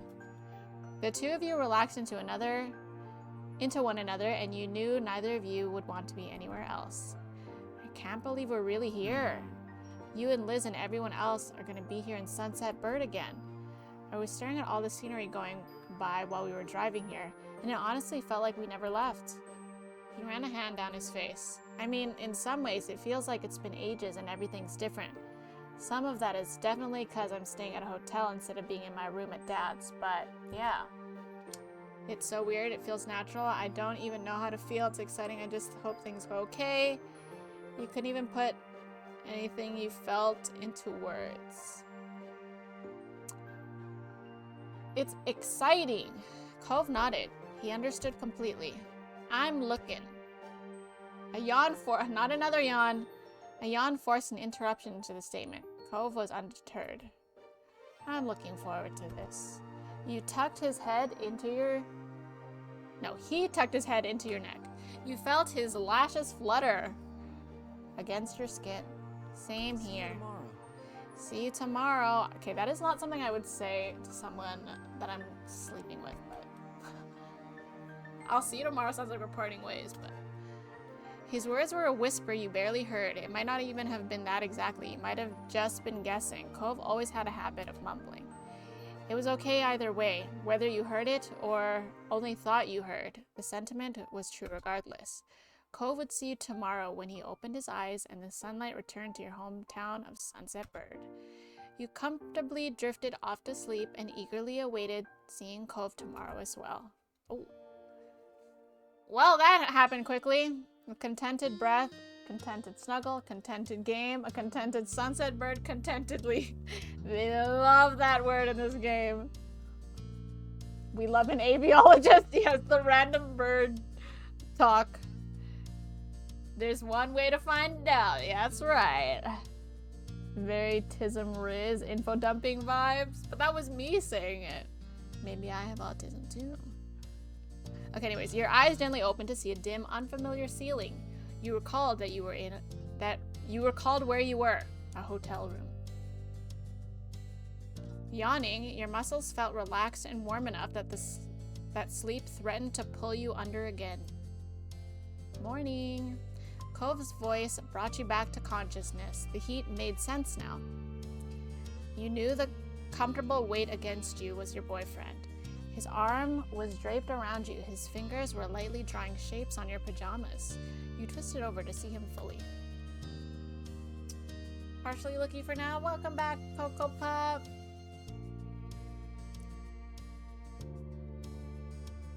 How does this guy feel about the Kentucky Fried Chickens?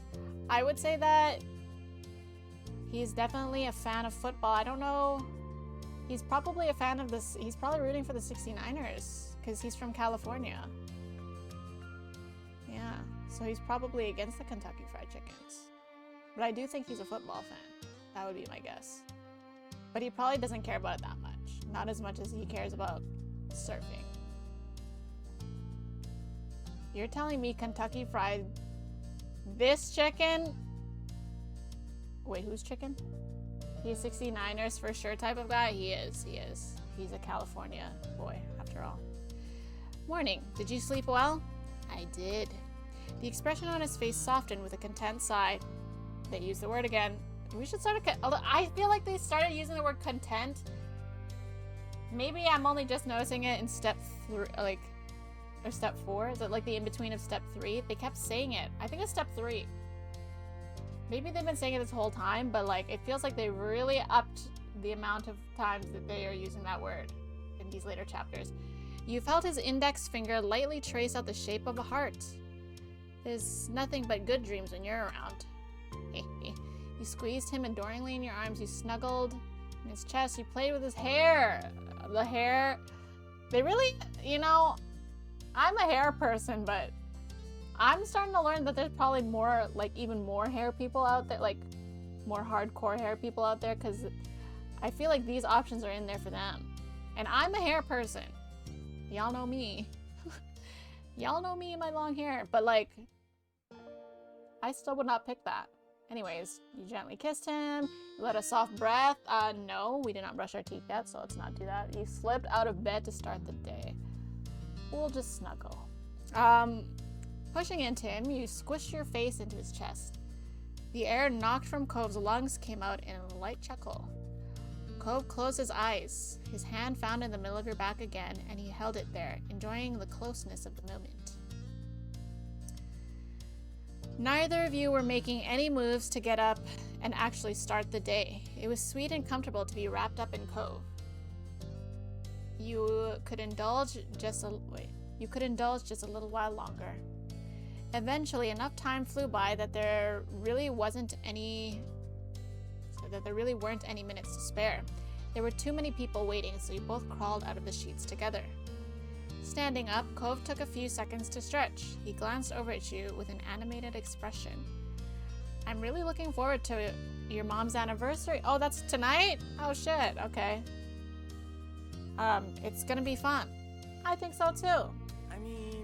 This whole trip is great, actually. Being here with everybody is like having another chance at being a kid. We can do all the stuff we used to, and all the things we never did, but wanted to. Yeah, the world is our oyster. Oh, I like that, I like that. I do not want to think about being little again. It's good to be back. Sunset bird. Won't know what hit it. The world is our oyster, Cove. And that's what we will name our son, Oyster.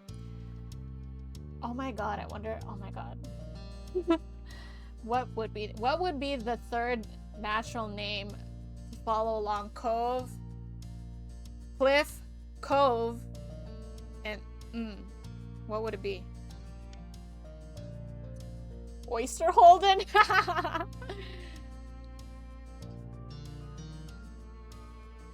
Cove is very content with you. This is true. They are putting that point very much across. Especially since they're not old enough for the Niners' glory years. Okay, fair. I wouldn't know that. Or would I? I would know that. I would know that. This game is not for people that like bald heads. There was no bald option, but there was short hair options. But you're right. Are you one of those people, Tulip? Maybe even Rams fans. If moms are from Southern California too, they're enough for when Rams were in LA, and the Rams were very good when they were kids, even though they were in St. Louis then. Reef. Oh, Reef.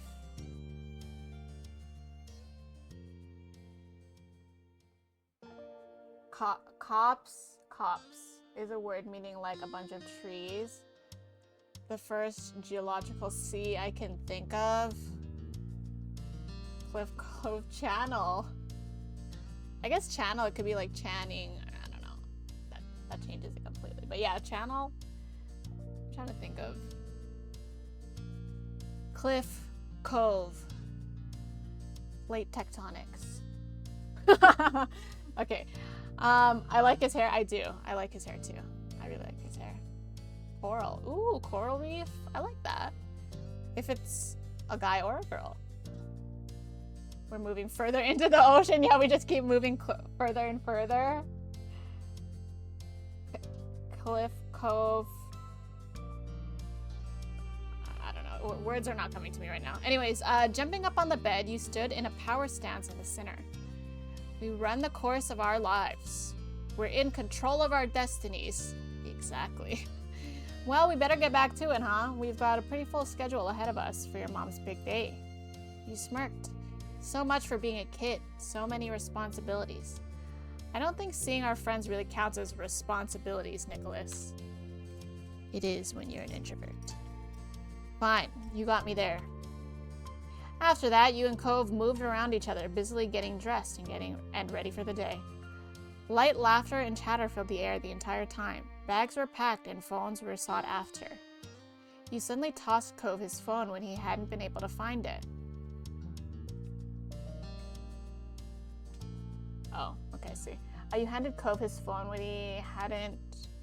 Wait, you handed Cove his phone when he hadn't been able to find it. You slapped Cove's butt. You slapped Cove's butt as he stepped past you. You somehow lost a single... I feel like you wouldn't like that, actually. You somehow lost a single sock, but Cove found it behind the headboard. Why? What were we doing last night? Okay, you shook your head at Cove when he ran a hand through his hair instead of brushing it. That does sound like something he'd do. Do we opt for the butt slap? I feel like he's not gonna like that. So we're looking for his phone. So do I just find his phone or do I butt slap? Butt slap. Oh, there it is. Cove let out a small yelp. Ooh! That's the small yelp. You met his eyes with an impish grin and he shook his head. Careful. Through his shyness, he put himself inches from you. I'm pretty delicate, you know. You raised your hands in playful surrender, his mouth bent into a pleased smile. Oh, oh. We had a moment there. Ooh, I love this game. Like, it really just gave me that option. Lonnie is native Hawaiian and most of her relatives seem to live on Hawaii. But we don't know if she grew up in Cali. Pam could be Cali through and through. I don't know, but Pam does not give me Cali vibes at all. Are there any professional sports teams from Hawaii? I feel like there isn't. They're just so far out.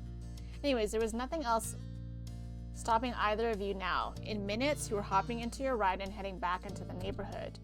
It was another beautiful summer day in Sunset Bird. You couldn't resist rolling the window down so you could observe it all during the drive. Okay, I think what I'm gonna do is grab a snack because I'm hungry. So I will do that. I feel like this is, I wanted to wait till it like transitioned to a place. Well, actually what I wanted to do is wait until the in-between is done, but it looks like the in-between is going for a lot longer. So I will, just quickly grab a snack and then snack on the snack. And then we will continue the story time. But I am planning on no-lifing this game for a little bit longer. So I'm not done just yet. But I am hungry. And if you guys are hungry, you guys should grab a snack too. Pam seems more, yeah, I get very strong Midwest vibes from her. I think that's because I'm kind of Midwest. Like Pam does seem like someone that I would see around. No pro team in Hawaii? Yeah, I guess I'm not surprised. Good luck, Nikki. Thank you. I will be right back. I think I know exactly what I'm getting, but yeah.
Instagram also doesn't have Jello salad vibes. What the heck is Jello salad? Actually, what is Jello salad? I don't know, but it sounds kind of nice. Oh, also, this is just a snack.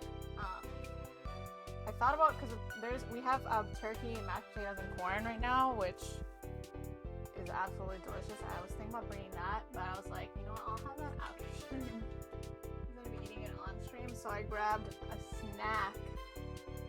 Well, I said I was gonna grab a snack, but I think last week we had last week I had the Lunchables or whatever. I had the cheese and cracker one. This time I had the pizzas. I made them and then I microwaved them so that they're a little bit warm. And they look awful, but hopefully they don't taste awful. Hopefully. Here's what they look like.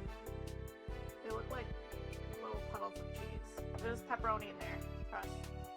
Anyways, let's see if this is good. I'm going to turn off my camera while I eat. I'm also going to eat and then I will continue eating. Welcome back. Thank you. Hair looks great. Thank you. A Tesla? Is this what Teslas look like inside?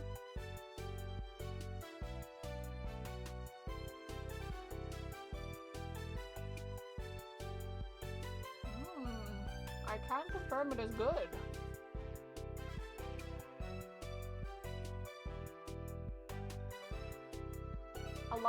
A little bit microwave things look terrible, but are still, that is true. That is true.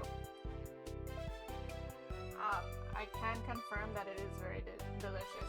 It tastes like pizza. Lunchables stay the perfect midstream snack.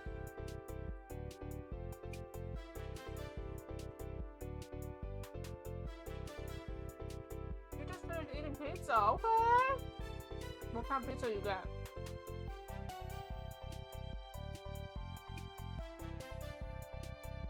This is actually so cute. Also, how are you guys feeling about this story so far? What are your thoughts on our life?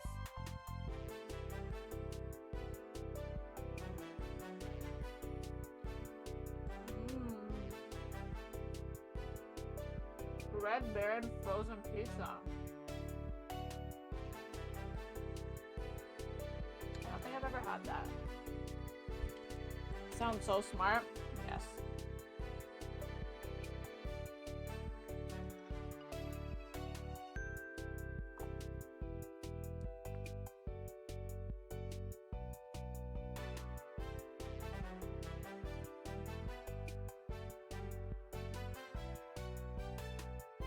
What if you had grains of sand embedded in them? And the more you tried them out, the sandier they go. Oh god.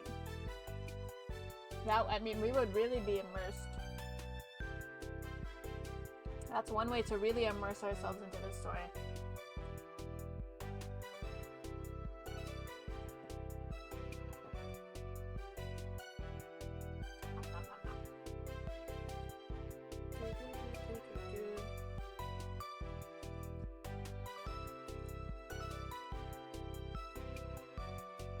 This is very good.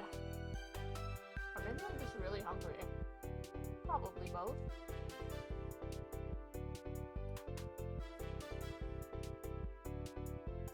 I really like the story. They do a good job of having characters act really weirdly from time to time to keep us on our toes.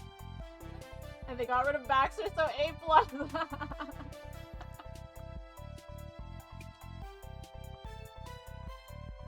That is true. Just like in real life, each character has had a weird moment. Miss Music, hi Joran! It's good to see you! I'm just having a little snack break, but how are you?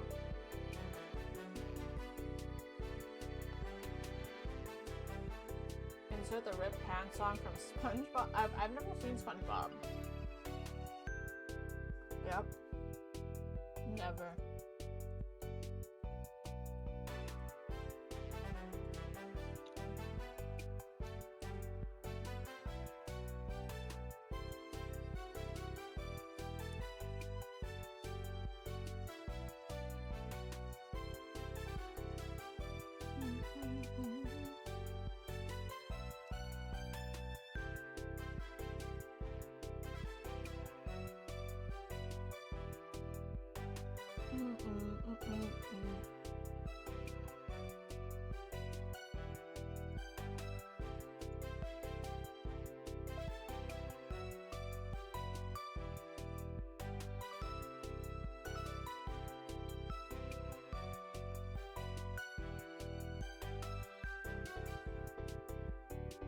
guys eat? Did you guys eat yet?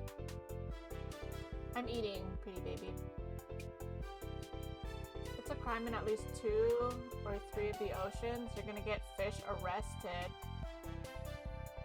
Oh, not watching SpongeBob? Yeah, I don't know. Somehow I never got into it. It was always on the channels that I grew up with, but yeah, I just never got into it.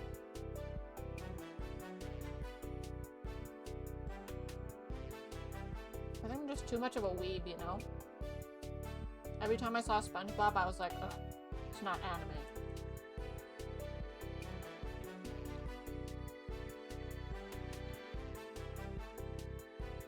Do you think Cove's a big fan of SpongeBob? The only SpongeBob I've seen is the reaction memes. People, yes. Yeah, same.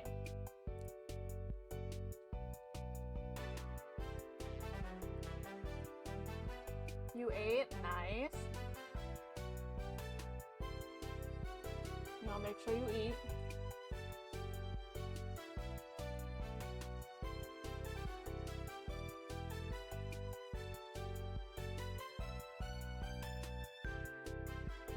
Nikki wins SpongeBob. I have seen a lot of SpongeBob memes involving anime. So I see that it does definitely have a weeb angle to it.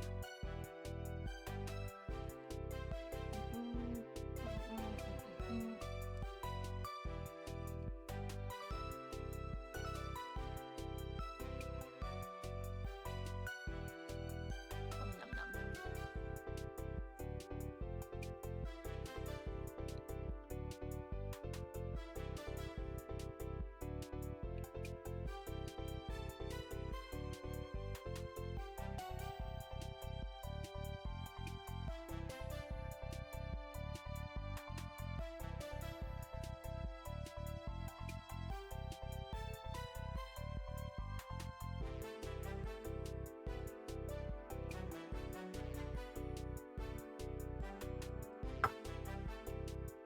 Oh, very delicious. I feel like I could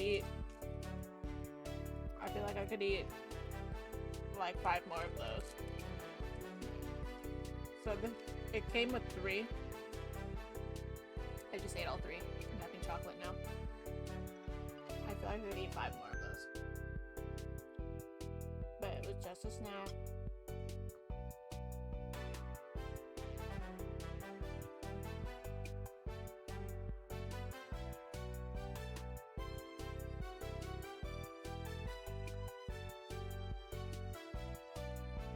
Should have bought Tuesday 06, yeah. Well, if I bought another one, I would go with the cheese and cracker one again. Car interior looks cool. I agree.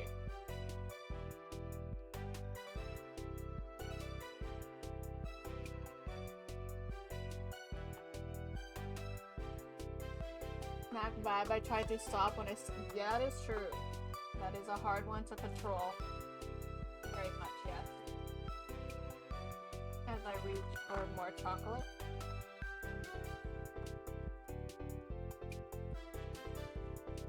Where the F word is my chocolate? Sorry.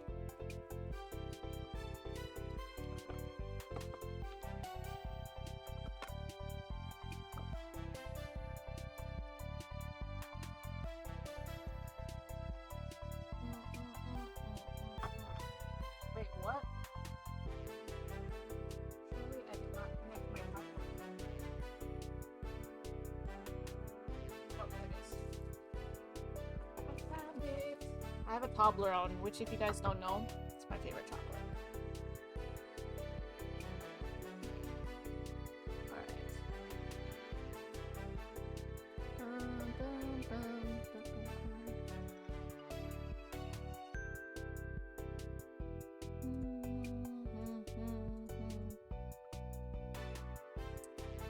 Okay, and bring myself back. And we may continue our story time. I can't believe we haven't even this in between. Well, actually, I don't know if this is still in between, but here's my Toblerone. Gonna have a little bite of this. How do you separate your Toblerone? Because apparently there's hooligans that do it so wrong. What do you mean separate? Like, don't you just break them? Wait, how else do you break them?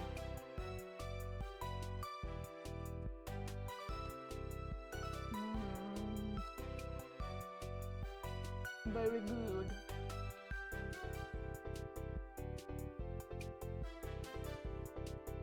Toblerone! Yes, my favorite. What technique do you use? Chocolate. Oops. Wait. What this one's a fall apart. Chocolate, and then I just feel for the pieces. I don't know if you can see this, but let's break it. Oh, you can see that. And then I happily grab my broken piece.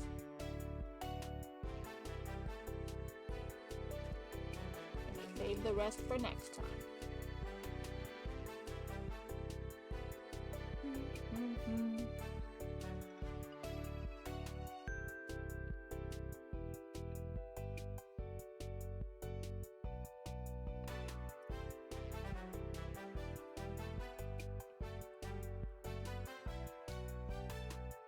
Secret technique they snubbed us out of extra chocolate.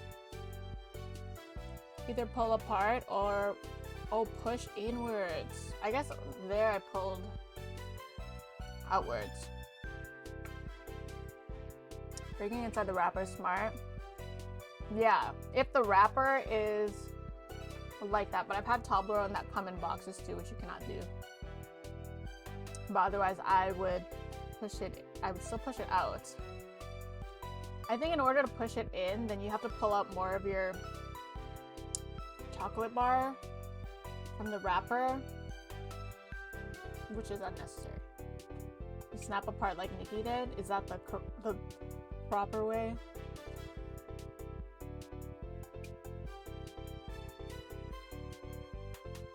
And I have this Kirin milk tea is my drink. You guys wondering what this is?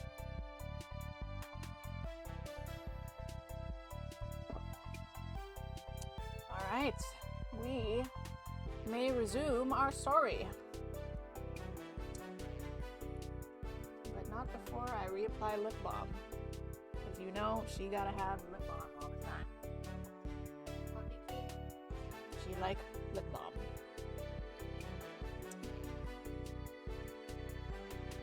Milk tea, oh, I don't even know how to pronounce that. Dining so well, yes. Yes. The food today is really good because we have turkey and mashed potatoes, corn. But that's all I'll eat when I'm done streaming. All right, it was another beautiful summer day in Sunset Burn. You couldn't resist rolling the window. Okay, we ripped that. Cove sat across the seat from you, near the opposite window. His gaze was locked outside, catching all the old landmarks the vehicle was passing. Your spirits rose even higher the moment you made it home once more. Eager, you hopped out of the car and let yourself inside. Your moms knew you were going to be there that morning. But the second you made it past that threshold, an excited scream nearly scared you out of your shoes. Lee with the hippie outfit.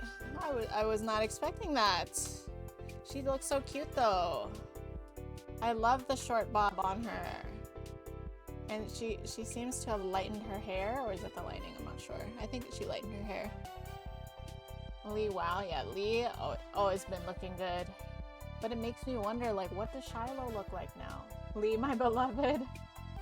Is Shiloh also beloved or no? I love.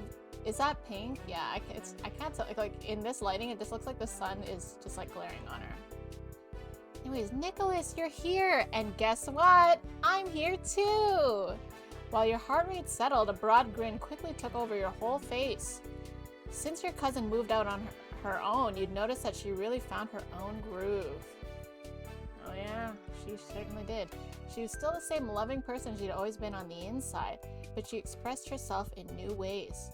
Lee was strong, kind, and smart. Over the past few years, she graduated college with a degree in history. Okay, I love that for her. We love a historian. Though last you heard she was pursuing her dreams, working towards getting into the music industry. Lee, it's so nice to see you. You look great.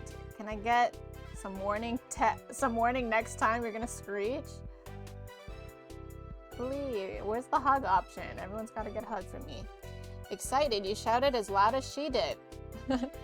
Lee hugged you tightly, nearly knocking you off your feet. Lee leaned to the side to glance past you and meet Cove's eye. The grin on her face widened while she waved. Hi, Cove. Hey, nice to see you, Lee. I got in practically at dawn. It was a whole thing, but at least I made it here alive. Holy fuck. A tall Filipina? What world is this? Just kidding. They exist. All my cousins are tall. It's just me. It's just my family.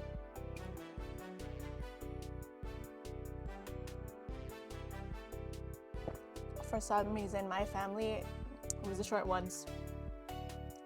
So many fine arts majors in this family. True.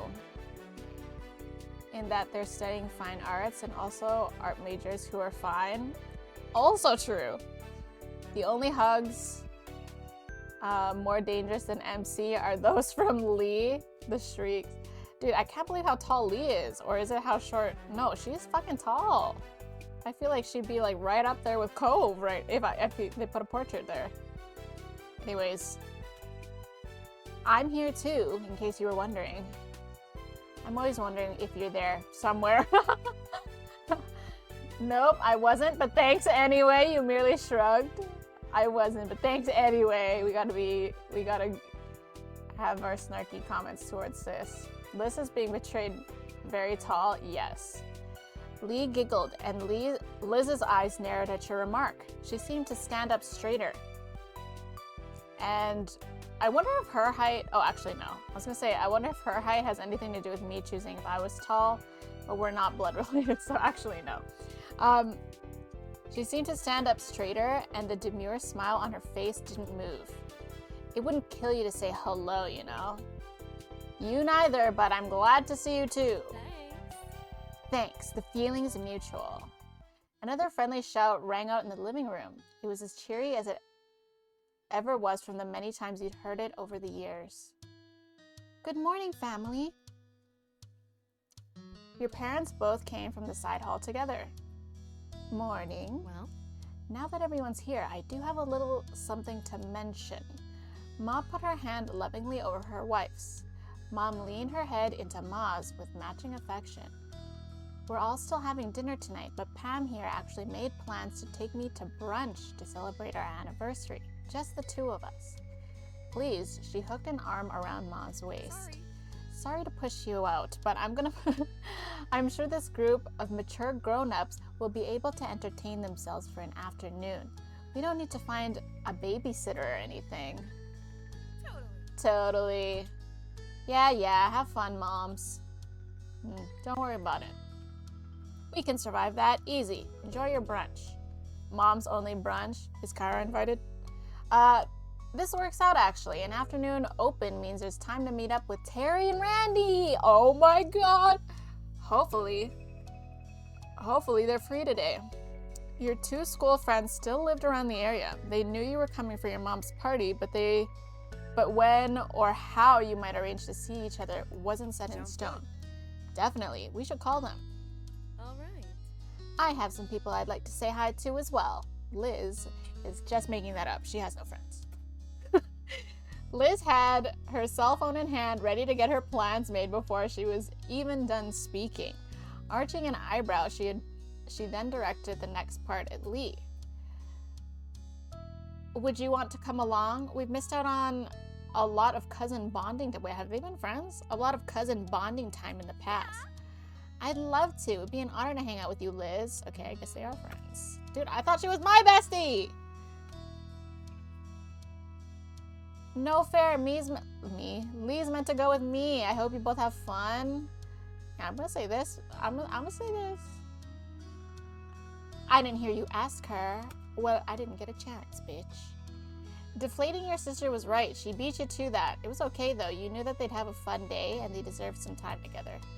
Bring her back in one piece. We have plans tonight. I will. Liz had a friend who spent the rest of his life ghosting her Arthi Shiloh. Dude, really hoping for that Shiloh reunion part 2. You're not blood related, but height can be. Childhood nutrition too. Okay, that's true, that's true. I could see it being associated with your choice. Maybe.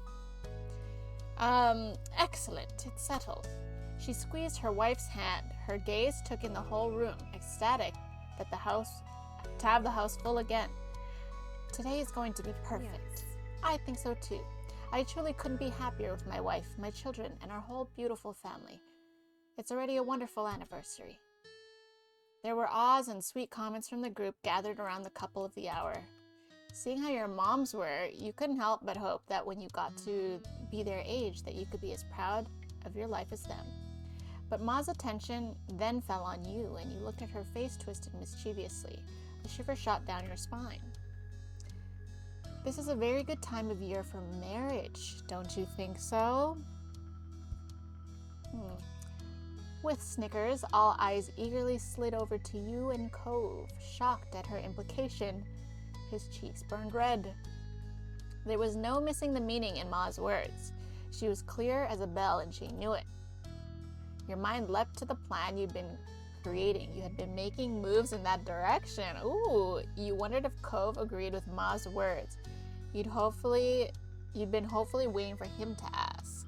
Ooh, do we want to ask or do we want him to ask? Ooh, okay, your mind, thank you for the follow, welcome. Your mind leapt at those words. It wasn't something you planned on, but maybe she was right. You realized recently you're happy with the relationship. No. We bought the wedding DLC, okay? we are getting that wedding. All right. I want him to ask me for story purposes, because like I want it to be like he'll ask me, and I won't know when it's coming. Maybe, hopefully, I don't know. But for story purposes, I think that would be cooler. You'd hopefully been waiting for him to ask. Welcome, Fellowship of the Azurites. Yes, welcome. Yes, we want him to propose to us. Maybe it will be a surprise. Maybe it won't. You stared straight ahead, trying to conceal the marriage thoughts spinning in your head. The last thing you wanted was to pressure him into acting before he was ready. You caught Cove shyly rubbing at the slight scar that was still visible on his arm. His stuttering never quite reached full sentences. It instead turned into silence. Cove's brain was shutting down. Ma had sympathy for him. You don't have to say anything. It's just a little thing to ponder. At that, Cove's mouth snapped shut. With a stiff nod, he creakily glanced at you. If it was only the two of you here, you got the impression he would have had something to say.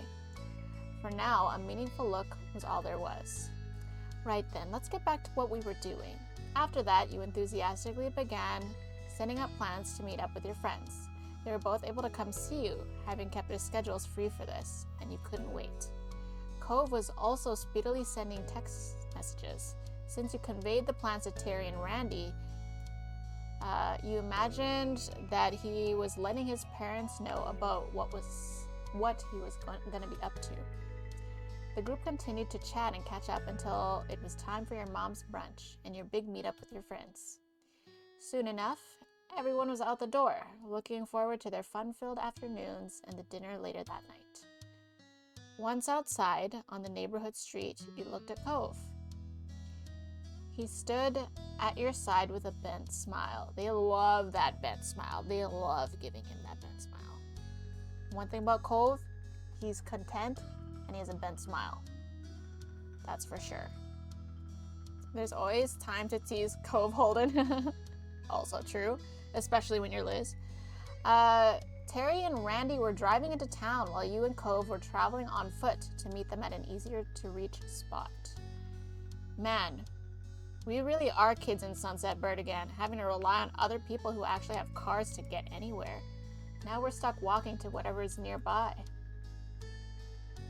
You laughed, you nodded in agreement. No, we're reverting back to infancy. I like the random jokey comments that are thrown in here, though. We never drive anyway, you shook your head. I'm gonna make the joke. We're reverting back to infancy. A snort was followed by true laughter from Cove. Teasingly, you pouted. This isn't funny, Cove. I don't want to be a baby again. I didn't realize we were regressing that seriously. He shrugged, then stuck his hands in his pockets. The thought of being little again made you shiver. I couldn't go back to that. I like being me currently. Me too. I like current you too. Let's go. Content rhymes with bent and almost sunset. I'll be a baby. I agree. Same. You bounce forwards. This is where we met them last time.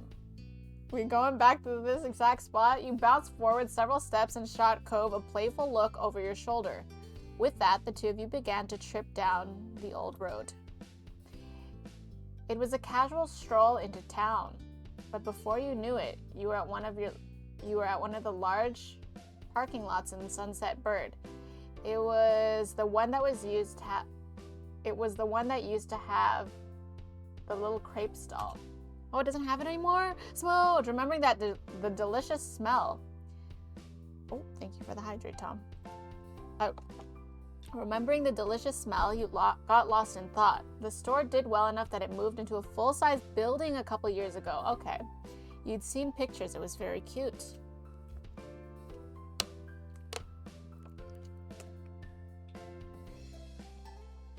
The parking lot was now just, well, an empty lot that cars could theoretically park in. Not too many took the offer. Cove pulled out his phone, texting Terry and Randy in a group chat to let them know you'd made it. Someone must have answered already because Cove gave you a status update while still staring at the screen. Randy texted, I can see you. Oh, not this shit again.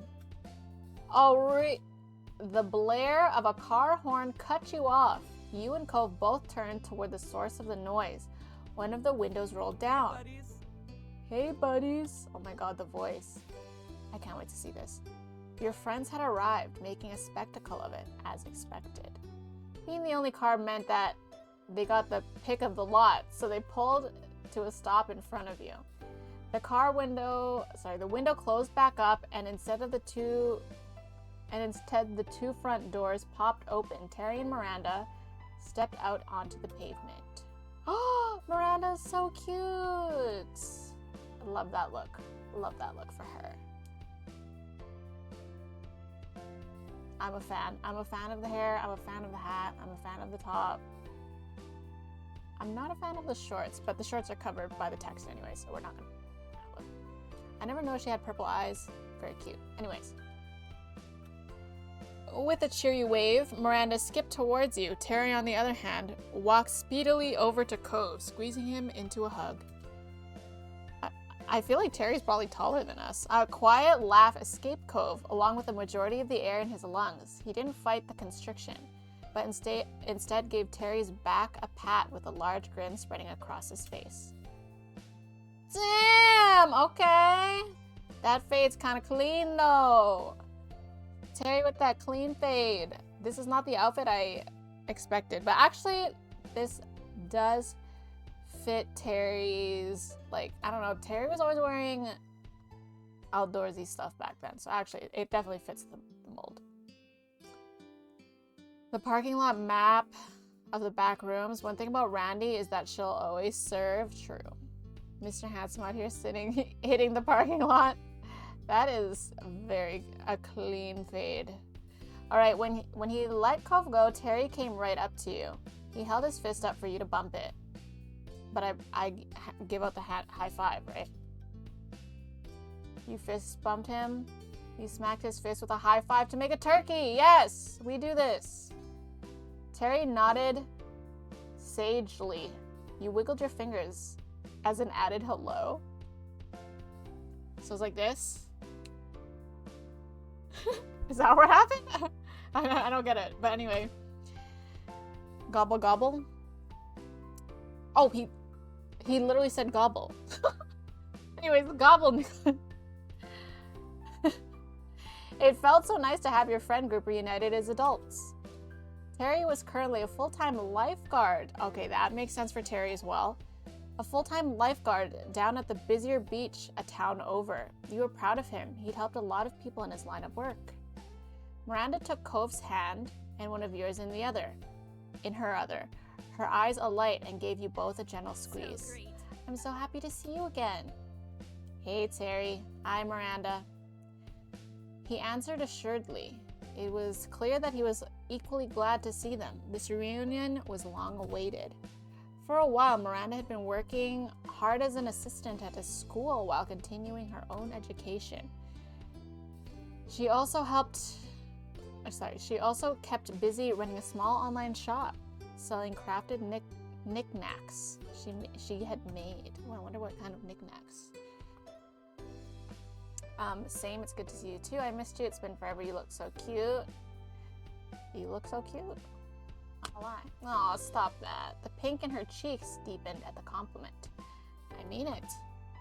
You knew how full Miranda's plate had been for a while now, but despite the busy schedule, she really did take the time to put together a fantastic look. Miranda released your hands, giggling. She eyed you both carefully. So, how have you been? It's nice. Things have been nice. Wait, Cove's voice has changed. He has like a deeper voice. Or like a more adult voice. I guess deeper, I don't know. It sounds different. Everything is perfect. It's fantastic. It's been going well. No comment. Everything is perfect. That's cool. I can tell. You're sparkling. Standing up straighter, you felt a surge of pride for yourself. You were really happy where you were in life and where the trajectory seemed like it was taking you. Can't relate. But it's nice to really like our life in game. Anyways, I'm really glad for you. What about you? I'm super. Terry sidled up next to Miranda and put his arm around her shoulder. Sighing dreamily, Randy chuckled up at her boyfriend. Yeah, things have been unbelievable. He pressed his cheek against Miranda's and she let out a light squeak. The sight put an amused grin on your face. Your friends made a wonderful couple. They knew each other well and cared about each other so much. It was no shock at all when you heard the news that they'd started dating. The corner of your mouth curled playfully while you took in the warm welcomes all around. At times, it was still kind of funny how your group of friends evolved into two couples. And not that you were complaining about it, you thought it was an amazing thing. Cove then pulled his phone out and peeked at the screen. He repeated the motion every so often. You raised a curious eyebrow at his unusual behavior. Cove was too focused on whatever he was doing to even notice you noticing him, which was even stranger. So, Is there anything either of you want to do while we're here? Any place you'd want to see? I'd be up for a lot of things, but actually there is something I want to do right here. Oh yeah? What's that? Terry poked at Cove's arm playfully. Miranda met your eye, silently asking if you had any idea what Cove was talking about. You shrugged. I just want to see my friends. Huh? Cove, you're already doing that. Well, True, but I could be doing it even more. You, Terry, and Miranda all turned to Cove with identical, incredulous expressions. His stare moved to a point past you three, and you heard the scrape of sand and gravel underfoot. Someone else stepped into the parking lot. That's Derek. There ain't no way he invited Baxter. There is no way. And Shiloh is not friends with any of these people. Anyways, someone else, not Baxter, please. It's gotta be Derek. It's gotta be Derek. But I don't remember Derek being friends with these two. But anyways, someone else stepped into the parking lot. Startled, you jumped at the call of the warm voice shouting over. Sup, guys and gals? Hello? Hello, Derek? Wow, I didn't know they were close like that. I didn't know Cove and Derek were close like that. I mean, I knew that they were friends because we did hang out, but I always thought I was like the main contact. But actually, no. Derek, like, Cove was actually always the main contact. Like, I believe they were friends because of Cliff. and his dad or whatever. But it just seemed like, cause Derek FaceTimed me in the last chapter. Anyways, whatever. Why is he FaceTiming me? He should be FaceTiming whatever.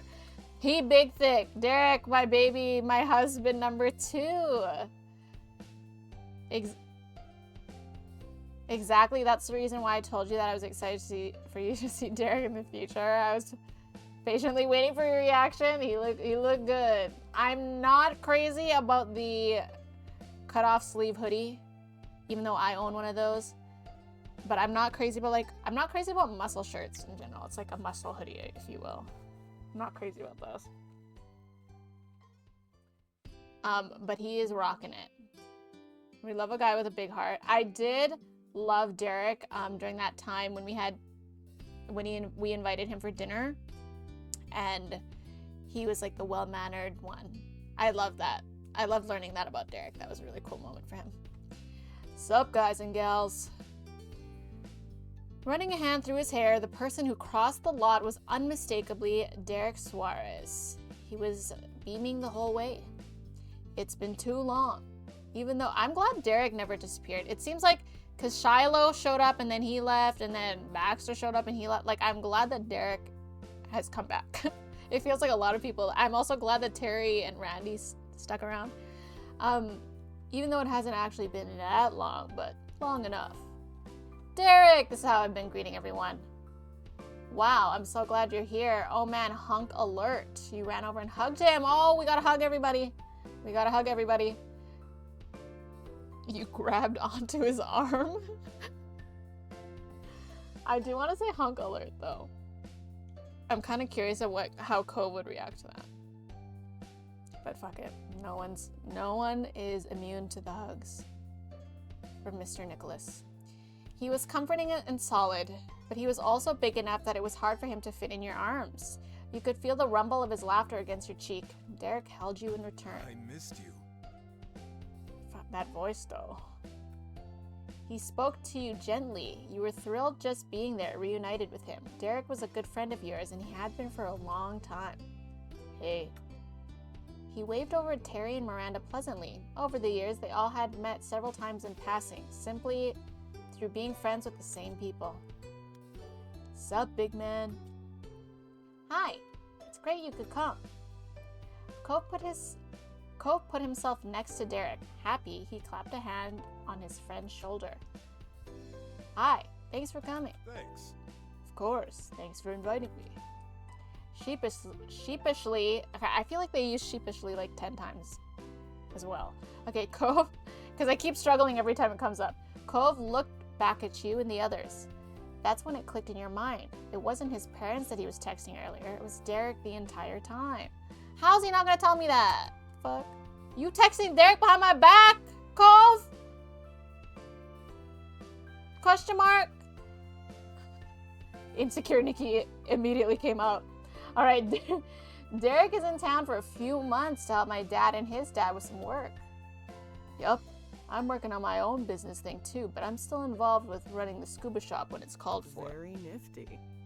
Nifty. Humming, Derek elbowed Cove. But hey, we don't have to stand around here for my sake. What's the plan? Let's hit the town. Eager to get going, everyone piled into Terry's car.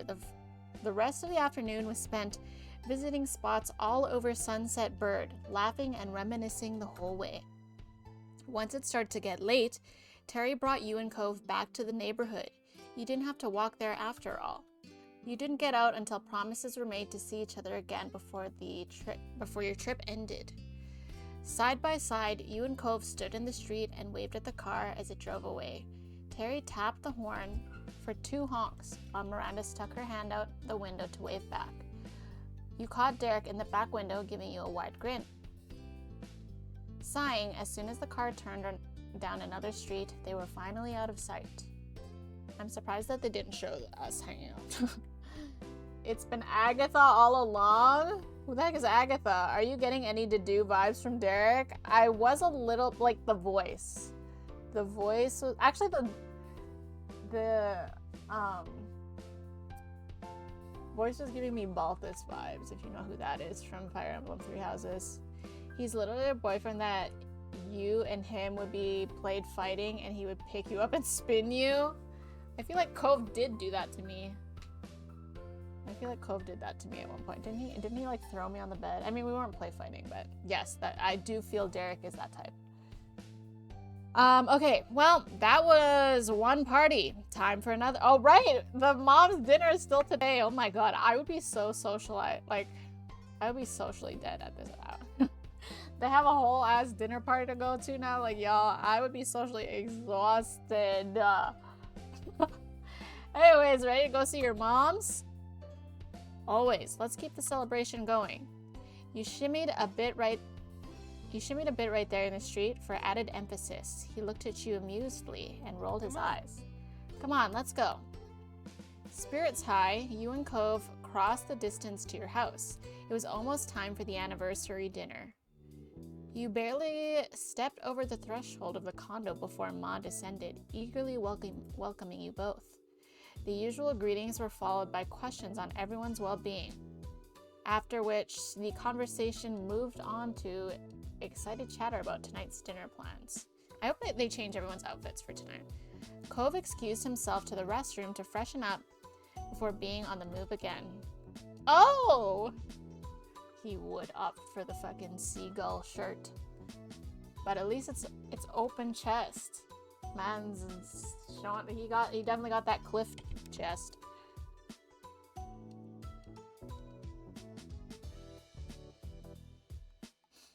Talking about Derek. Yeah, I know you're talking about Derek. I've been sipping a pink can of Monster since like 10 a.m. I don't think I'll be sleeping anytime soon. Oh my goodness. I've never tried Monster. We gotta get formal outfits for everyone. I agree. It looks like we are getting them. Let's go. Cliff's Deep V Legacy. Yes. He really is his father's son. It's crazy. I love that they do that. They did a good job showing that. It's 4:30 a.m. Oh my god. Do you mind if I ask what time zone or where you are, what part of the world you're at? When you returned, you were shocked to see he had entirely changed outfits. Where did that come from? Yeah, wait. I packed it with me so I could get dressed before dinner without having to go back to the hotel. Didn't you? Or maybe you have stuff still here at your mom's place. Did we not plan this out together, Cove? No, Cove, I did not do that. But your mom's party, it's at the country club. And that's also where Liz took golf lessons. Not everyone is there in their Sunday best. It'd be weird if we're going to one of the club's parties, but we're only going for a regular meal. Cove was as befuddled by your explanation as you were with his actions. He threw his arms up, desperate for understanding. Yeah, what am I saying? Am I saying he's overdressed? Seriously? How can you not dress nicely for a country club? I don't think the Cypress is as special as you've decided it is. You saw Ma. She wasn't in formal clothes. Ain't no way that this is coming from me. Ain't no way. I'm that rich that I'm like, country club? Yeah, I'm going in jeans. That's how rich I am. Goddamn. Okay, I don't think the Cypress is as special as you've decided it is. You saw Ma. She wasn't in formal clothes, and she's one of the guests of honor. His frown wobbled. Oh my god, he's making the face. Oh my god, is he gonna cry again? Are we getting this COVID? Look at his mouth looked like his eyebrows. His cheeks became far pinker. He looked down at his own self regrettably as he pulled at the cuff ends of his shirt. No, you look great, Cove. Don't listen to me. I don't know what the fuck I'm saying. I should be dressing up. And everyone else in this family should be too. He seemed more like a scolded child than a grown man dressed for the latest charity gala.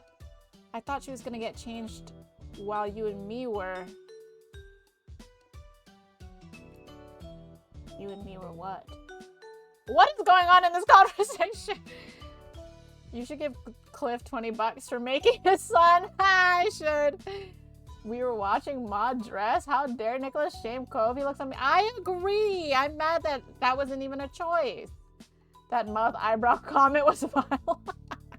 Bro, they're literally the same as his eyebrows. Okay. Ma, no way. She'd need a whole lot more time than that. It's okay, you look very nice. You're such a cutie. I love how much of an idiot you are. I hate that comment. You shrugged, no comment needed. You pat his arm and encouraged. You look great. That earned you a sheepish smile. Sheepish smile. Though he still clearly wished his look hadn't garnered any extra attention. Dude, Nicholas, if you don't go dress up right now to match his energy, I'm gonna be so upset with you. Cove's eyes stole a glance at the hall, as if he was calculating if he'd have time for another quick change. Unfortunately for him, it was not meant to be. The time to head out came far quicker than you'd expected. Hey, our dad dressed up. Our dad dressed up. They had the same idea. Father and son. But Cliff opted for the closed chest. I'm not really happy about that. I'm not too happy about that. If you could just unbutton those top two there. I feel like Pam takes longer to get ready than Lonnie. You think so? Actually, maybe. I think Lonnie is just like naturally beautiful. Well, I mean, so is Pam, but like I think because Pam like does her hair up and stuff. They're both golden retrievers, the highest button Cliff has ever done. I know! That's how you know that he's dressing formal, because he buttoned the top button. He's like, oh, this is a formal event. Let's close up this top button. Cliff and Kyra wait, I swear, Kyra showed up in the same outfit, so they probably had the exact same conversation. Cliff and Kyra swung by the condo to make sure everything was in order. And for your second surprise that night, Cliff was also in formal clothes. Cliff is just modest. He can't be attracting others on mom. That is true, and we appreciate that of him. I love this. I love the father-son connection. There's a Star Wars joke that Han Solo's idea of normal wear is the same shirt he always wears, buttoned one higher.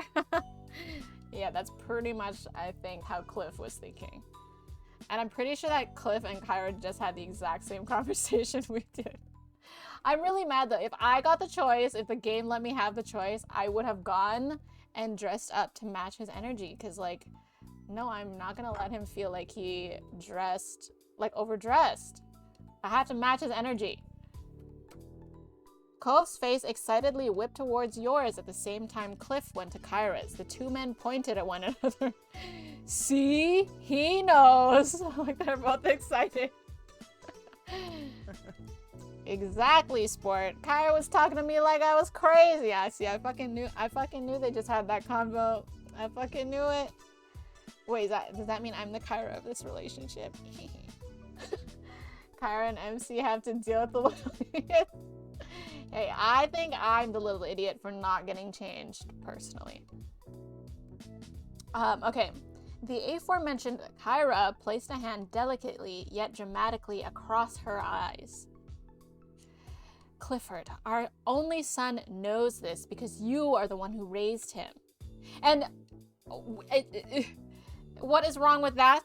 I think he raised him well. And why didn't you raise him to dress up, Kyra?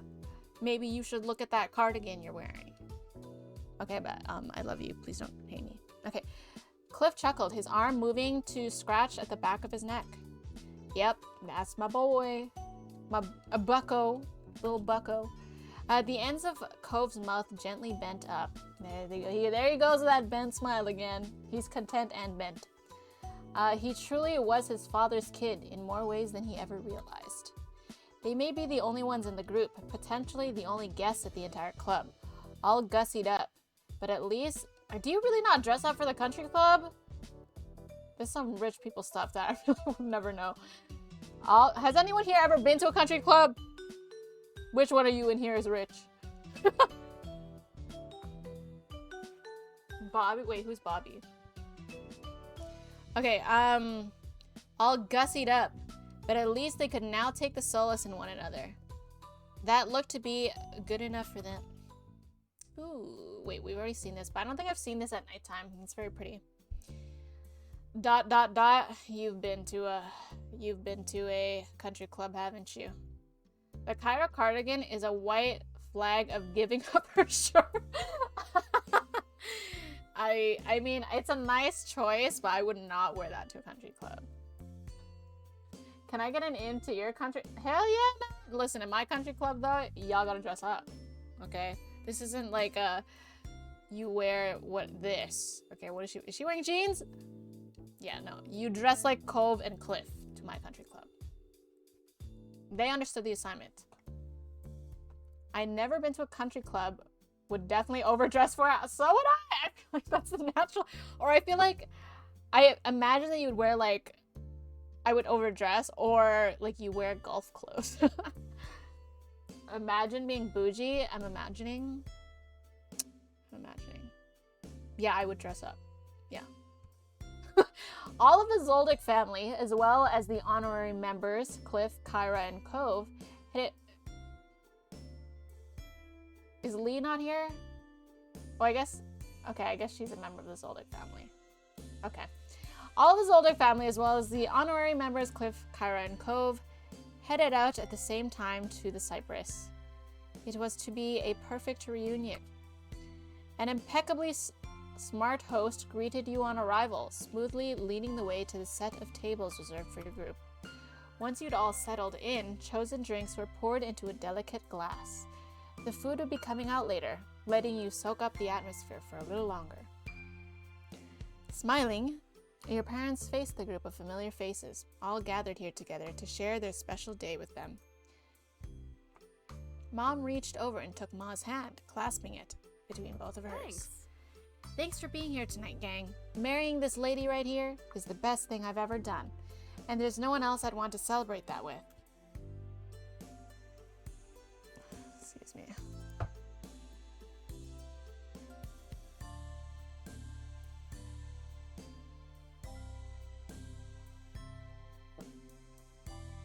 Especially if I had to uphold the honor of the Zoldyck. Yeah, absolutely, yes. We have to uphold the Zoldyck family name by dressing well.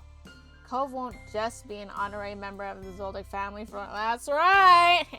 Not with this wedding DLC that we purchased for $3. Cheapest wedding ever.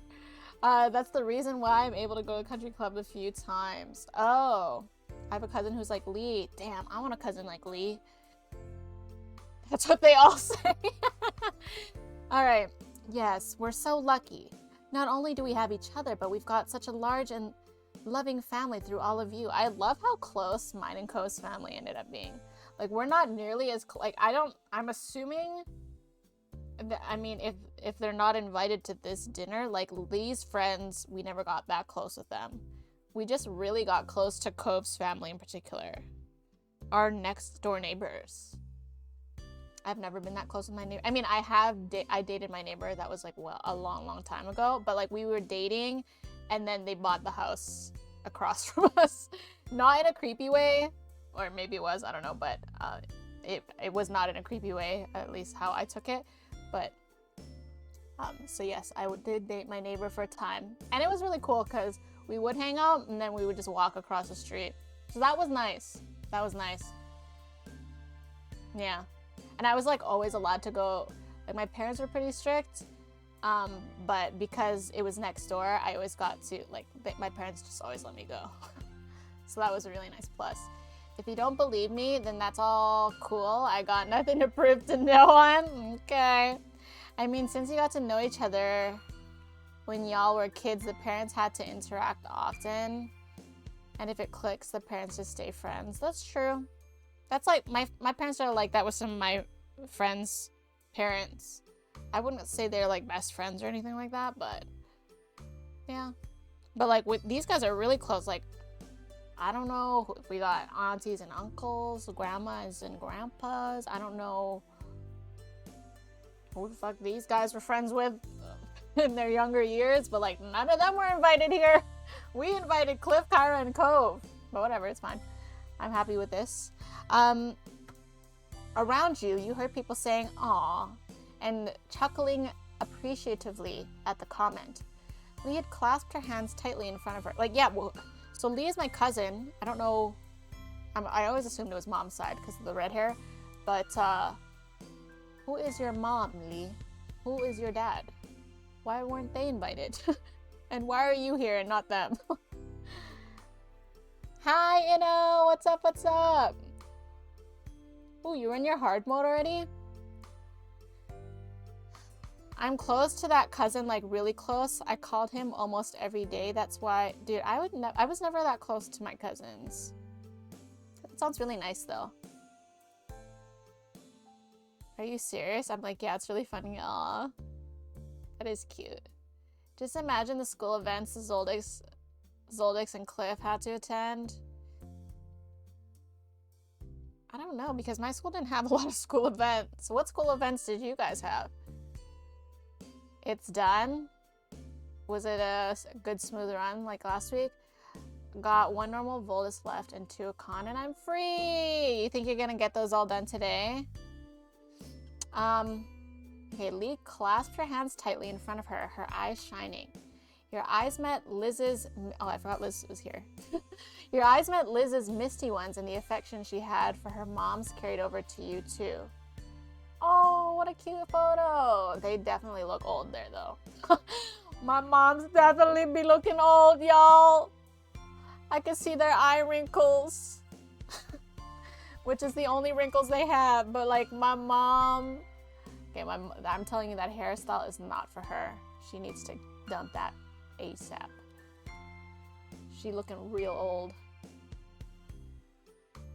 I think we learn a lot about being friends with our parents. We learn a lot about being friends from our parents, sorry.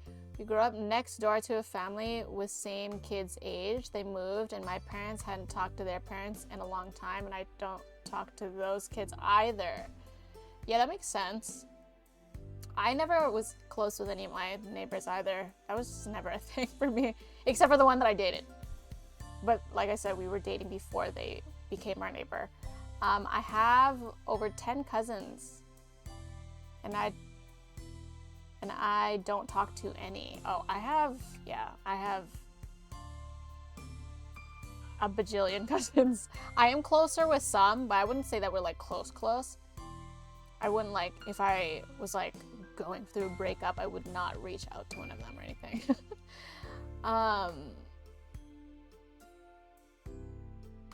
Doing it all now, nice. I feel good. I mean, you know, in the end, you finish all your raids just a day later than me. So we're about the same. We're about the same, because I finish all my raids by Friday.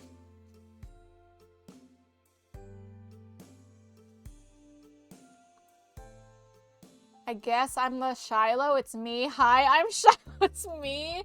Do you wear hats, Eric?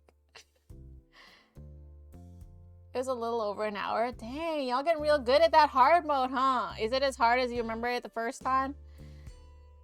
Look how lovely. I know I love this shot. I don't want to click away from it. I do feel like they did not do my mom justice in this drawing though. She looked real old. She looked real old.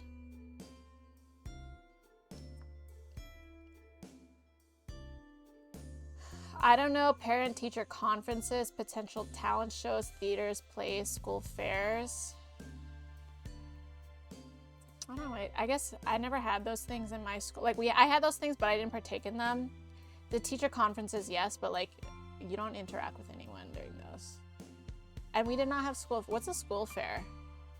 I was a theater kid, so then we would crazy stuff. So I was also an ROTC. Oh yeah, ROTC. Yeah. Yeah, we didn't have the. Yeah, my school just really didn't have. We did have one event that I had fun with. I remember it pretty clearly. It was like a family picnic day or something. Whatever, but it happened shortly after we adopted our Chihuahua. I remember, and I was the popular kid because we brought our newly adopted Chihuahua puppy, who was just the most adorable little thing, and he was the star of the show. But yeah, we brought him, and there is a picture of me holding my Chihuahua from the picnic. That's the only event that I remember. And my parents surely was not mingling with other parents during that time, I don't think. Only because you wait for me, though. It's definitely easier because we're all getting a little stronger. Yeah, that's true. That is true. That's true. Oh, I think even if I wasn't waiting for you, I'm pretty sure it would still take me till Friday to get everything done. I could, if I worked really, really hard, get everything done in 2 days, but I don't want to do that. So yeah, I think even without waiting for you, I mean, it's good that it works out that you're able to raid on the Friday, but hats were a big part of my early... Really? Oh my god, you are Shiloh. Oh my god. Were you potentially bossed around by a bossy little girl when you were a kid? That you lost contact with and then ghosted years later? Find out how old moms are. I found out how old our moms are. They're older than Cliff for sure. I mean, they look old as hell here. But anyways, you turned your attention towards the happy couple just as they leaned in to kiss, smiling all the while. The table responded with cheers and clapping, shouts of happy anniversary and other congratulations continuing even after they'd broken apart. Mom beamed as she watched Ma giggle dreamily. Oh, the hell? Oh, that's weird that they just like show up and then fade away. The waiters reappeared, delivering delicious plates of food, and the dinner began in earnest. Both conversation and laughter continued to flow freely as the night went on, with two families relishing the opportunity to be together once more. Eventually, your hunger and thirst had been fully satisfied. The plates were cleared and the event began to draw to a close. Cliff and Kyra exchanged goodbyes with your family before heading out together. Cove gave his goodbyes to his parents while hanging back until your moms were ready to head off. You were getting ready to lift back with your mom. Wait, you were getting... blah, blah, blah. You were getting... We were not getting ready for anything. You were getting a lift back with your moms. Reading is hard. It was already late, so you discussed the possibility of going straight to the hotel rather than going back to the condo. But Cove had asked if they'd mind taking him back to the neighborhood. Oh, he'd wanted to visit a little longer. Your moms had happily agreed. Liz and Lee were feeling tired, so your mom swung by their hotels during their trip home. Damn, Lee got a whole hotel just to attend this. Where are my auntie and uncles? What the heckity heck? How are they not coming? Anyways. So your mom swung by their hotels during the trip while you and Cove made the full journey with them. Riding the backseat of your mom's car with Cove felt more than a little nostalgic. We already had this moment. We're really finding everything nostalgic around here. As your eyes drifted over to him, his head resting on the window, it was hard to believe how much time had passed. Mom stretched as she got out of the car, smiling over her shoulder. I was expecting this dinner to be like a lot bigger. I wasn't expecting it to be so like intimate and casual. Stretched as she got out of the car, smiling over her shoulder as she headed toward the house. Time to put my feet up. You two joining us? Cove shook his head. No thanks, it's your anniversary. Wink. You shouldn't have to entertain me. I'll take a walk. It's never any trouble to have you over, Cove. You all right with that? Let him do as he pleases, Lonnie. But you better not stay out too much later out here or there'll be trouble. Ma chuckled as Mom waggled a finger. I'm waggling my finger. Her expression exaggeratedly severe as she reprised a role that, in truth, she'd never really played. Neither of your parents had been particularly harsh as you'd grown up. They were pretty harsh on Liz at one time. They made her call Cliff and apologize on the phone in front of everyone. That was a weird punishment. That seemed pretty strict to me. Ma joined in the act. Don't go too wild just because there's no school tomorrow.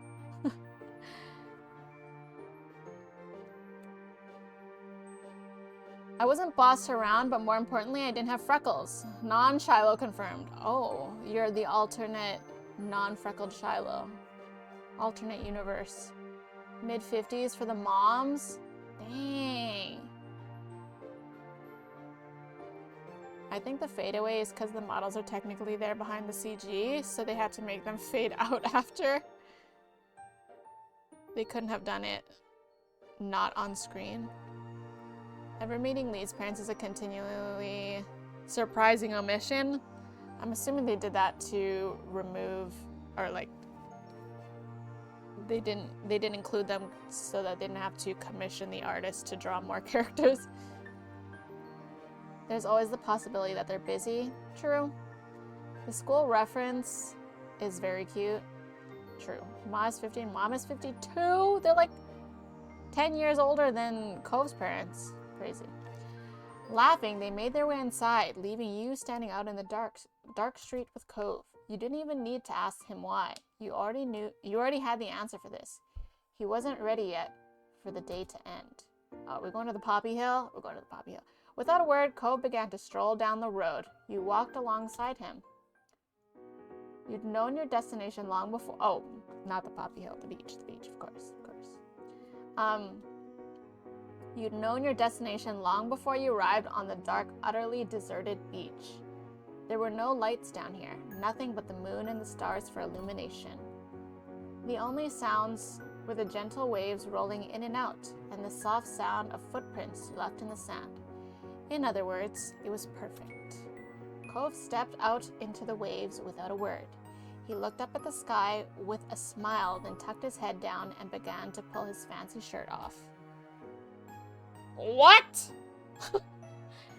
Excuse me? He tugged it over his head and lobbed it backwards, further up the beach and out of reach of the waves. What are you doing? Didn't know I'd be getting a show. Well, wait for me, and then I stripped too. You looked away, embarrassed. You followed him into the water. You better not go any deeper into the water. Oh, he's going in. He's going in. Okay, we're doing it too. Wait, do we not? Is that not an option? Wait for me. Fuck it. Wait for me. You followed him to where the waves began to lap the beach and began to wade out into the water. Mexican! Oh, I'm glad you showed up for this part. How's it going? Yeah, we're 23 years old now. We're 23. Cliff's son 100%? Yes, sir. Adopted baby Lizzie when they were mid-20s. Meanwhile, Kyra and Cliff had Cove like right out of high school. That kind of makes sense for them. That is actually an interesting thought. Or insight into why they never, worked out. That is an interesting tattoo. It is. It is very on brand for him, though. I want to tease. He's getting deep and wet. Are you skinny dipping? Not quite, but halfway there. Halfway there. Cove slipped his dress pants off. Oh, maybe we are. Maybe we are skinny dipping. I don't know. Cove slipped his dress. Has anyone here ever been skinny dipping? Reveal yourselves. Slipped his dress pants off and tossed them back in roughly the same direction as his shirt. He was down to his polka dot boxer briefs. Of course, they're polka dot. Oh, they're actually showing the polka dot boxer briefs. I was not ready for that either. Sometimes. You were really struck by the ways in which he was braver than his younger self. This was definitely one of those times. He never ever would have done this when you're both living on the street. But you also know he still wouldn't do it with anyone other than someone he spent all those years with. You took off your shirt so that you could swim. You decided you didn't care if your clothes got wet. You thought it was so wild that Cove was going to actually swim right now. Fuck it, we're going in with him, man. Fuck it. We ball. Why would I ever go into some random lake or pond? I agree. I would never do this in real life. But if we're dating Cove, I'm assuming that we're into this because he has always been like this. Never. Is it recommended? I recommend it. I've never gone skinny dipping myself, but I still recommend it. And then you let me know And then you let me know. I wouldn't want my clothes wet. Yeah, I wouldn't want my boxers wet either. I mean, I would not be going in the ocean at all. But you know, I have to confess I did not. Shock. I am shocked by you next. I should have sworn you would have been a skinny dipper. In other words, making the stallion dive in the water like a private island. I can't swim, so it would have to be shallow. Yeah, I mean, you know, the beach be like that, right? Cove waded further into the water until it came up to his chest. Am I wearing polka dot boxers? Question mark. That's a real question here. You unfastened your clothes and left them behind you, just as Cove had done moments before. You didn't even bother to see where they'd fallen before following him deeper into the sea. Cove grinned as you approached. I'm gonna be in so much trouble with my moms when we get back. Aren't we staying in a hotel? Oh wait, I'm just saying that because I think that, like, I'm reliving my childhood. I get it. I guess. Yeah? Oh well. Think fast. Oh no. He splashed water at you as soon as the words had left his lips, giving you no time to prepare. The splash had caught you full on, leaving you spluttering and drenched. You splashed him back. You swam away. You're a child. You're a child. Fuck it, we splash him back, bro. We splash him back. Seeing what you were doing, Cove put his hands up for protection. It was no use. The water washed over him, leaving his hair soaked through. Cove sighed and looked at you mournfully. The sudden shift in mood alarmed you, but those worries disappeared as soon as he opened his mouth. We're still not merfolk. The world is cruel. My man's still on about the merfolk. I'm shocked he hasn't brought up the frickin' dolphin balloon. You snickered. After a moment, Cove's mock sadness broke, and he joined in. The two of you wound up, drifting further down along the shoreline, chatting and enjoying the chance to be back on the beach that had provided the backdrop for so much of your childhood. Eventually, a silhouette of structures appeared up ahead. As you drew closer, you realized it was the old playground. Cove spotted it too and hurried towards it. Are we gonna see a grown-up Jeremy? Watch Jeremy be like hot now. Anyways, Cove spotted it too and hurried towards it, dragging himself out of the water and heading into the park. We just leave our clothes there? I guess this isn't Winnipeg. There's probably no crime. Anyways, wet sand coated his feet and lower legs with every step, clinging thickly enough that it began to resemble a bizarre pair of boots. As you followed him, you wondered how many visitors this little park got these days. There were officially no children living in that neighborhood now. Cove gazed at his surroundings in he's like, we're in our boxers. Cove gazed at his surroundings in wide-eyed awe. He didn't care at all that he was soaking wet and dressed only in his underwear. Crouching, he gently pushed one of the child-sized swing seats, marveling at it all. Wow. I can't believe how tiny everything is. Were we seriously small enough to use these?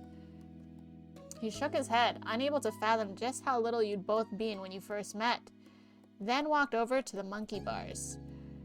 Once, these had been a challenge for you. Now they were little more than waist height next to Cove. Waist height? Damn, we were tiny, what the fuck? Or we're tall as shit. I mean, we are tall as shit, but... waist height for monkey bars? That seems like a little bit of a stretch.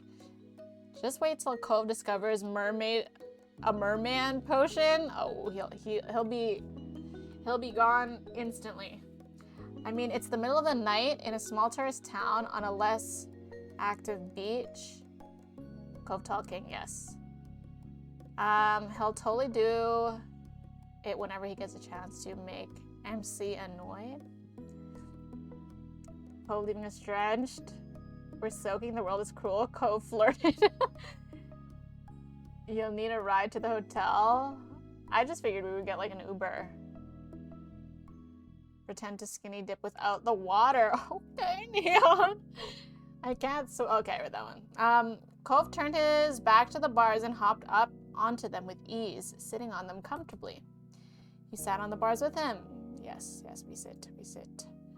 It was strange seeing Cove juxtaposed with the baby playground. I guess it's a baby. That was a baby. We were there like at 8. I wouldn't call that a baby playground. I mean, but anyways. You took your own place on the structure. This place had been something so exciting to Cove back when he first arrived, and apparently it was to this day. Cove smiled eagerly as you approached, kicking his feet in the air happily, briefly forgetting the low vantage point until the tip of his toes scraped along the ground. He continued to swing his feet, but with a little more care. You thought it was adorable. In this moment, you were home. It just so happened to be the place you'd grown up, but really anywhere you could be with Cove was that for you. He held a special place in your heart for so long.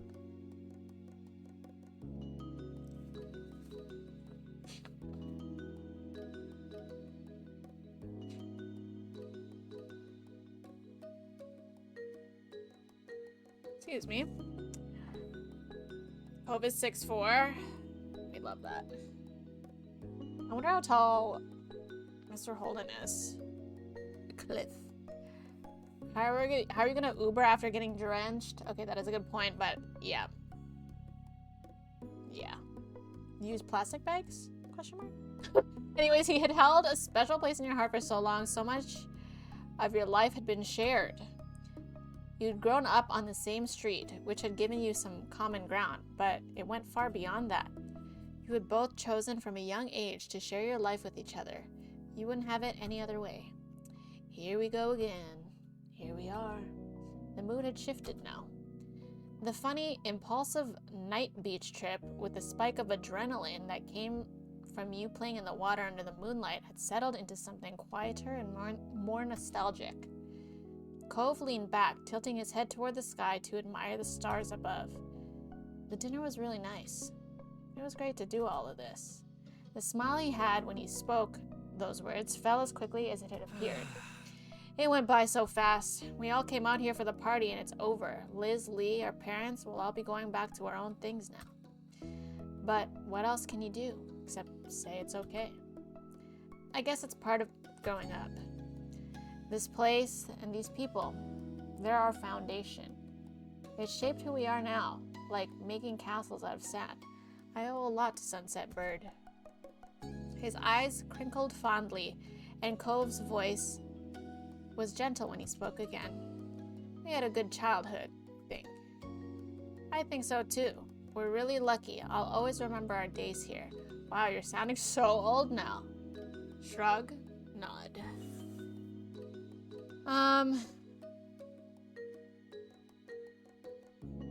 I'll always remember our days here. That's green? I would have thought that was yellow. Too. Me too. He shook his head, sighing heavily. Okay. His eyes took an uncharacteristically harsh twist. You had a feeling where this was going. We better get home before your dumb parents who don't know anything get mad. I was like, what are you saying about my moms? You had to laugh at the half-hearted impression of the sour kid you'd once encountered in this very park. I kind of want to see what he looks like now. He chuckled along with you for a moment before tapering off. I hope we don't get grounded.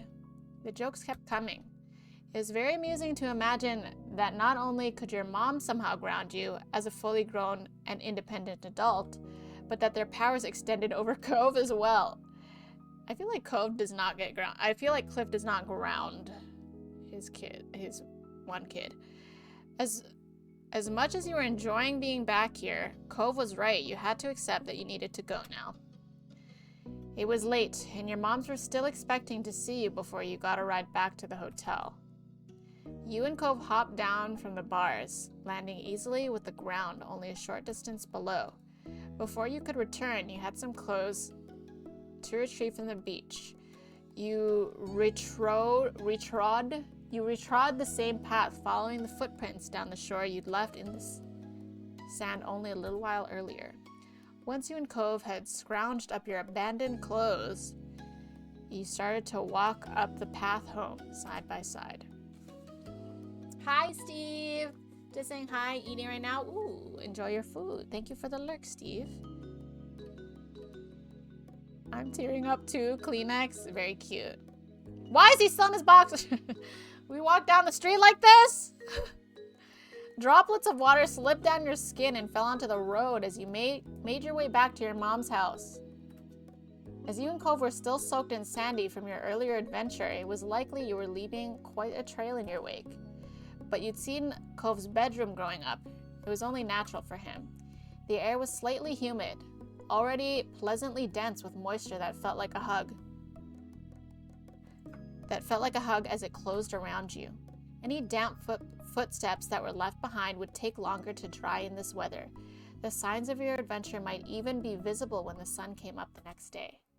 You hoped so. You quite liked the idea of you and Cove leaving your mark on your hometown again, even for a little while. Despite being soaked through and mostly undressed, the balmy summer night prevented you from feeling any chill. You were entirely comfortable. Why do I feel like we're also going to go to the Poppy Hill? I feel like that's coming. In truth, you felt warm inside and out. The day had been so lovely, spending time with friends and family. Your eyes drifted over to Cove. Cove Holden, your boyfriend. Just seeing him brought a smile to your face. Oh, are we proposing? I always want to be with you. Is that me proposing? Question mark. Okay.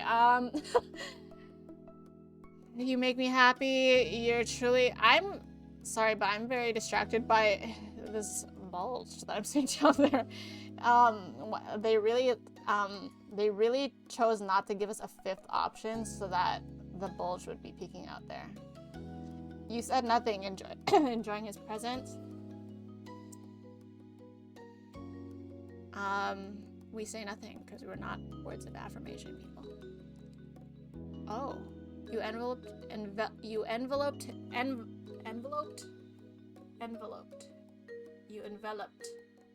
him in a hug.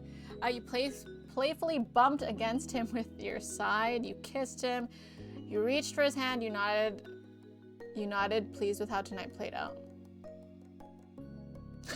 Give him one of these. It was a good day. It was a good day. Do we hug him again? We're naked and we're on the street. Let's kiss him.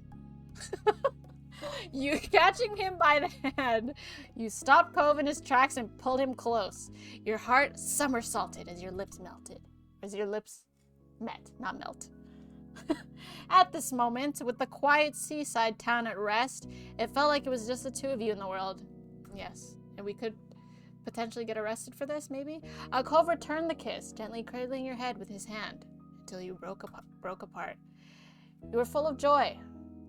All other concerns and the day-to-day stresses of normal life were squeezed out by it. All you could think of in that moment was how your life was wonderful. Every second and every day needed to end sometime, and that time had nearly come for tonight. You had to get at least some rest and bring it all to a close. So are we going home naked? Hi, Miso! How are you? Good to see you here. What a time for you to come by. Just totally naked man on my screen. Totally naked man on my screen. Miso shows up. Coincidence? Enjoying his presence. They're talking about the bulge. Bro, they really did not give me a fifth option on purpose. Because if they had a fifth option, it would have covered the bulge. They said no. We are skipping the fifth option. Bulge. Please, Eric. Not playing Lost. Oh, wait. Miso. Are you looking, Miso? Are you looking? Are you looking? Wait.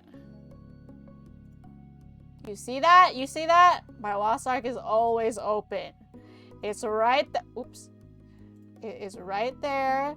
She's in the game. Have I done anything in Lost Ark? No. Well, I did claim my playtime rewards, which is why I'm logged in. But I am right here. I am in the game, and I do have it open, but I haven't played it yet. and look at this. Look at this.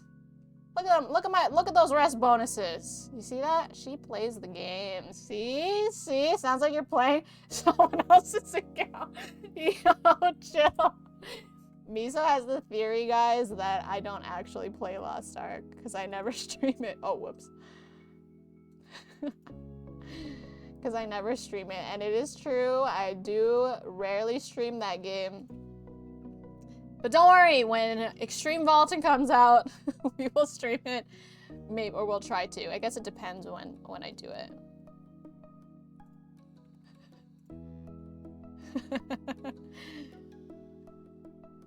I'm looking at the kitchen. The kitchen do be looking nice. Is she playing Lost Ark while playing other games too? Yes.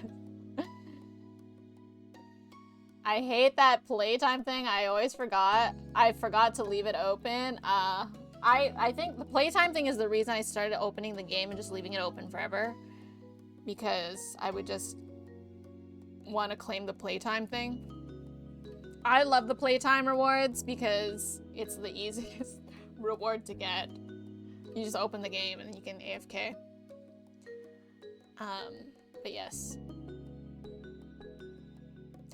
Multitasking, streaming, gaming. Yep.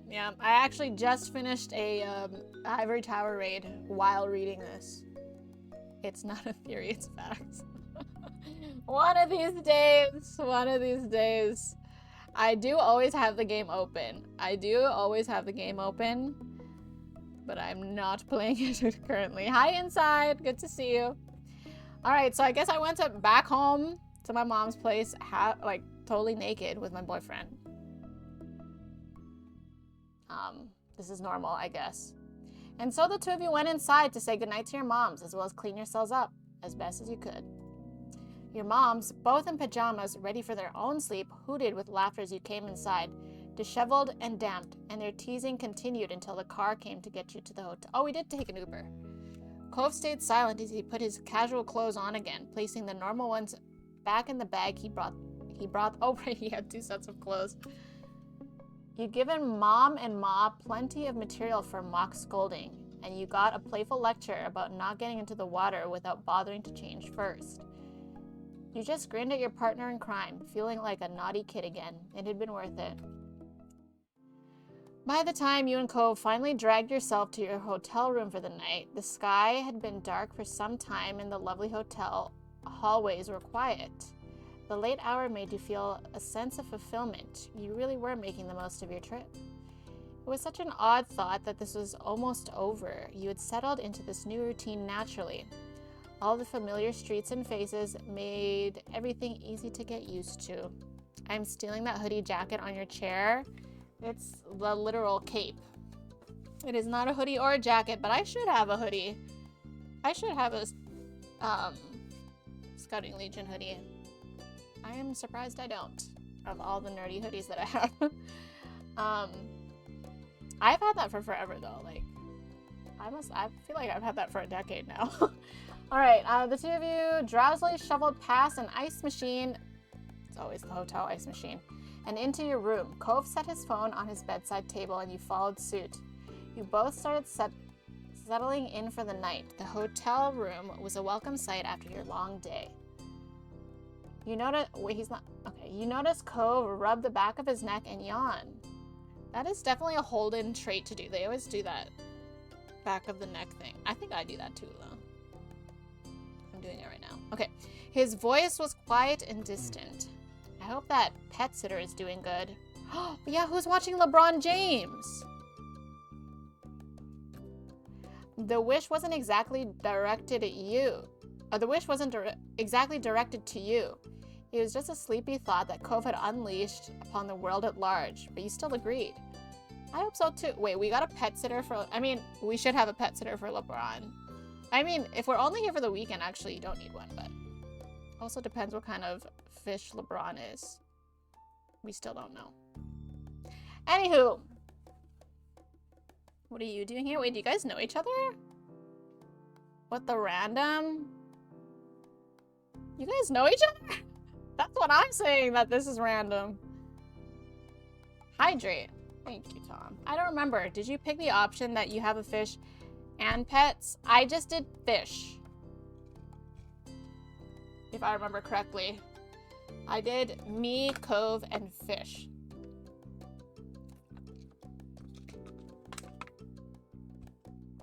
We met at Evo. Oh, you guys met at Evo? Wait, you guys met at Evo before you met on Twitch? Or you met on Twitch, then saw each other at Evo? That's crazy. What the fudge? What a small world. What the freaking fudge? Dude, I want to go to Evo. I want to go to an Evo even though I don't know anything about fighting games. Well, I know a little bit. Someone has to feed LeBron. Someone has to feed LeBron. Yeah, I don't know. I mean, you can leave Fish for... I think we're only here for a weekend. It depends, again, what kind of fish LeBron is, but... My first interaction with her... Oh, that's crazy! What a small freaking world! You should go. Are you gonna go this year as well? When is Evo normally? I would love to go, honestly. Maybe on a year that I don't go to TwitchCon. I don't think I can go to TwitchCon and Evo in the same year. Unfortunately, it's just too expensive for me to travel. July 19th, which is literally my birthday. July is a way better time of the year to travel for me. Because TwitchCon is like September, October or something. That's not the best time for me to travel because it's starting to get cold and sometimes it can even have, like, could even be snow. And I have to drive a little ways. I have to go onto a highway to get to the airport, and I don't want to go to the highway when there's snow. Happy belated birthday. Go with me, cute girl squad. I honestly, yeah, I would love to. I just don't know if I can afford to go to both. TwitchCon is expensive. Do you think you'd go to TwitchCon, LaShawn? Cove still kept fish after all of these years. Delightful, colorful things in huge aquariums. He spent a lot of time when he wanted to relax just watching them swim. Oh, dude, I miss doing that. I miss my fishies. Though they weren't just his, the two of you were raising them together. In the place you shared. Tell me, is LeBron still here? Like, is he still alive? Of course, with you both gone, the fish had needed someone to take care of them. Cove asked one of your responsible neighbors to handle the job.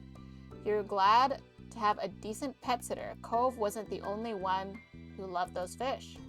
Cove's anxiety about leaving them hadn't subsided. Over the vacation, you had caught him a few times texting the pet sitter and asking about his fish. That's cute.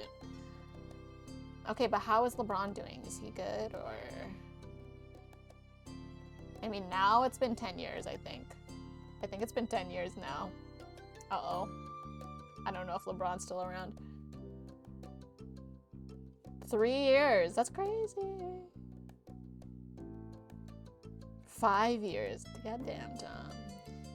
Yeah, I've known Inside for a long time. And Tom. I've known Tom for a very long time. But I can't remember who did I meet you through Vicky or who did I meet? I can't remember who I met Inside through. But I've known Inside for quite a long time. I met Asher Nikki, your skin is perfect. Oh man, my skin is not perfect right now. It's so bad. Probably through Vicky. Yeah, I think it was through Vicky. Yeah, I think so too. Does LaShawn know Vicky? LaShawn should definitely meet Vicky. Alright, I'm also a little worried. It'll be okay. It'll be okay. We have to reassure him. He seems anxious. Cove turned his head to you, the nervousness still coming off despite his exhaustion. I know what you mean, but you chose that person for a reason. You trust them. But how long are we gone that he's worrying about these fish? They're all fine. They just miss you. Yeah, the fish definitely miss you. Cove smiled, appreciative of your comfort. You nodded in satisfaction. Mission accomplished. Did I miss having pet fish? Cove yawned widely. He seemed confused at the magnitude of it. He groggily blinked at you. Groggily. What a funny word. I think it's time for bed. You glanced at your watch. It was astonishingly late. Yeah, Cove, that is an understatement. The question is, are we really going to bed? Grog, the best character of Vox Machina.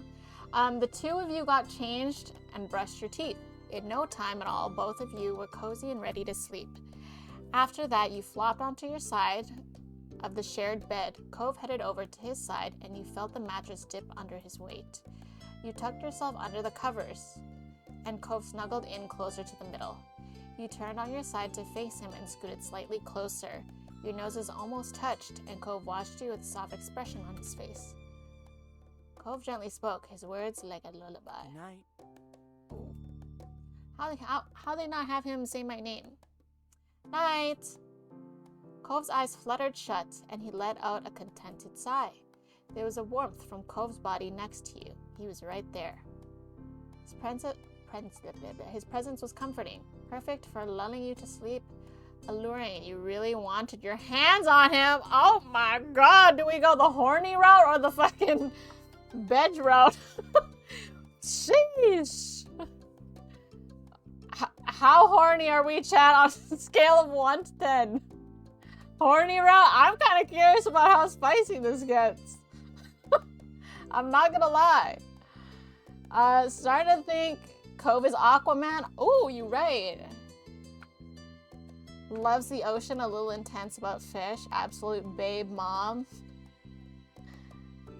Horny route. Be the wench. Bench! Who are you inside? I accidentally typed that. Do it. Okay, Chad, you made me do it. Horny time. Okay. The music switch. Music switch. Your hand drifted over to Cove's, and you ran your fingers up his arm, across his shoulder, and finally to his face. Cove trembled at the gesture. You cradled his cheek, and his eyes opened slightly to peek at you. Man was trying to sleep. Are you tired? Oh shit! You know what that means. Are you tired? Oh shit, you up? Question mark. Okay. We are mature adults. As nice as it was to be near him, you understood he might not be in the mood. Oh my god, are we actually doing this?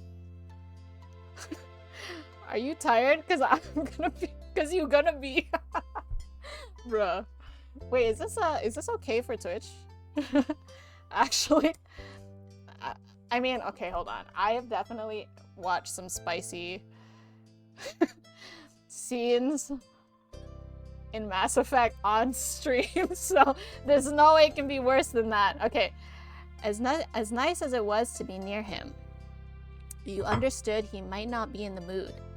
You wouldn't mind if you both just went to sleep instead. Cove mumbled into the hotel blanket. Mumbled what? Mumbled what? I mean... Not anymore! Oh shit! Y'all know what time it is. How far are we going here? Hold up. Your eyebrows lifted. He flushed as a growing excitement.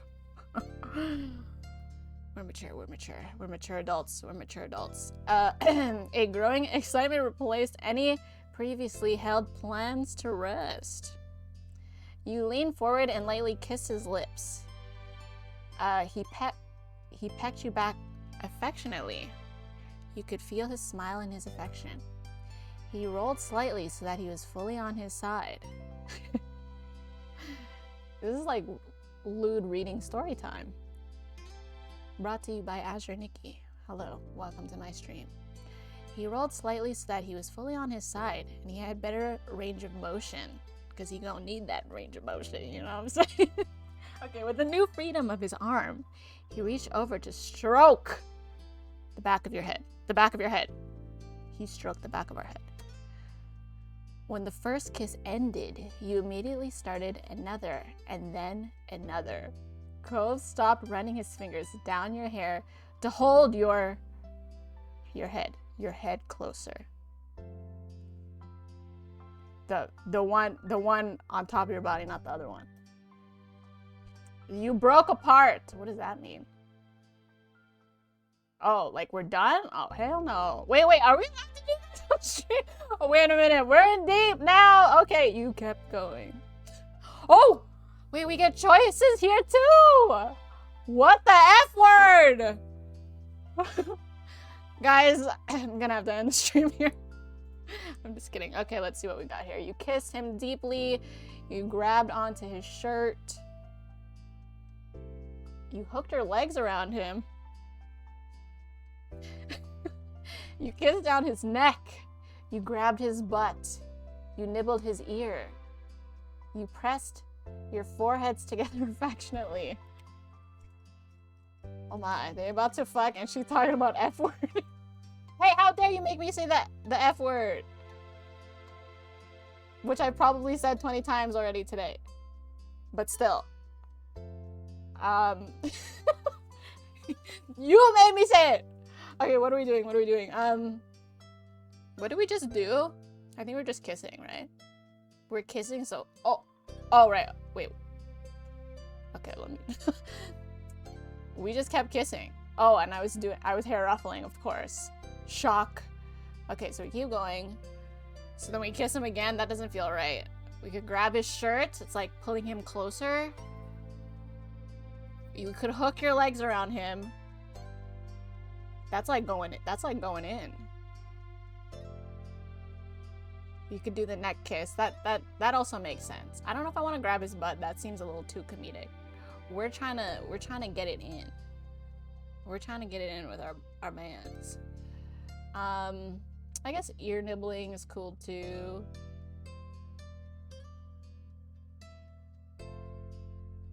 Okay, let's do the neck. We're doing the neck.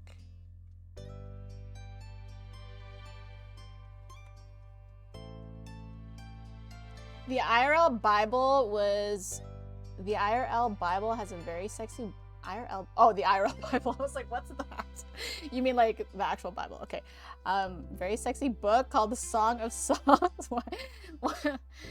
The sexy book, the Book of Asher. Nikki must surely include one such as well. This is it. This is the one. I was going to say pull him closer, then go for the neck. This is crazy that it's like letting me direct how this is going. I do. Here's the Discord. Feel free to join. We have movie nights in there, except normally we have a movie night every week. But the last 2 weeks we haven't because I've been no-lifing this. But we are working on all the Ghibli movies. I haven't seen all of the Ghibli movies, so we've been doing Ghibli movie nights. But we also have an NSFW channel. I did recently make it a sub-only channel though, but because I realized how jarring that channel would be if you are just new and you're joining. But if you're subbed, you would have access to the NSFW channel. And no, it does not have anything weird. It's just like we share. It's like NSFW art. Okay, it's not. When I said we share, it sounds like there is not. Nobody's sharing lewds. Okay, we are not. No, we don't do that. Not sure why it didn't work. Oh, it didn't work. Wait, it did work. What do you mean?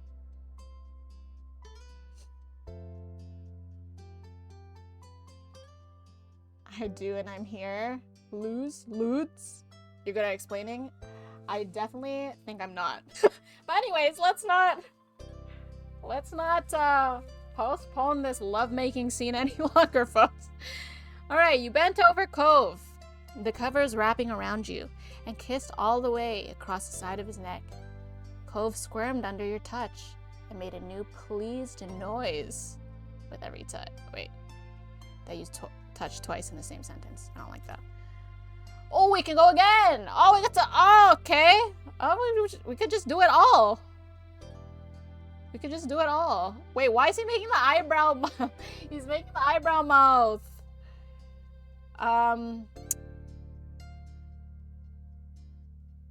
Okay, I guess we can go for the shirt this time.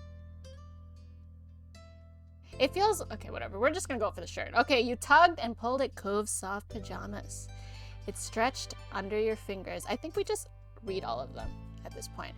Cove started to run a hand through your hair again, sweetly carding through the strands. It was a never-ending reassurance that he was here and he cared about you. Alright, fuck it. We're just going down the list at this point. We're just going down the list. What did I walk into? Welcome. Welcome, Jeff. Welcome to my ASMR, what is this? Lewd visual novel reading. Yes, welcome. I know you came just in time for this. Don't act like you don't know what's going on. All right, we're just gonna go down the line, and at this point, we're doing all of them. At this point, we're just doing them all. I don't know how many of these is gonna let us do, but we're just gonna do them all. You snaked your arm around Cove and pulled him as close to you as you could. You savored the heat of his body against you. You pressed into Cove. Oh. I got scared because the music was stopping. Okay, you pressed into Cove as long as you could manage before needing air. He responded just as desperately. God damn, we can't even breathe. All right, we're hooking our legs. You tangled your legs across Cove. You needed to get even closer. He twisted his arms around your back and kissed the corner of your mouth. Interesting. All right, we're grabbing the butt. We're grabbing the butt. You slid your hand down his back, lingering and caressing as you pleased. However, your touch had a purpose, and you kept going until you grabbed his butt. Boop. A shiver went through him, his face, and he gripped your pajamas harder. You smiled at the curve of his lips. Okay, we're going for the ear. We're going for them all. You pressed your chest against his and toyed with his earlobe. I'm not really into ear stuff, so I really can't get with it. I really can't. I don't know.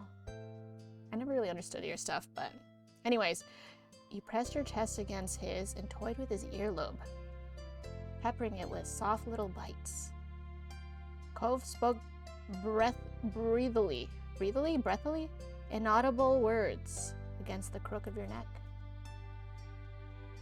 Okay.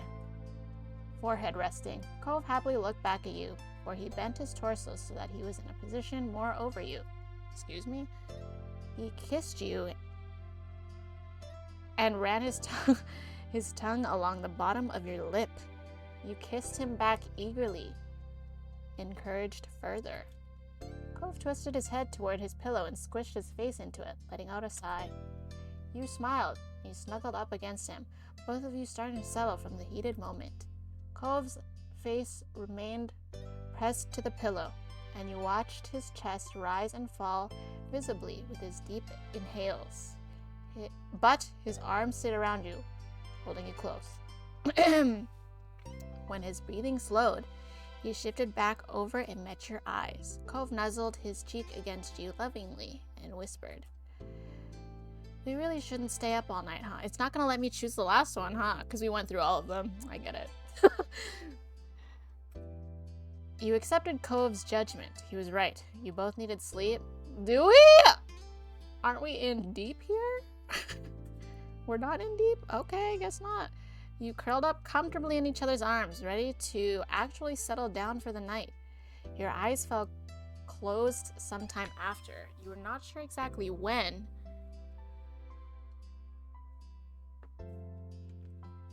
Where the heck he had? Oh. You're not sure exactly when. Only the fact that they were now too heavy to open. You felt a mixture of bitter and sweet emotions. You were happy to be here, but it was sad. But sad it was ending. There was relief that you could soon be in your own home again, but also wondering when you could return here. There were many more feelings swirling around in your head that hadn't even crystallized into thoughts yet. Paradoxically, you felt nice, but also confused. But then also nice from the confusion. In the back of your mind, you realized that you really must be tired. Unsurprisingly, your exhaustion did not give you too much time to muse on your emotions, and in what felt like seconds, you were already dreaming. This is the second time we've woken up in this chapter. Wait, what are we doing? What are we doing? The dreams dancing around your head became fragmented and faded until you couldn't remember a thing about them at all. You were growing more aware of the real world. You woke up on your own. The alarm you set woke you up. Cove, well, we wake up on our own. It's the best way to wake up. So, like, this is a reason why we shouldn't stay at our parents' house. I don't think we were that loud. I don't even think we did anything. Like a young stag upon the spice-laden mountains. Maybe all the piercing soured you on your all the piercing, true. All that Claire's work. But you sleep better after you get off. Wait, this is starting off so spicy. How did it come to this? You just got us at the tail end, Jeff. Cove has too much restraint. He does. Did we just blue ball ourselves? I don't know. Yeah. The sounds are kind of sus. I'm just saying because, honey, if you want to get down and spicy, you basically, after the wedding stuff... Oh. Wait, don't tell me too much. Don't tell me too much. But, I don't doubt that. Also, thank you for the follow. Alright. Ooh, okay, you open your eyes with a smile. Groggily, you struggled to keep your eyes half open. You pouted and squeezed your eyes shut. Eyes half open, groggily. It didn't matter how much you wanted to get up. Your body had other plans. Yawning, your eyelids kept drooping and getting dangerously close to sticking shut. You sat up fully with a big yawn, stretching your back, then your arms, and lastly your neck before accepting the day. The blanket fell to the side while you swung your legs over to the side of the bed. Part of it almost got caught on your foot, but you kicked it away. Cove slipped out of bed on the opposite side. Today would be your last day in Sunset Bird. The only thing you had planned was some family time in the old... We have a whole other day planned? Holy shit. Okay, the only thing you had planned was some family time in the old neighborhood. You figured you'd see the day you took... You'd figure you'd see where the day took you from there. Yawning again, you glanced over at your clothes. Oh, he's wearing different boxers. Look at that. There was just one more day to live out of your bag. I'm really looking forward to having my full wardrobe again. I don't have anything clean left, but oh well. Hey Cove, is there anything you'd like to see me in today? You simply started sorting through the pile for something to put on. I'm really looking forward to having my full wardrobe again. That sounds like something I would say in real life. There were only so many outfit combinations you could make, and you pondered them all while you poked through your suitcase. You frowned, wishing you packed a little differently. Don't worry about it. Don't worry about it. You'll be reunited with your closet soon. Not soon enough. Dawn of the final day. Oh, please, no. Alright, let's get things going. Our families are waiting.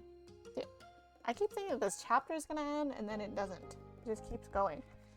Like the Twice album, Eye wide open.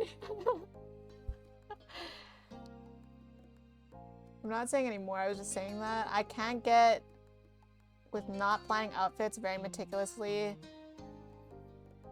for a 2-day trip. Same. Nodding, you and Cove swiftly finished getting ready in the small hotel room. As soon as you had your stuff together and you were ready to go, you were off. During the ride there, you and Cove decided to visit his dad's house first this time. Yes, let's see Cliff. When you got dropped off, Cove eagerly hopped out into the street with his eyes locked on his father's condo. Your gaze fell on your boyfriend. He stood in the middle of the street where you grew up together, while the summer sun made him shine. Though he was the brightest light in your eyes no matter what. It was a beautiful thing. You knew you had to propose. Oh, dang. Well, I thought he was gonna propose to me. I mean, that's what we were hoping for. You knew you had to but if I don't pick this, does it mean... If I don't pick this, does it mean we're not gonna get proposal? You better propose, Cove! Damn it! Alright. It was a beautiful thing. You wouldn't give up a single second of your time with Cove. Meeting him there, you were looking forward to how today's chapter would unfold. Cove strode up to his front door and casually flung it open without bothering to knock once again. You followed at his side as he poked his head in. He closed the door behind you both. Hello. You found Cliff and Kyra in the kitchen, getting breakfast ready. Kyra was cutting an apple while Cliff was watching a frying pan sizzle. Why do I feel like that is always what he's doing? Cove's parents waved from across the room, not straying from their tasks. Ah, there he is. Good morning, you two. Yeah, morning, and hello to you. I hope you slept well. Thanks. Thanks for swinging by. You're more than welcome to join us for breakfast here if you haven't already eaten, of course. We haven't yet, though if we had, there's always room for more. Kyra chuckled. She put down the knife. Yes, please. She had in her hand so that all her attention could be on her son. You're still my giant growing baby boy. Mom, please. Kyra didn't pay Cove's whining any mind. Instead, she put a finger up to her lip as she thought, her eyes on you and then glimpsing toward a window. Goodness, okay. What do you think? Some days you're in the windshield, some days you're the firefly your mate inexplicably holds in his hand while he proposes to you. True, that is true. My guess is that he will propose to me. My guess is that he'll propose to me on the Poppy Hill. It only makes sense. But maybe that's too predictable, so maybe actually I don't want that. I don't know. But whatever. Cove man, you gotta start. No, I know! There has been a surprising amount of mom knife content in this game. That's true. That has come up more than once. I wonder, do you think your family's eaten yet, Nicholas? I bet you they're holding knives right now. I'm not sure. Cove and I came over here first. Your eyes flicked over to the clock on their oven. Given the time, your moms may have eaten or could be having a slower morning. It was a coin toss either way. We'll give them a call. They could come over. Oh my god, they never come over. It's time. Cove nodded, a sage expression on his face. Making them breakfast is the least we could do after how much food I ate at the house growing up. Right. True, bud. Very true. Bucko. Hi, Crooksy. How are you? Happy Saturday. All right. You took up. Wait, hold on. I haven't saved in a hot minute. But also, I feel like this is a very long chapter, so I'm wondering if I should just like end at a certain time instead of waiting for this to end. I might just do that. I'm going to start stream earlier tomorrow so that I can get back to this tomorrow again, but yeah. All right, anyways. Oh yeah, Sunday for you. True, I forgot. How's your Sunday so far? Bucko and any Whoosies are two great pulls from this game's lexicon. I love, yeah, I'm gonna use those a lot now. That and I'm bushed. I think that's what my mom says, right? I'm bushed. Are any of you guys bushed? Bro, I'm bushed. Anyways, you took out your phone. Even though your moms both had cells for years, the house number was the one that you had memorized as a kid and the first entry on your contacts list. As the call connected, you tapped the speaker button. You figured it would be easier if everyone could hear what was going on. You heard a click and a familiar static. Hello. Hello, Nicholas. It's nice to hear from you. Hey, Ma. Good morning. I'm across the street right now, and Cove's family wanted me to invite everyone to breakfast. Do you want to come over? That sounds delightful. Pamela and I can do that. Liz and Lee should be able to make it too. Would that be fine?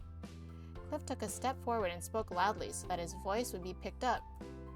It definitely would be. The more the merrier. These guys are so fucking cute, man. We're just one big family at this point. We're not neighbors, man. Dude, what the hell? They're just inviting people. Like, my family never did this shit, so that's why I'm like, these guys are so fucking cute. Alright, anyways. We may have gone together for dinner last night, but there's no law that we can't do it again for breakfast today. Enjoy the company while you can is what I think. Ma giggled. You could hear some rustling over the line. Thank you. I'll let them know and we'll be right over. Cliff gave a thumbs up. Cove shook his head with amusement. Dad just gave a thumbs up. I'm telling you since you can't see him over the phone. Kyra snorted and Ma's laughter rang out, filling the kitchen. Cliff switched the thumbs up hand to instead scratch the back of his head. Well, it sounds... Cliff's a boomer, confirmed.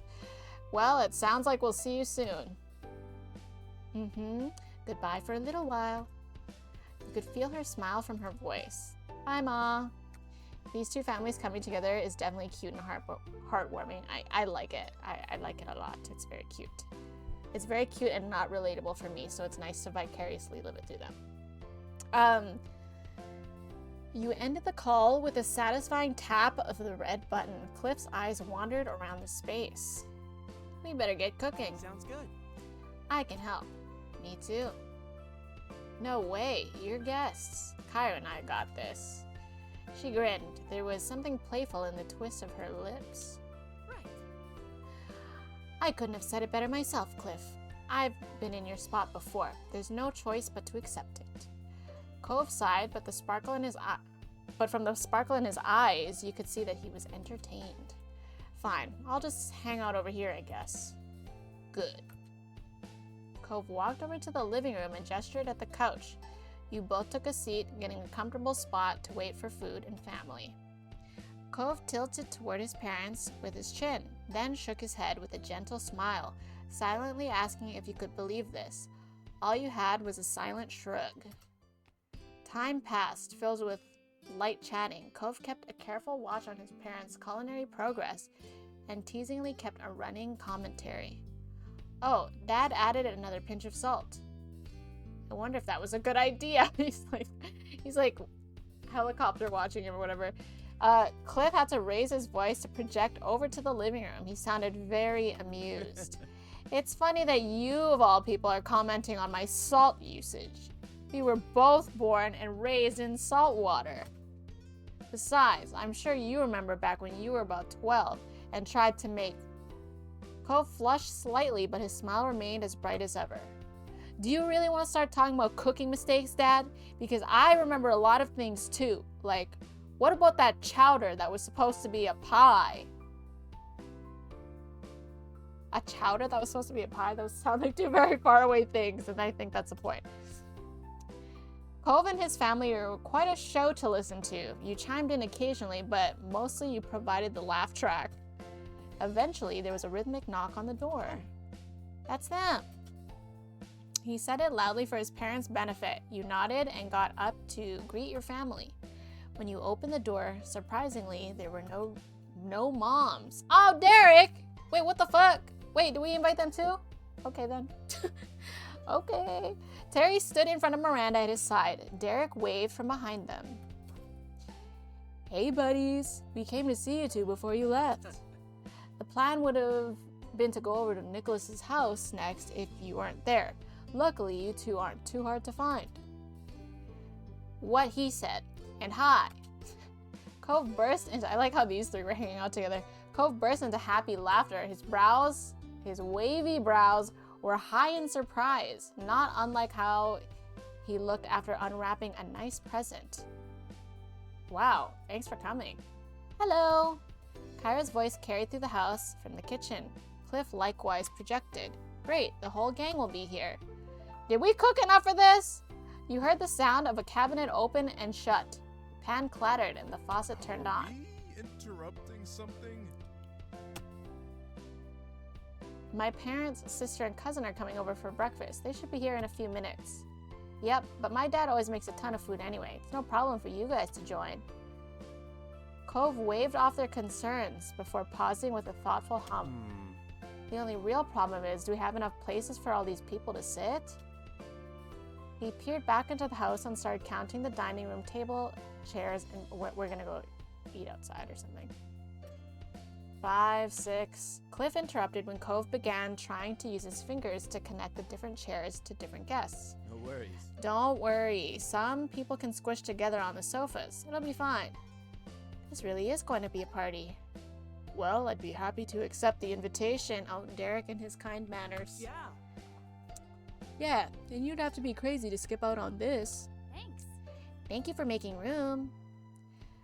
We're really glad that you came. Oh, we got plenty of space, dude. What the hell? We got a bar and shit. We're good. Another mom squish. Derek needs lots of calories to maintain that. That's true. Also, policing a single pinch of salt. Come on, man. Very late Gen X at the outside. I'll have to check the numbers again, but I think Cliff might be technically a millennial. Hell yeah! All right. Your three friends finally piled into the house. Before they had a chance to settle in, the doorbell rang. Only Miranda had sat down. Now that has to be them. People laughed as he walked back over to the door and opened it up. Oh, he was right this time. It was your parents. I like how they don't fit everyone in the frame, so they do these little corner images of them. It was your parents, Liz and Lee, all crowded on the front steps. They squinted into the house and were surprised at how many greetings were said. The sheer force of the chorus of hellos was impressive. How did they beat it? Oh, how did they beat us here? How early did Nicholas call you? We're literally across the street. Terry snorted at your sister's confusion. He seemed quite pleased with himself. Woo, we were surprised. We called ourselves. Cool. Very cool. Cliff smirked as he adjusted the settings on the stovetop. It's a little more crowded than expected, but we're making it work. Cove led the final group to complete the picture inside, and they took the chance to greet you, along with everyone else. When the excited energy buzzing around the table started to calm, you had a second to truly appreciate this view, the most important people in your life all together again. It still felt too good to be true to have everyone here. And then you noticed Kara stood back up. She clapped her hands once in a satisfying smack. Anywhoosies. Oh my god, she said it. Anywhoosies. I hate to interrupt, but I thought you'd want to know the food's done cooking. Cliff crossed the floor to place a pile of silverware on the table, and then Dude, I want to eat his cooking. Anyways, anywhoosies. Crossed the floor to place a pile of silverware on the table, and then he dropped stuff on the other surfaces around the rest of the living room. When he was done, he gestured toward the food. Okay. The plates are in the kitchen. Serve yourselves and sit wherever you'd like. The guests happily formed a line. The meal was steadily passed around. Before long, each person claimed a seat in the Holden living room area. Some at the table, others on the kitchen island, and some situated at the couches. Conversations trickled across various clusters of friends as everyone dug in.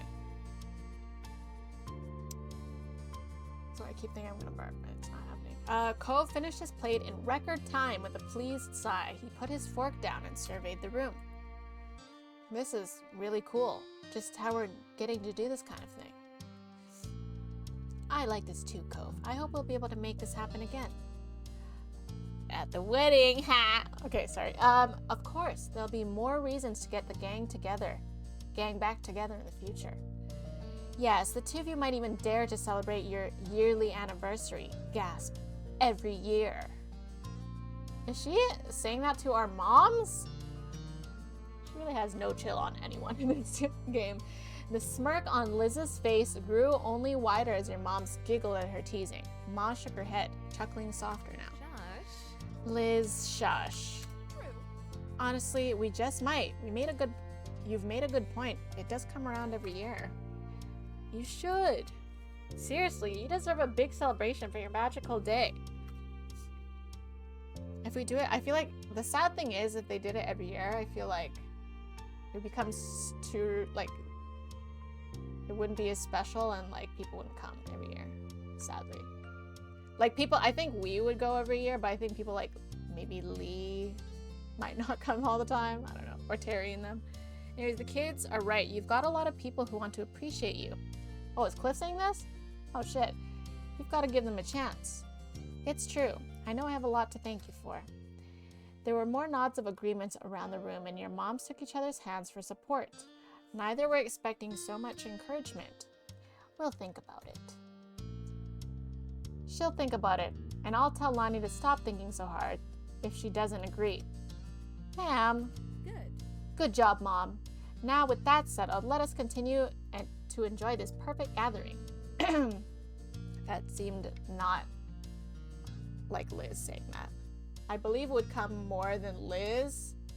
You think so?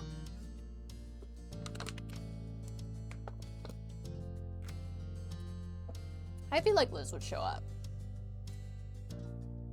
I feel like, even though she is a bitch, I feel like she is still family oriented. I think. You want to know who else being here would make this extra perfect? You want to know who else being here would... What the fuck would I be saying here? Other than Baxter or Shiloh. Or Jeremy. What other characters are in this game? I need to know who this is. As amazing as this was, you can't help but think of the absent faces. In seconds, everyone curiously turned their attention to you. Oh! We can bring him up. Never mind. Okay, I do think it would be really weird for me to bring up Shiloh right now, but I don't care. I need to bring him up. I don't care. Shiloh! A loud snort came from Liz before she slapped a hand over her mouth. Her shoulders trembled with laughter at your suggestion. Oh, Nicholas, I'm really not sure about that, but I guess I am a little curious about what ended up happening to him. I bet he's doing well. He was a bright kid. Cove shrugged, listening to the thread of conversation. When you caught his gaze, he smiled softly, and you hoped wherever Shiloh was, that he was doing as well as you, Cove, and Liz. I wish he was here. It would be cool if Jeremy was here. Imagine bringing Jeremy up there. Yeah, okay, Baxter, we're gonna leave things there. Goodbye, Jeremy and Baxter. We're deleting you from our lives. All right. There was a playfulness in Kyra's stare as she scanned the room. She slowly placed her index finger on her chin. Now that I think of it, there's something I haven't done in a while. Eyebrows were raised at Kyra's incomplete thought. She was wordlessly urged to continue. Kyra didn't hesitate. Look through all the photos Cliff has here. Wouldn't that be fun for all of us? What? Mom, why would you say that? Practically all of those photos are of me. Very cute. And that's why. Embarrassing my baby boy is just one of the perks of being a mom. Much to Cove's dismay, his mom was thoroughly entertained at this outburst. She winked in your direction. Meanwhile, Cliff eagerly stood up with a wave of proud affection for his son and completely missed Kyra's teasing intent. Oh. I think that's a great idea. Anyone else interested in the pictures? I feel like, would they care? Yeah. I am. Liz does not care, but she's in the shot anyway. Lee shot her hand up before Cliff could even take a full step. Terry and Miranda snuck each other a glance before nodding with matching grins. That sounds swell. That is so fake, Liz. I already know that. I already know that statement is fake as hell. That would be lovely, Cliff. Mom tried to hide her amusement behind her hand, but she couldn't stop the snicker that slipped out. Oh boy. I've seen them all before, but they never get old. I want to see them. You shrugged nonchalantly. You nodded. Poor Cove. Everyone does love to pick on him. I'm going to say I've seen them all before, but they never get old. Really? Ooh, I bet there's some real gems in there. I hope there's baby pigs. Don't worry, you won't be disappointed. What is that face, Cove? Cove buried his face in his hands and sighed slowly. His shoulders deflated in defeat. Fine, we can take a look. Everyone happy with picture time? Yay! Yes. They both excitedly raised a fist in victory. Smaller cheers from your friends and family worked their way throughout the room, and even you bounced up to your feet excitedly. Not Clip. Maybe Clip could be the next kid's name. Okay, anyways. Was that the blue response? I didn't pay attention. Cliff flipped open his faded album of physical pictures. He held it up to his face, the corners of his eyes crinkled, and though the book covered much of his face, you were certain he was smiling fondly. But he didn't keep it to himself long, laying the family album on the dining table. You and the rest of the party gathered around to get a peek. Oh my god! Who is this? His fucking eyebrows were like that since he was born! Holy... Oh my god! What a chunky little boy he was. He's so chunky and his eyebrows are so wavy. And for sure, Cliff picked out that baby outfit. That was purchased by Cliff, and maybe it is sold at his store.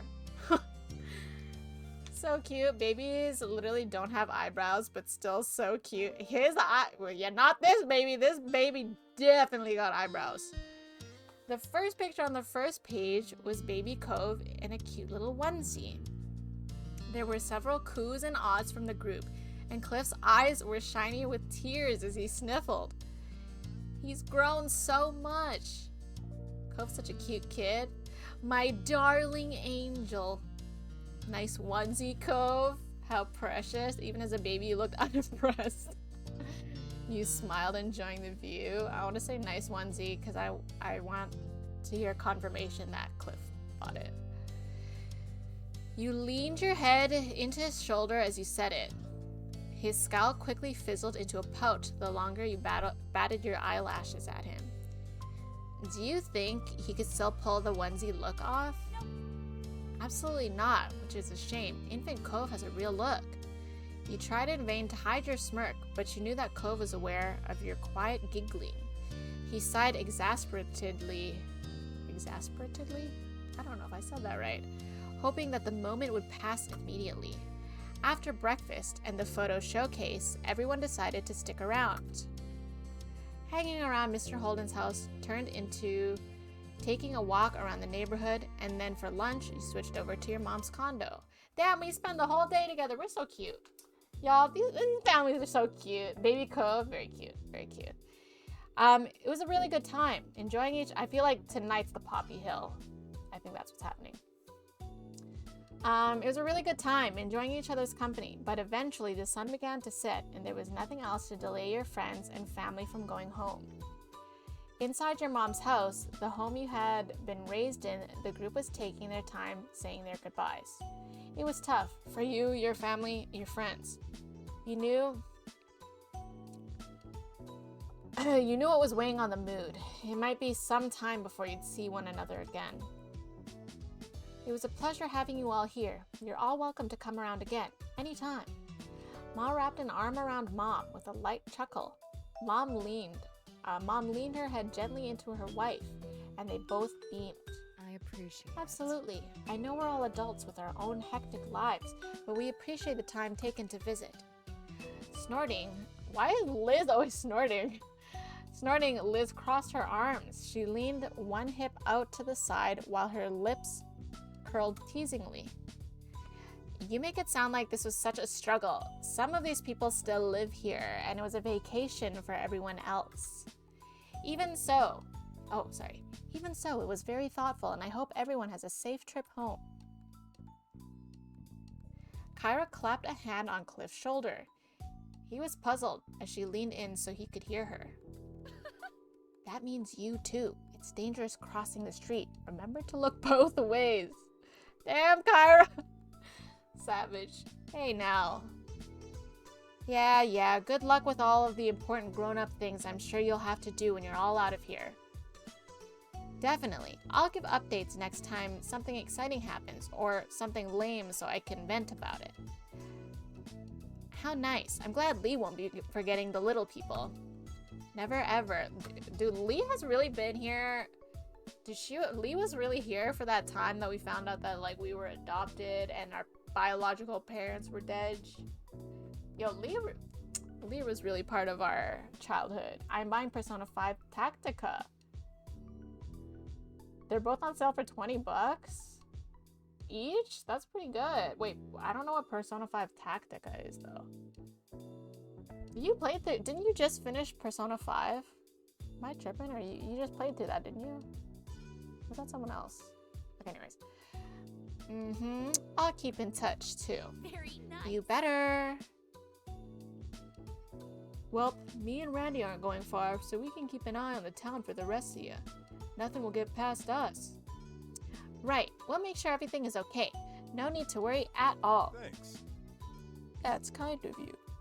Miranda and Terry gave each other pleased smiles, already committing to their self-appointed task. Derek scratched the back of his head, wearing a pensive look. It's always been sad when I have to leave this town. It happens too often. But at least there will be people looking out for Sunset Bird. That makes me feel better about it. After a pause, Mr. Holden gave the younger folks a thumbs up. Great. That's all great. You've got a lot to be proud of and a lot looking forward to. Well said, Cliff. I'm thankful that I've been privileged to witness the growth you've undergone over the years. You've each matured beautifully. Cove was touched by his parents' words and struggled to come up with something to follow. Yeah, it's been good seeing everyone.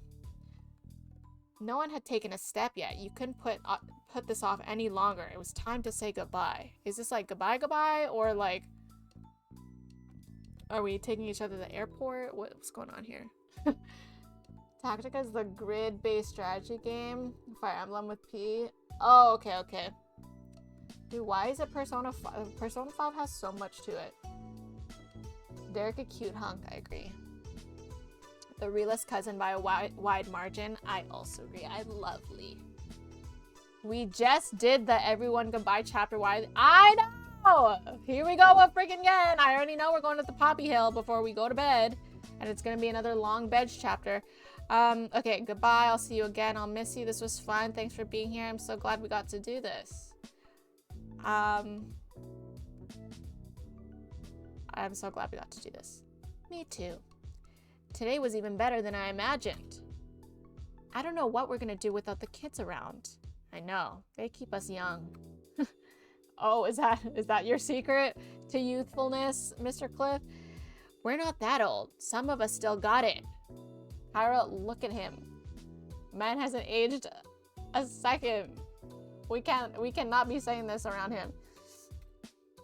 She winked at Cliff teasingly, and he shook his head. Both of your moms laughed at that, and you caught several more cracks of smiles among your friends. Afterwards, there were more sniffling and hugs. A lot of hugs. Then people started trailing out onto the street, seeing others off. Your friends and family got into their cars and left the neighborhood. By the time things had fully settled, you realized that the sun had set, and were going to the Poppy Hill. Earlier, you and Cove decided on having a car pick you both up. Neither of you wanted to bother your parents after such a long day. It would be a little while longer before it would be there, though, and that's why we're going to the hill. It was the right choice, as both sets of parents shot you weary looks. The four seemed ready to call it a night. It didn't take either you or Cove very long to assure them that it was okay to head home and go to bed. With one more round of goodnight and goodbyes, your family returned to the condos. And then the only people left on the street were you and Cove to go to the Poppy Hill, because I know it's coming. It's coming. To the Poppy Hill we go. I just know it's coming. Cove closed his eyes, humming happily. While he waited for it to pass, he stared up at the sky. Cove's hands were in his pockets. His shoulders were relaxed when he caught your attention with a tilt of his head. So... Can you guess what I'm thinking? Poppy Hill. The only people left on the street were you and Cove. And Baxter, not Baxter, please. Well, at that moment, you were in the neighborhood you grew up in together and some time to spare. You rolled your shoulders back and pretended to crack a few of your knuckles. Oh, I can't get any knuckle cracks. An amused look fidgeted on Cove's face while he observed you silently. Could you perhaps be thinking about that fireflies are out now? Right. Right. Do you want to go to the Poppy Hill before we leave? Always. There was an eager bounce in your step, I knew it, y'all. There was an eager bounce in your step as you and Cove crossed towards the hill behind your mom's house. Side by side, you stared out at the view in awe. Surely we're getting proposed to tonight. Surely.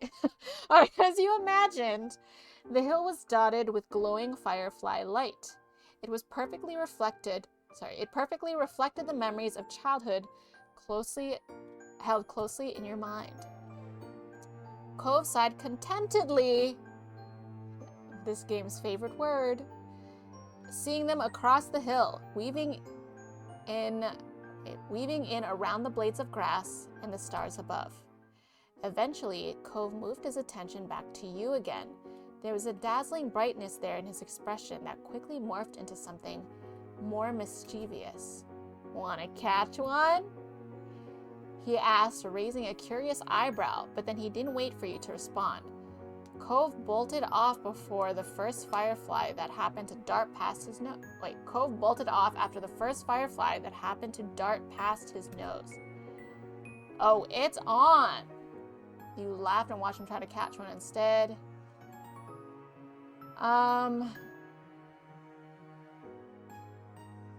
Fuck it. Let's go get our own firefly. Oh wait, what was it?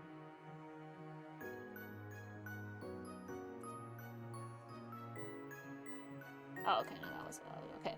A particularly bright firefly zipped past your face, and you couldn't let it go. You chased after it. All over the hill. Every so often, you and Cove pass by each other. We're just immersed in this now. Moving in opposite directions. This time, you gave his shoulder a light shove to get his attention. Any luck? Not yet. The pursuit for fireflies continued until a handful had been caught. Cove crossed over to you with a bright grin that could rival every twinkling bug and star around you. I was just gonna snap again.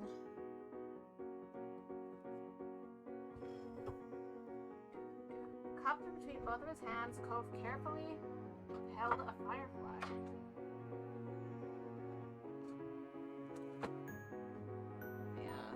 Frame? Oh, we are. Cool. Oh, gold! Okay, the corners of his mouth twisted before a few giggles escaped him. You knew that feeling well, the way the firefly would buzz around, tickling the palms of your hands. Are those the same responses we got as kids? I think it was. Like, maybe not the exact, but it was pretty much like the same idea. Yeah. Cove's eyelids fluttered open, meeting yours. He watched you with a complicated mix of emotions, heavy with the weight of 15 years of history, memories. It's really a relief that I got to see the fireflies. This trip wouldn't have felt complete without it. Yeah, I think you're right. You spotted another firefly lowering to your eye level before looping up to the top of Cove's head. It landed right on his hair, and you smirked. What? You have a very tiny firefly hat. I do? Before you could answer, the firefly took off and disappeared into the night. You gave it a tiny wave goodbye. Goodbye, firefly. Have a nice day. Well, that didn't last very long. That's too bad. I'll remember them as my tiny hat forever. Me too. Taking a deep breath, Cove held your eye. He appeared to be conflicted about what he wanted to say next, and you waited for him to make his choice. It's so strange not to live here anymore. Most of my life, neither of us were ever really away from Sunset Bird. Well, unless one of us went on a trip somewhere. Or when both our families took trips together. Remember that? Oh, I do. I do remember. He chuckled, losing himself to fond reminiscing. You couldn't help but match his grin. I like that road trip. That road trip went a lot, though I don't think we could all squish into that RV again. We're way too big. Laughing, Cove shook his head. His brow creased the longer he sat with the thought spinning in his brain. Those visits back then with my mom, I remember what a big deal they felt like then, to be away from here without anyone else coming for a whole few weeks. Oh, how little I knew. Hey, what did you use to tell your mom about me when you were on those trips to see her? We were so innocent then. This feels weird. It's like, me, talk about me. We were so innocent. Sighing, Cove slowly shook his head. You offered him a small, reassuring smile. We were. And now we're just adults. Don't worry, you guys are still very young. You guys are still very young, and yeah. After that, Cove became quiet, simply gazing into your face. The way the lights around sparkled in his eyes reminded you of moonlight reflecting off the waves of the ocean. There was a depth to it that you could hardly grasp. A part of you felt compelled to speak, to do something, but you were entrenched. Cove held you completely in place as much as the firefly. His next words came out as a whisper. I love fireflies. Okay. Every time I see them, it makes me happy. It makes me think of you. The lasting eye contact finally broke as Cove let his eyes shift toward the hill. Fireflies and you are linked together in my head so strongly because of all the time we've spent together with them, and because they're kind of like the feelings I have for you on the inside made real. A soft, warm light that's fluttery and tingly all around me. That's cute, that's cute.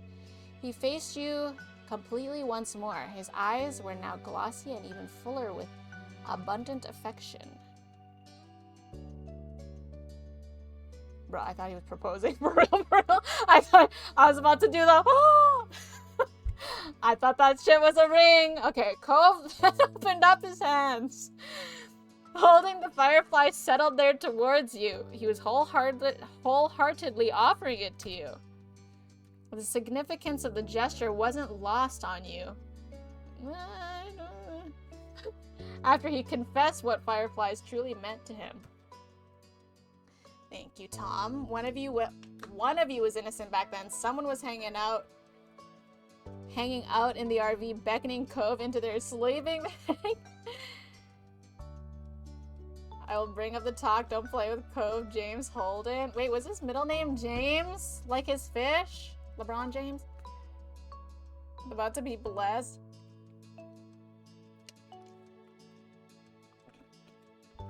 Suddenly struck with emotions, the word cracked in Cove's throat. He smiled wryly and continued on. That night, the summer when I moved, where we all went to catch fireflies, was one of the first truly, completely, purely happy memories in Sunset Bird. Even when I had good days back then, I was so sensitive. I usually ended up getting upset over something at some point. I'm guessing you can remember that. He chuckled softly to himself, and your mouth curved into a smile. Sure, Lizzie got kind of bossy near the end of the mini-adventure, but that time it didn't matter. I wanted to run around and play with you, and her, and Shiloh too. I wanted to be there. It was amazing. He closed his eyes, sorting through all the emotions you were certain— I like that Shiloh came up, by the way. But anyways, sorting through all the emotions you were certain were swirling around inside him. You know, that night years ago? The one after the Orca event where I snuck into your room with a firefly? I wanted to tell you what I said here. I'm always like this. About what fireflies meant and about the feelings I had for you, but I didn't. I couldn't. I think I was the one that confessed. Not directly, but at least it was implied. Yeah, I didn't get that vibe, but it's okay. I still asked you to be my boyfriend. Not directly, but at least it was implied a little bit. He shifted on his feet, remembering his prior shyness brought out a sheepish countenance in Cove during the during the present. Why were all those words hard to read? Then Cove's stuttering laughter burst out from the tension. It's pretty lucky for me that you decided to do it yourself. I cannot even describe how shocked I was when that actually happened. It was like you just knew all the words I hadn't been able to speak. But His nervous giggles finally settled out as a mere contemplative tone came to his voice. This time it's my turn! Guys, it's happening! How's my hair? How's my hair, guys? Guys, it's happening. Hold. Hold. It's his turn. It's his turn. It's his turn, y'all. There's more I want to say tonight. Go ahead, go ahead. He had been speaking to you so familiarly, so sweetly, but then his tone became hard. It was more serious than you'd ever heard in your long history together. Nicholas. I promised you I'd always be there whenever you wanted. I meant it then. I still mean it now. I mean it more than ever. Okay. Cove? Question mark? He may not have said it directly, but you had gotten the message clearer than if he had shouted it from the rooftops, and Cove knew it. What? How's it going? You beamed widely, you covered your mouth with a hand. The classic. Your breath caught in your throat. Your eyes began to water, you just began to bawl, you stared back stunned. I would like him to he didn't propose yet. I need the words to come from his mouth. So we're gonna, stare back stunned because we didn't see this coming. Cove's legs shook. Despite talking straight, his entire body had gone rigid. He winced while trying to force his joints to actually move. Your feet remained locked in place, churning in your own sea of emotions, giving Cove the time he needed. Ultimately, Cove gracelessly dropped down onto both of his knees with a muted thud. His head was hung low in embarrassment as he clung onto his pants to stop from falling over entirely. Cove mumbled what you thought was an apology, though how he carried himself was directed at the ground. You still couldn't move from that spot. Keeping a tight grip, he was able to awkwardly shift a leg lower so that he was being propped up on just one knee. There was a pause. Ah, he's crying. Here we go. Okay, and then he looked up at you with his eyes. This is the Cove we know and love. He's on one knee, but he still hasn't said it. Okay, maybe he's tying a shoe. Hi, Sass. Hello. That is my fan art. Hello. Welcome in, though. Okay, and then he looked up at you with eyes as blue and as wide as the sea and just as wet. He released your clothes to instead put his hands over his heart. Nicholas. No, I'm Nicholas, your Cove. In a small, fragile voice, he spoke. I love you. You mean so... Oh, he's still crying. Okay. You mean so much to me. I don't even know what life would be without you. Oh, there he goes. He's crying, folks. He's crying. Tears fell heavily, and the words dropped out as painfully. I'm sorry, have I ever been able to handle a major romantic moment in our relationship well?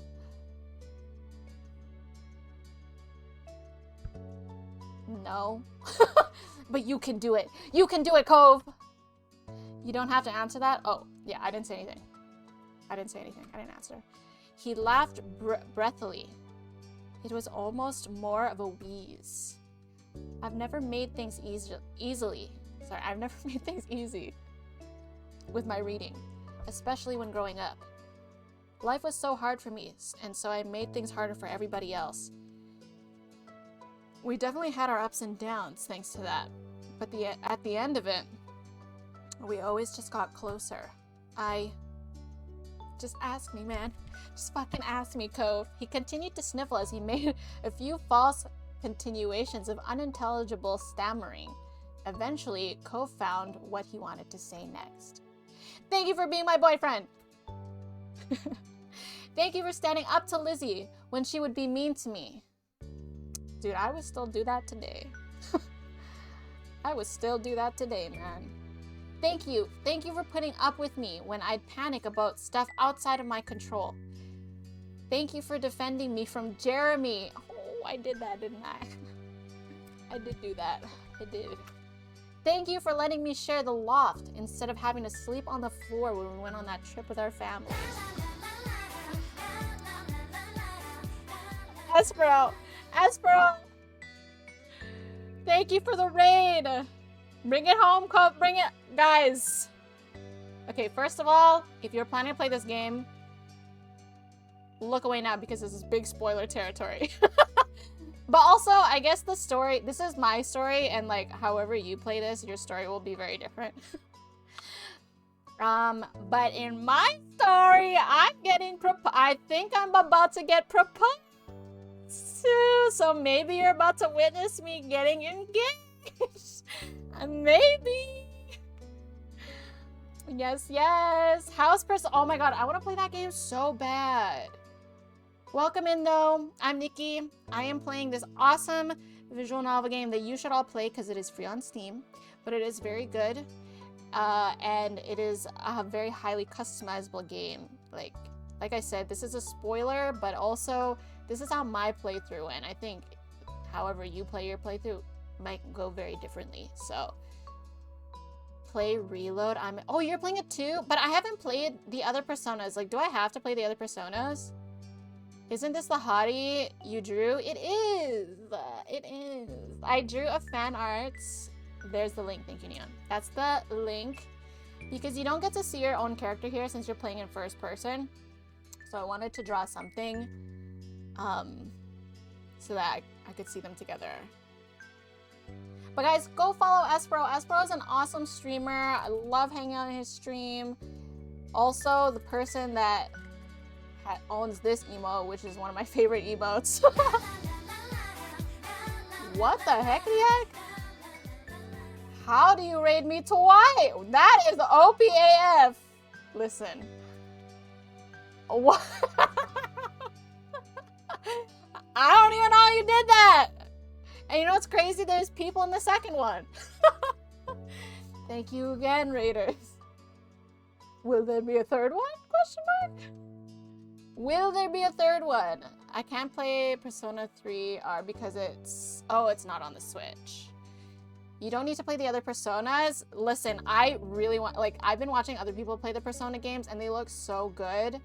I honestly might just jump into, if I can or if it's allowed, I might just jump into that one.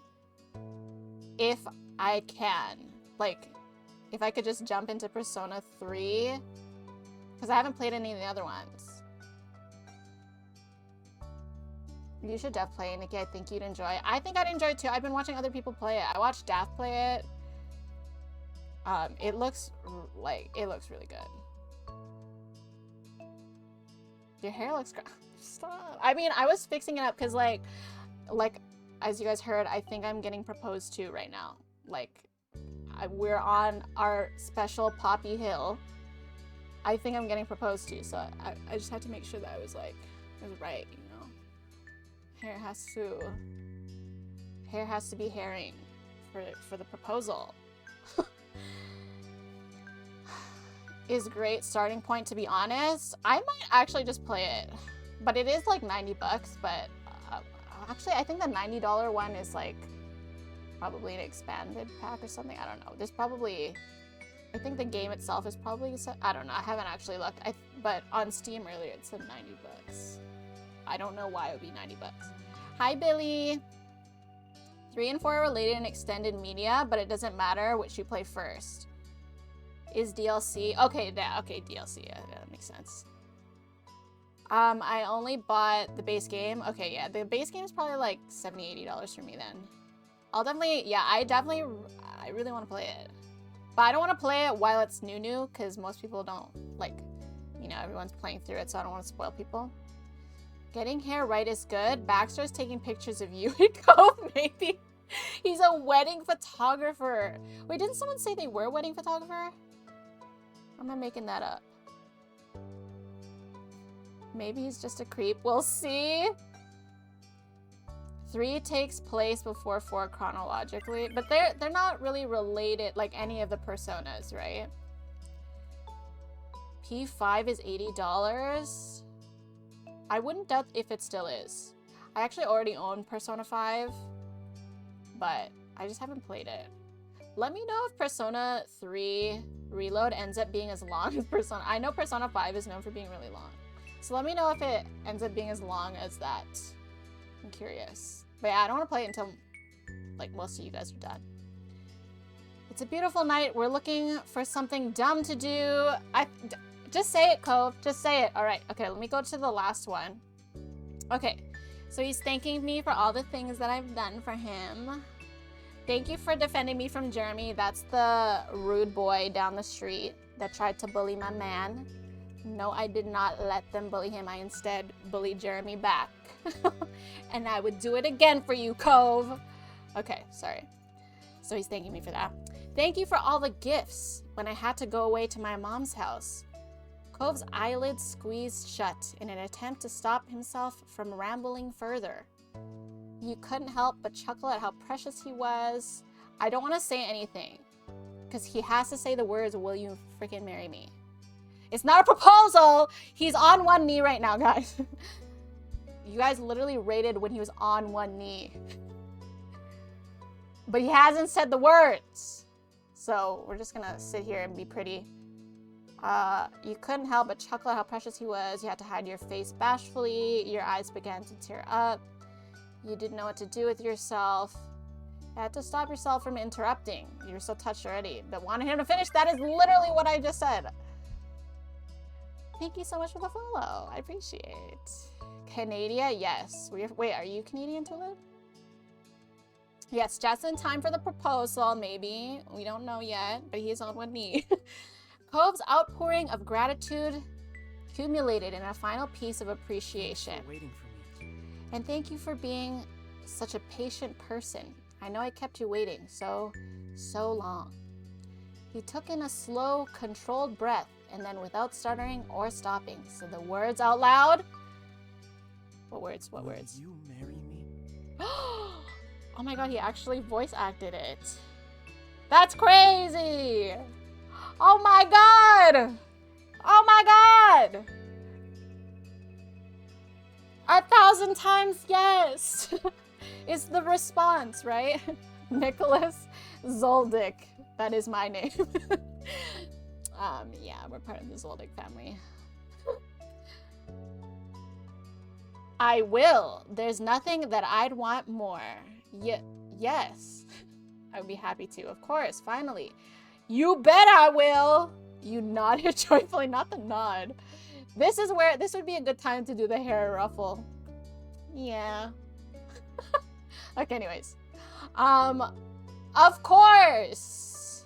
Do I say finally? Finally seems kind of like, oh, you took so fucking long. Okay, you know what? I'm gonna go with the I will. I don't want to give him the you took too long vibes, because we're literally 23. Anyways, I will. There's nothing I'd want more. Can't wait to do the wedding DLC. For those, let's fucking go. I'm so high. But for those in America, Persona 5 Tactica and Sonic Superstar are on sale. Yeah, that is true. Tanuki did just purchase those.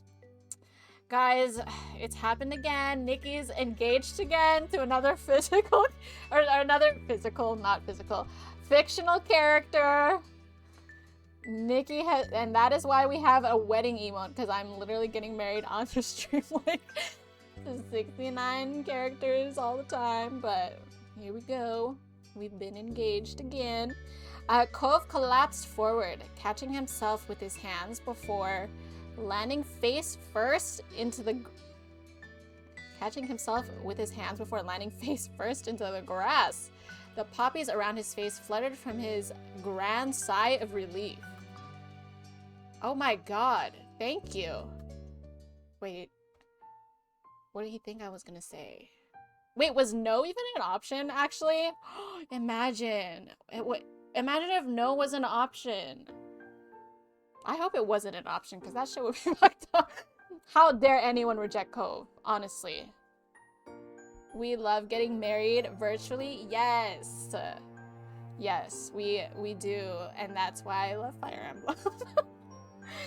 For one of the many reasons I love Fire Emblem. Not the main or only reason, but it is a lovely reason for me to enjoy Fire Emblem. I'm really happy this happened. I gotta sleep now. Great job. Yes, have a good sleep, Eric. I am also glad that you caught the proposal. Imagine if yes wasn't an option. Oh my god, I would not be okay. Eyes filled with fresh tears, he lifted his head back up to smile at you with all the love in the world. Thank you, thank you, thank you. I know that's all I've been saying this whole time. I'm sorry, but just thank you in big bold letters for being here and for being the one I get to be with. Somehow, all you could think was that it was him, Cove Holden, the man you loved, and now the person you were going to marry. I love you. Thank you for everything. Thank you for everything sounds like... Oh, actually, that's what he just did. You never have to apologize. You're so wonderful. Don't worry, this was perfect. This was perfect. Let's give him the reassurance. Then you embraced him. Did he have a ring, by the way? Did he give me a ring? Okay, you embraced him, you pulled him into a kiss, you got down into the grass and kissed him. Okay, he's in the grass. I guess we go down into the grass too, huh? Okay. Outdoor people, you know. You couldn't hold back any longer. You launched yourself. Look at me launching myself in there. You launched yourself at him and knocked Cove over on impact. He laid flat on his back now. His eyes were wide, but swiftly pulled you against him, as close as he could get, desperate to feel you. You leaned forward and kissed your fiancé. He kissed you back lovingly, and you could feel the smile on his face. The place where you met, the place where you grew, the place where you fell in love was now the place where your shared life together truly began. Your eyes drifted closed to let yourself experience it, to anchor yourself in the moment and hold on for as long as possible. You, the both of you, never wanted to let go. You were certain of it. The rest of your days would be spent side by side. It was all you'd hoped for. When the swirling excitement of your new engagement relaxed back into the more familiar style of gentle comfort your relationship brought, Cove stood up. He lifted you along with him. Oh, and I do have a ring. Oh, thank God. I do have a ring. If you want that. It's just, you know, sentimentality. The firefly felt better to me. Dude, the firefly really debated me there. We are outdoor and ocean. Yes, we are outdoor people here. So, IRL Nikki would not be chill around these fireflies.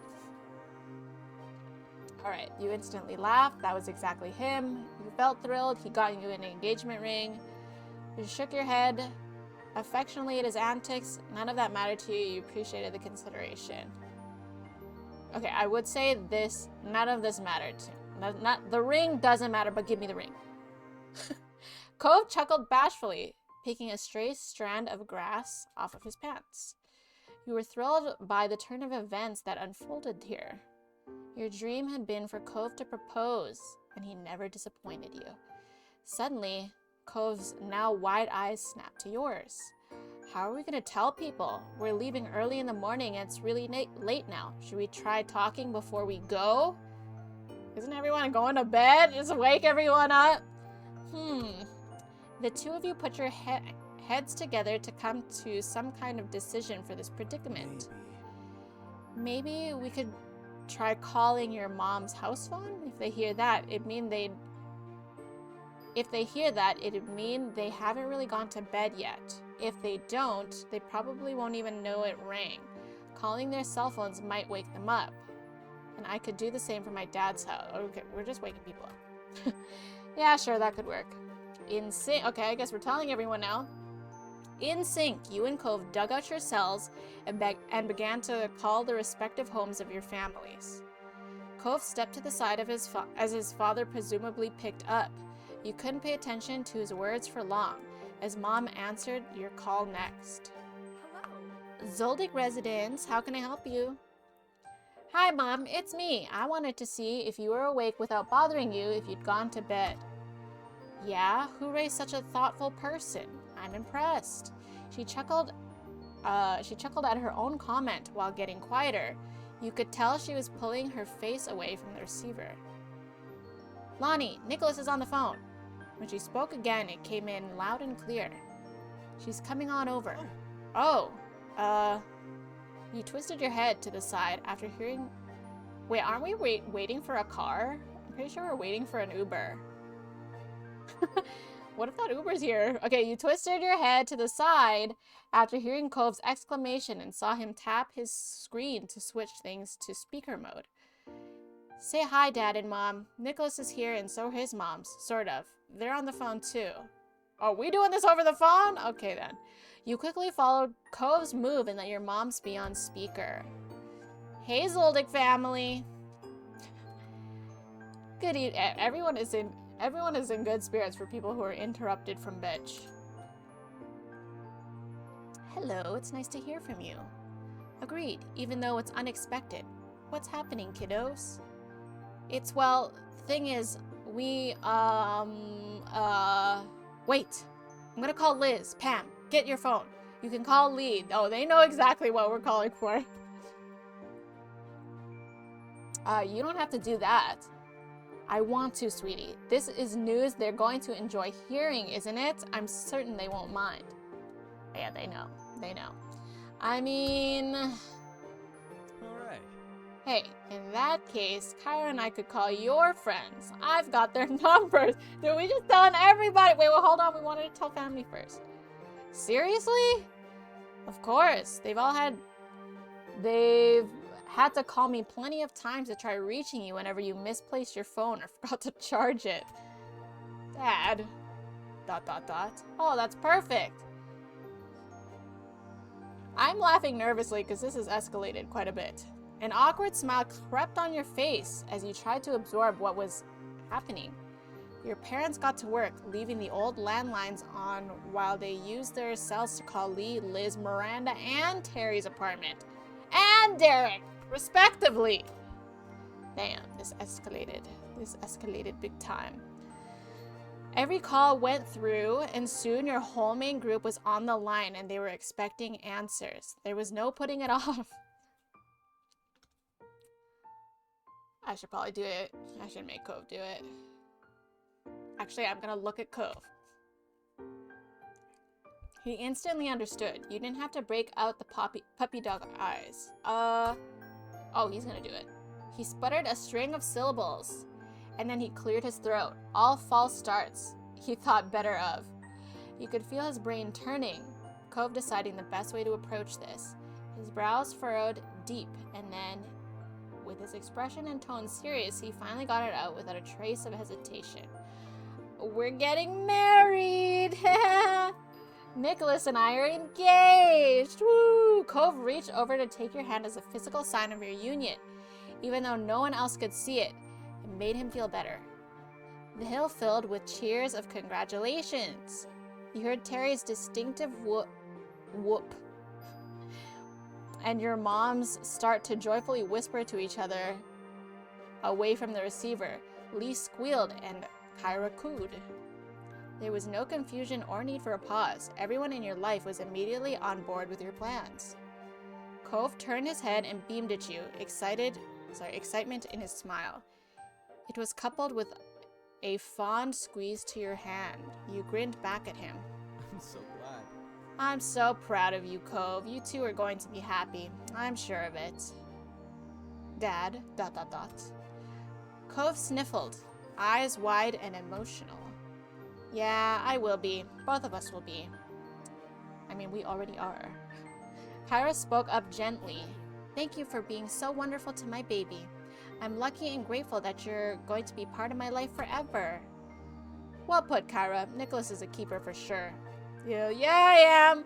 Your family couldn't stay quiet for long and began to chime in. I can't believe how grown up you are, but I couldn't be happier with how it all happened. Congratulations, Nicholas. Saying the full name Nicholas feels weird. You are one of the smartest cookies there are. You're making an amazing life for yourself. Seriously? This is totally amazing. You're seriously getting married. It's like we're real adults and all that. Yeah, it'd almost be hard to believe that my baby brother is marrying a person, you know? If Cove wasn't an obvious choice as a husband for you. Her tone turned abnormally gentle. You're doing good. Thanks for the positive rating. You're welcome. You're welcome. Lee giggled and your mom's had some chuckles. Cove stood awkwardly, not entirely sure if he or Liz was being laughed at. Your three friends had stayed silent. You believed that they were intentionally giving your families a chance to have a moment. Oh shoot, I forgot these guys were here. But once they said their pieces, it didn't take long for your friends to jump into the conversation excitedly. Congratulations on the engagement! It's crazy how we're really at this point in our lives. Some days it feels like high school was yesterday. So great. But it's great. Oh wait, that was Derek that said that. Oops. But it's great. You both are definitely Sunset Bird's best couple. Terry added on eagerly. You were the aspiration. I'm stoked that you're gonna be official.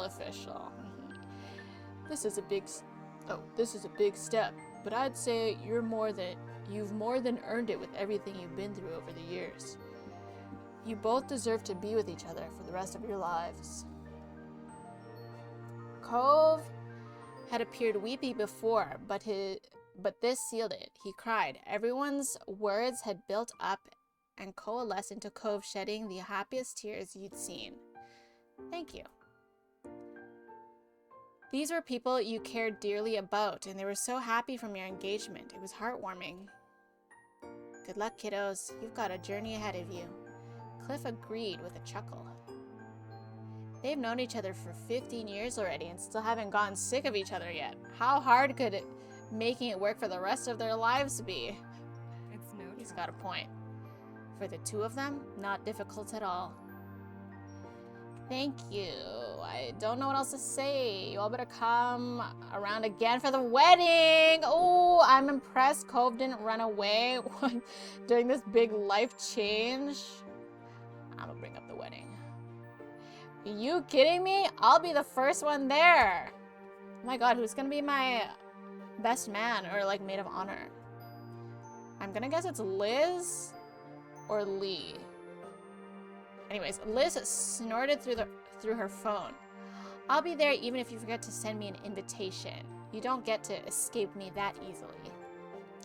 Wait, is that your way of inviting us to your wedding? Cove glanced at you and shrugged. He didn't have a problem with it. It was efficient. Everyone on the call should be invited to the wedding anyway. Why am I not surprised? Why am I surprised? Everyone started laughing. To your satisfaction, it seemed like they already started planning to be guests. But ultimately, the night was growing late and many phone calls all had to come to an end. After goodbyes were shared again, for the 69th time, you were left with one another again in the quiet space of the Poppy Hill. I think that was nice. Me too. Well, We have to go to the hotel now, huh? Yeah! I think we disrupted everyone's bed.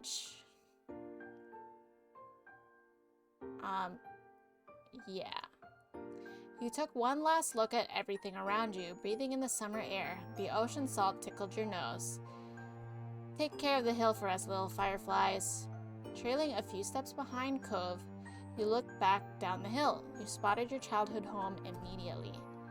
I'm grateful we could come here and see how things are without us. It was nice. Yeah. It really was. With Cove right there along with you, you made your way down the hill. With the same stars above trailing your way, your last night in Sunset Bird was closing out. I'm wondering if I should keep going here. I should save though, that's for sure. Oop. I feel like I don't know when this chapter ends. I feel like it could go on forever. You were lost in You were lost deep within a dream. How long have I been going? Do, do, do, do, do, do. I've been going for a good while. Do, do, do, do.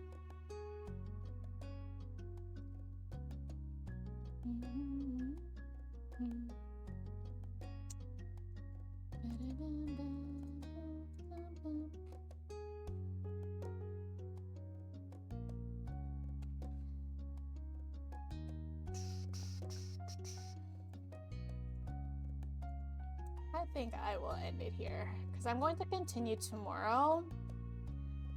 And I'm gonna do another long stream tomorrow. So I should probably do my Lost Ark dailies because I have not touched those. I have not touched them. And I'll just start early again tomorrow. Let me see who is live.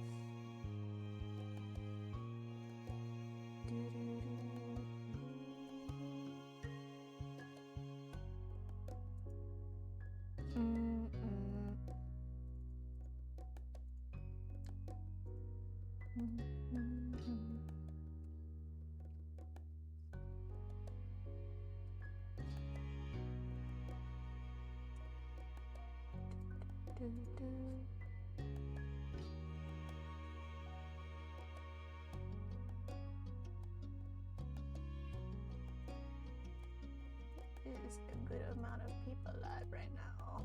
Give your finances Oh god, sorry, that fucking ad scared the shit out of me.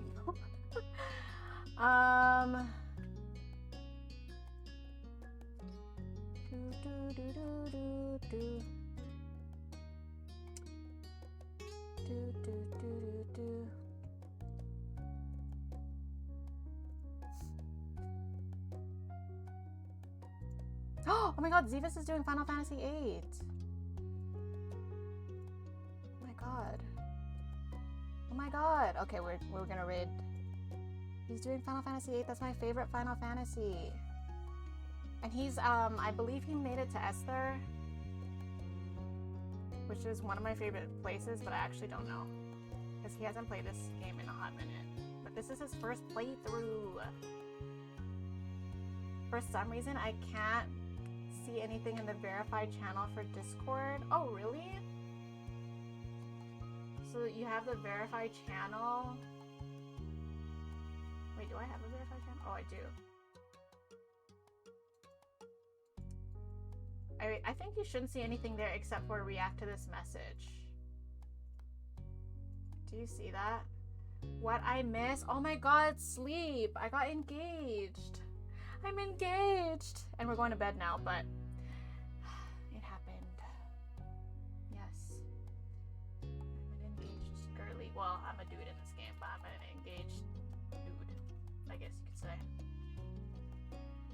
To who? My neighbor husbando or fiance. Oh my god, he's my fiance! What the fuck? Nothing shows up? Oh, that's weird. I don't know how to fix that. Except I can just give you the role. So here you go. But wait, are you? Oh no, I was gonna say, are you Tulip? Yeah, obviously you're Tulip. Okay, let me just give you the role, but I'll have to look at how to fix that. I think you're verified now. Because I did not set up the verification thing, so I actually have no clue how that works. But yes, here's the Discord link, guys. If you're not in that, come join. That's when I will announce what time or when I go live tomorrow. I announce it in my Discord. If that works for you. Or we have the movie nights. We just chat in there. We can squeal about our life in there. You're really excited about this game as I am. I'm just waiting for this ad to end. Okay, there we go. Yeah, we're gonna raid Zebus. Zebus is playing my favorite game, Final Fantasy VIII. Can this ad end? I thought it ended. Oh, okay, there we go.